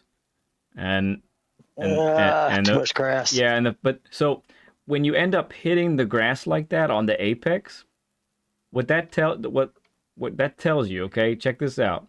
If that's the mistake you make, all that means is you need a slightly later turn in. Okay. And you would have nailed the apex. Yeah. Got it? Yeah. Yeah. Yep. So that's the adjustment that needs to happen. That's all it is. Nah. Yeah, so that's on the throttle too soon. And not decelerating quite enough.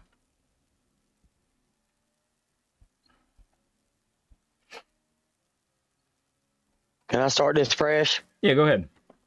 Yeah, because that's a lot Get that pin off. A lot of red on the right side there. Yeah.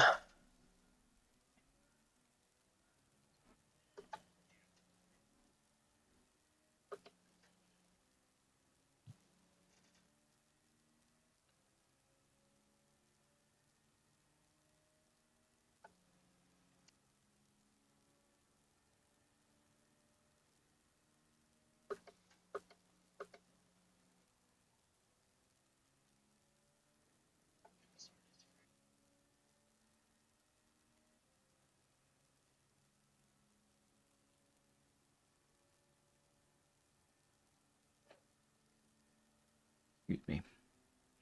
Got an itchy nose. Okay. All right. Take it nice and smooth through the bus stop.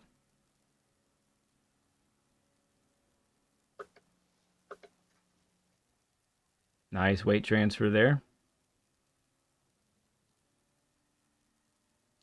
Little brake. Good. Even a little, you didn't go max brake, so that was good. You were at like 75, so you could have went even a little less brake there. Trail. Yep. Brought it back. Accelerated through the apex. Look at you go. It's beautiful. All right. All right, let's try to repeat. Yep. Trail. Uh-huh. Clip the apex. Accelerate through it. Boom. All right. Quick, give me some fifth. Yeah. Oh, sorry. Good. Could have carried more speed through there, but we're getting there. All right, let's try to build off of that.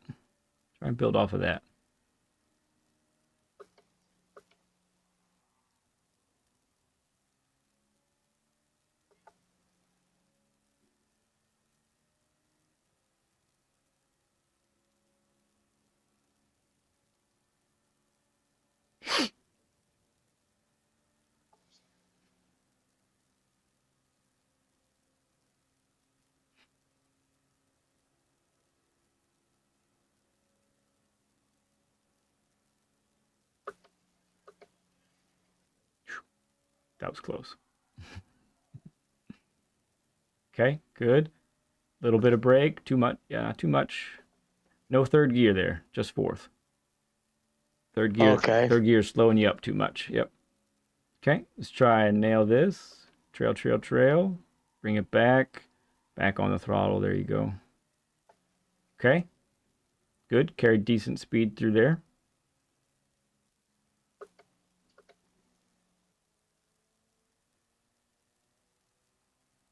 You're gonna make it. Yep.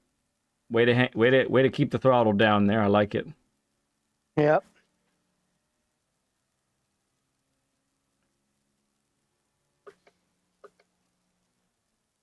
Wait on the throttle. Wait. Okay. Yeah, we're turning in just a little too early for that one. Okay. Easy does it. Back up to third. Oh. It's good. Good exit speed.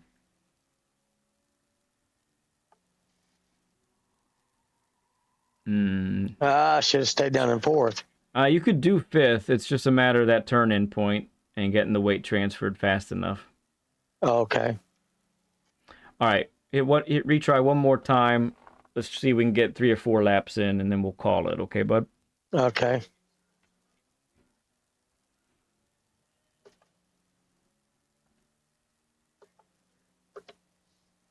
Alan says, come on, Fierce. We're pulling for you.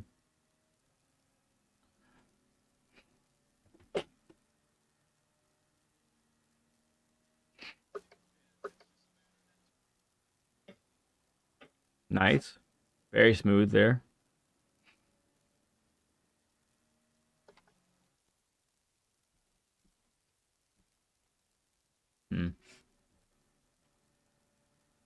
Rose, you still there? Yeah. Okay. Yeah, we're good. Back up now.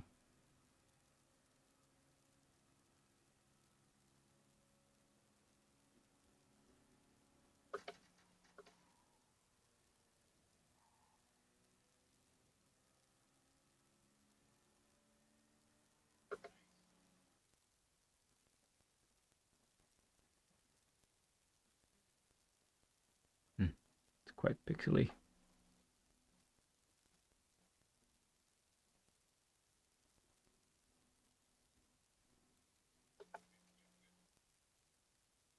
Come on, come back. I think we lost. Hang on, I can come back. Lost the feed. Was that me? Yeah, you keep going. Oh, okay. No, that's not it. Oh, you can still see me? No, not quite. Okay.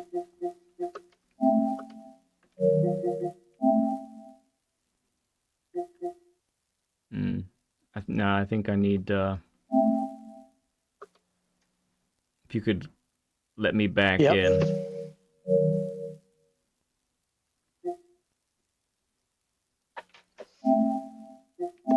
Okay. Sorry about that. It was struggling there for a bit, and then it disconnected.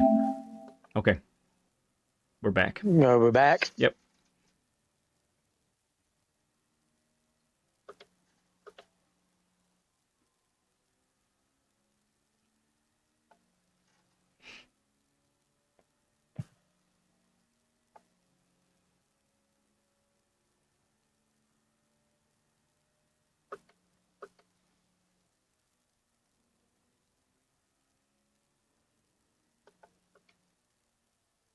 Good. It's a really good line there.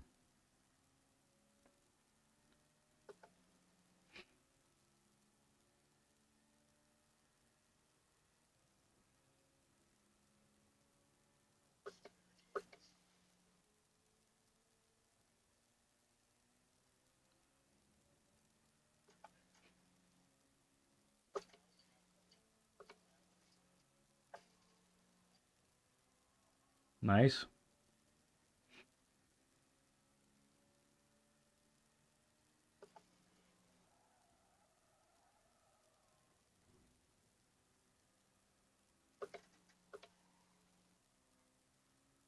Yeah, we did a little of that turn and brake instead of brake and turn that time. Yeah.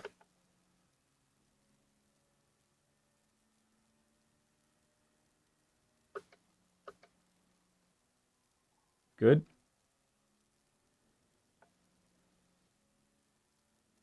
Good exit speed there.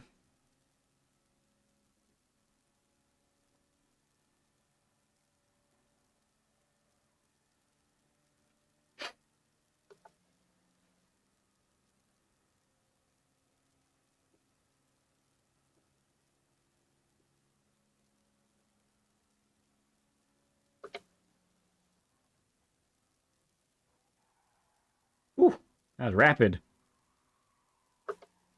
Yeah. So rapid, we lost the car for a sec. It's all right. Yep.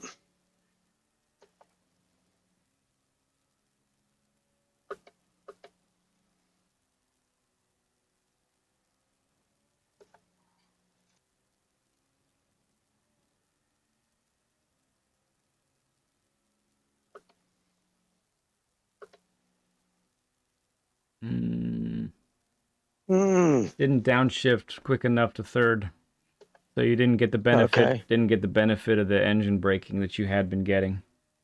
Yeah.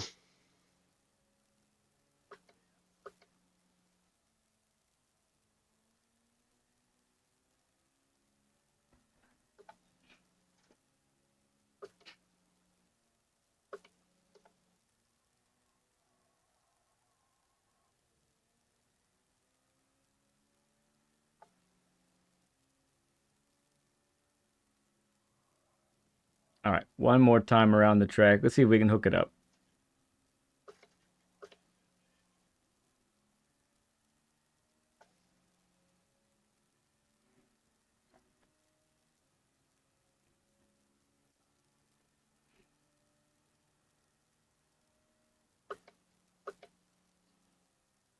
There you go. Rob Cooper says doing better than most folks in D lobbies. No. All right, no problem. We'll call it there. Okay. We'll go ahead and call it there. But let's gather this all up together, sort of wrap this session up with a bow, okay? All right. So I got 3 things for you to take away, all right? And so this is all talking about going forward. Yeah, you didn't get to beat your time here live on stream, but again, not the most important thing, because if you were to beat your time today, but then not be able to implement anything that we talked about for for future races, then this isn't really a success, right? So I'd rather you really take to heart the things that we talked about here, right? Right. All right. So let's look at them for a moment. Yeah. So Rob says doing better than most folks in D lobbies. Ghost Mel said did pretty good. Yeah, Rob, he's got the T598. That's correct. Yeah. So a couple things that we talked about, but I'm going to reiterate here, okay? So, number 1, so you have a habit of resting your left foot on the brake pedal when exiting out of corners. Right. Chances are that's a habit you might fall back to and that you want to watch out for. So, make sure, that you're definitely not doing that. Right. Better thing to do is learn to manage the power oversteer with throttle control. So, and you were doing it quite well here for the most part. Like you were easing on the throttle, working your way up towards 100%. You did that quite often, and that was really good. Second thing, okay, so that's the first thing. Second thing, make sure that when you're braking, you're not overshooting those brake markers by so much, right? So, especially in the beginning, we were like braking between 50 meters and 100. Well, at Watkins Glen, 50 feet and 100 feet beyond where we should be doing, right? Right. Okay. Rob Cooper's got some great advice. He's saying for you, have him double check his settings compared to, say, Rory, Kizzy, Sparks, or other people who use the T598. I've heard people talk about settings on that. I don't know. Yeah, I need to check that out because I don't know if that might be something that might help me out. Yeah, your dead zone might be something that could be worked on. Yeah, if you could check, just double check compared to them. You might be putting yourself at a disadvantage that you're not aware of, right? So that's really good. Okay, lastly, have you seen any of my cornering guides? Yeah, I watched a few of them. I try to watch as much as I can on that. And like I told you the other day, I like watching you on your guides because you are more precise and more in depth in it than what most people are. Oh, you're talking about my lap guides? Well, any of your guides, okay. Anything that you put out instructional videos, you're more in depth. Okay. So I need you to. You have our stream up, correct? Yes. So I need you to study this one next, okay? Yeah. I just put it in chat there. I want you to look at that one. If you can look at that one right away, that's probably really good once we get off here. It's a short one, but so in that video, I talk about brake markers. I talk about locking the wheels up when you hit the brakes for too hard for too long, all of that kind of thing. And I give I give you, ways to combat that in general. So I think that's part of your homework as well. Going forward, try to learn.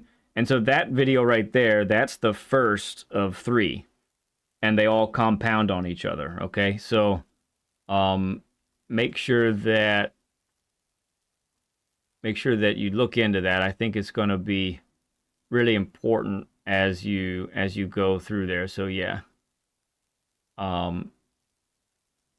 Let's see.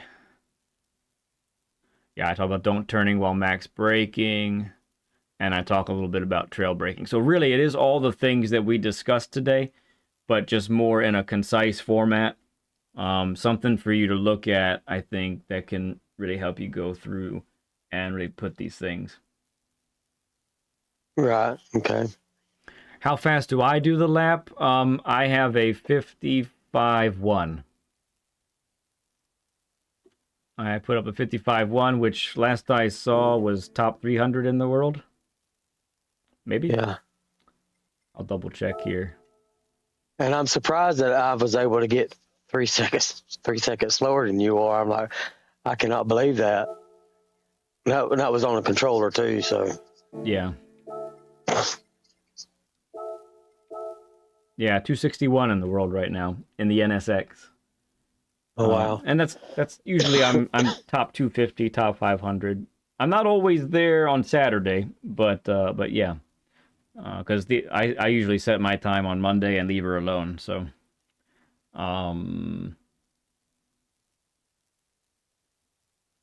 yeah, I'm right there. I'm so close to a 54. It's true. I had a 55 flat for my optimal, so I was pretty close. LVP, good to see you, and thank you, Yevgeny. Thank you, Yevgeny, for subbing up. Appreciate that, friend. Okay, so those are my three takeaways for you, my bud. Okay. You put in some good work today. It's a good job.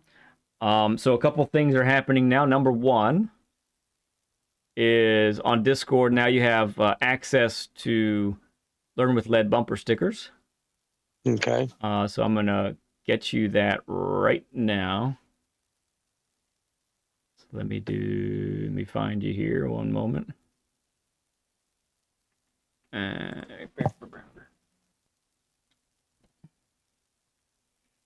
Okay, there you have it. You are good to go, sir.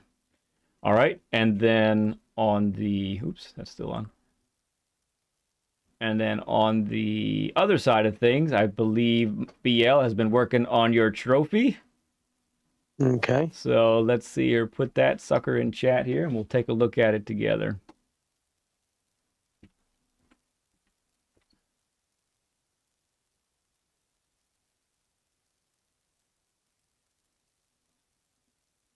There it is. Let's take a look. Let's click on that sucker.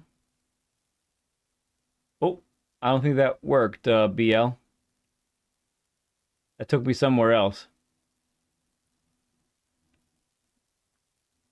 Yeah, it didn't take me to it. That took me to like the general website.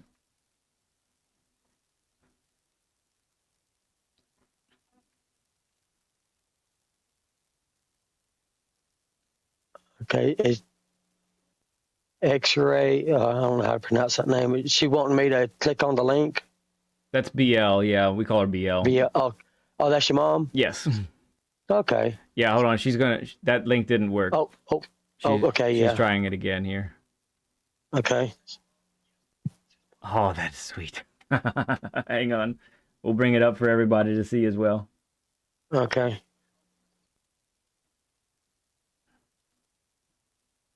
Okay. And there it is. Very cool. I love the truck. It's awesome looking. With the sim rig in the back. That's what that is, isn't it? I'm not seeing it yet. Okay. Come on, pull up.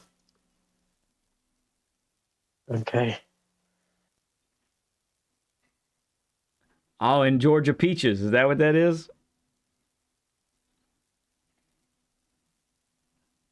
Yeah, it's not pulling up. You can look on if you got our stream up there, you can look at that. Okay, yeah. I have it up for you. Okay. There we go. That's a big trophy. Got a big truck on top, so. She got me suicide doors too. I like that. That is so cool. 71 on there, Learn with Lead, Georgia Peaches, Fierce Oxide. Fantastic. Thank you, BL. Wonderfully done once again, as always. Yeah, that's good. Let's take a snapshot of that. I might put that as my what you call it? Your little logo, or yeah, that's sweet. Definitely do something like that. That's top stuff. Top stuff. Okay. Georgia Peaches. Well, this is where we say goodbye, my friend. But I do appreciate all the work you put in today. You did well. You did really well. A lot of new things that we were going over, and yeah, it's just practice now. You keep working on it, keep putting these things into practice. Just remember, no turning while max braking. Definitely, definitely got to be. That's a huge one. So watch out for that, and definitely watch that video. Get that ready, and really start to just got to remember those things. You know, next set of dailies that come up. Make sure that you are putting that together, and that'll go really well for you, okay? Right. I thoroughly enjoyed it, and I sure appreciate your time and your help on these issues. You're welcome, man. My pleasure. We had a great time. Appreciate you. Yes, sir. All right, my friend. We will see you, I'm sure, in a chat or track real soon, my bud. Yep. Bye-bye. Bye-bye now. Okay. That's going to basically do it for me. Just real quick as a reminder, I will be streaming tomorrow. That's his mama. And on that stream tomorrow, I'm going to be on like an hour and a half maybe. And I'm going to be going over all the details. I'm really excited to share all the details about the 2,000 subscriber celebration race that we're going to do on the 14th. I do encourage anyone who wants to show up, please come on over, because even if you're not signed up for the event, we will be practicing the event on various occasions. I'll be streaming those practices as well, and anyone is welcome to practice with us. Plus, if you're an alternate, you may end up getting into the actual event, even though you couldn't sign up in time. Definitely do that. Hang out with us tomorrow so you can see the rules and the combinations that we're going to be doing. All that's going to be tomorrow afternoon. Be on the lookout for that stream. I'll have it posted here in a couple hours. And you'll see it there. Yeah, he's out now. Sorry. I should have I could have silenced him on this end too. So that's going to take place. All that's going to take place tomorrow. If you want to be there, but you can't be there live, you're going to miss the live. That's okay. I'm going to post that on Discord, and you'll be able to get access to that video. I'm going to go over all those details, and then at the end of that stream, I have a little surprise for everybody that will hopefully help you out in some ways in regards specifically to the event. All right. So we'll go ahead and say goodbye then. You guys are awesome. Thank you for all the donations today, all your support for cheering Rad and cheering Fierce on. You guys were awesome as always. You guys, you keep outdoing yourselves. That's all there is to it. You definitely do. We got 108 burger tonight. Woo! That's a lot of burgers. I'm kind of hungry actually. Need to get a little bit of food in me pretty soon. So yeah, and I'll have fun. We won't really be doing any racing tomorrow. You know, it'll be just hanging out. I mean, maybe I'll get a race in or something. Maybe get one race here. I don't know. But mainly it's going to be just talking about the event. Plenty of information to go over. And then, of course, like I said, my surprise for you at the end, especially for those who are involved in the race. You'll hopefully enjoy all of that. So I love you all like crazy. Not a thing you can do to change my mind. And I'll see you guys tomorrow. Bye.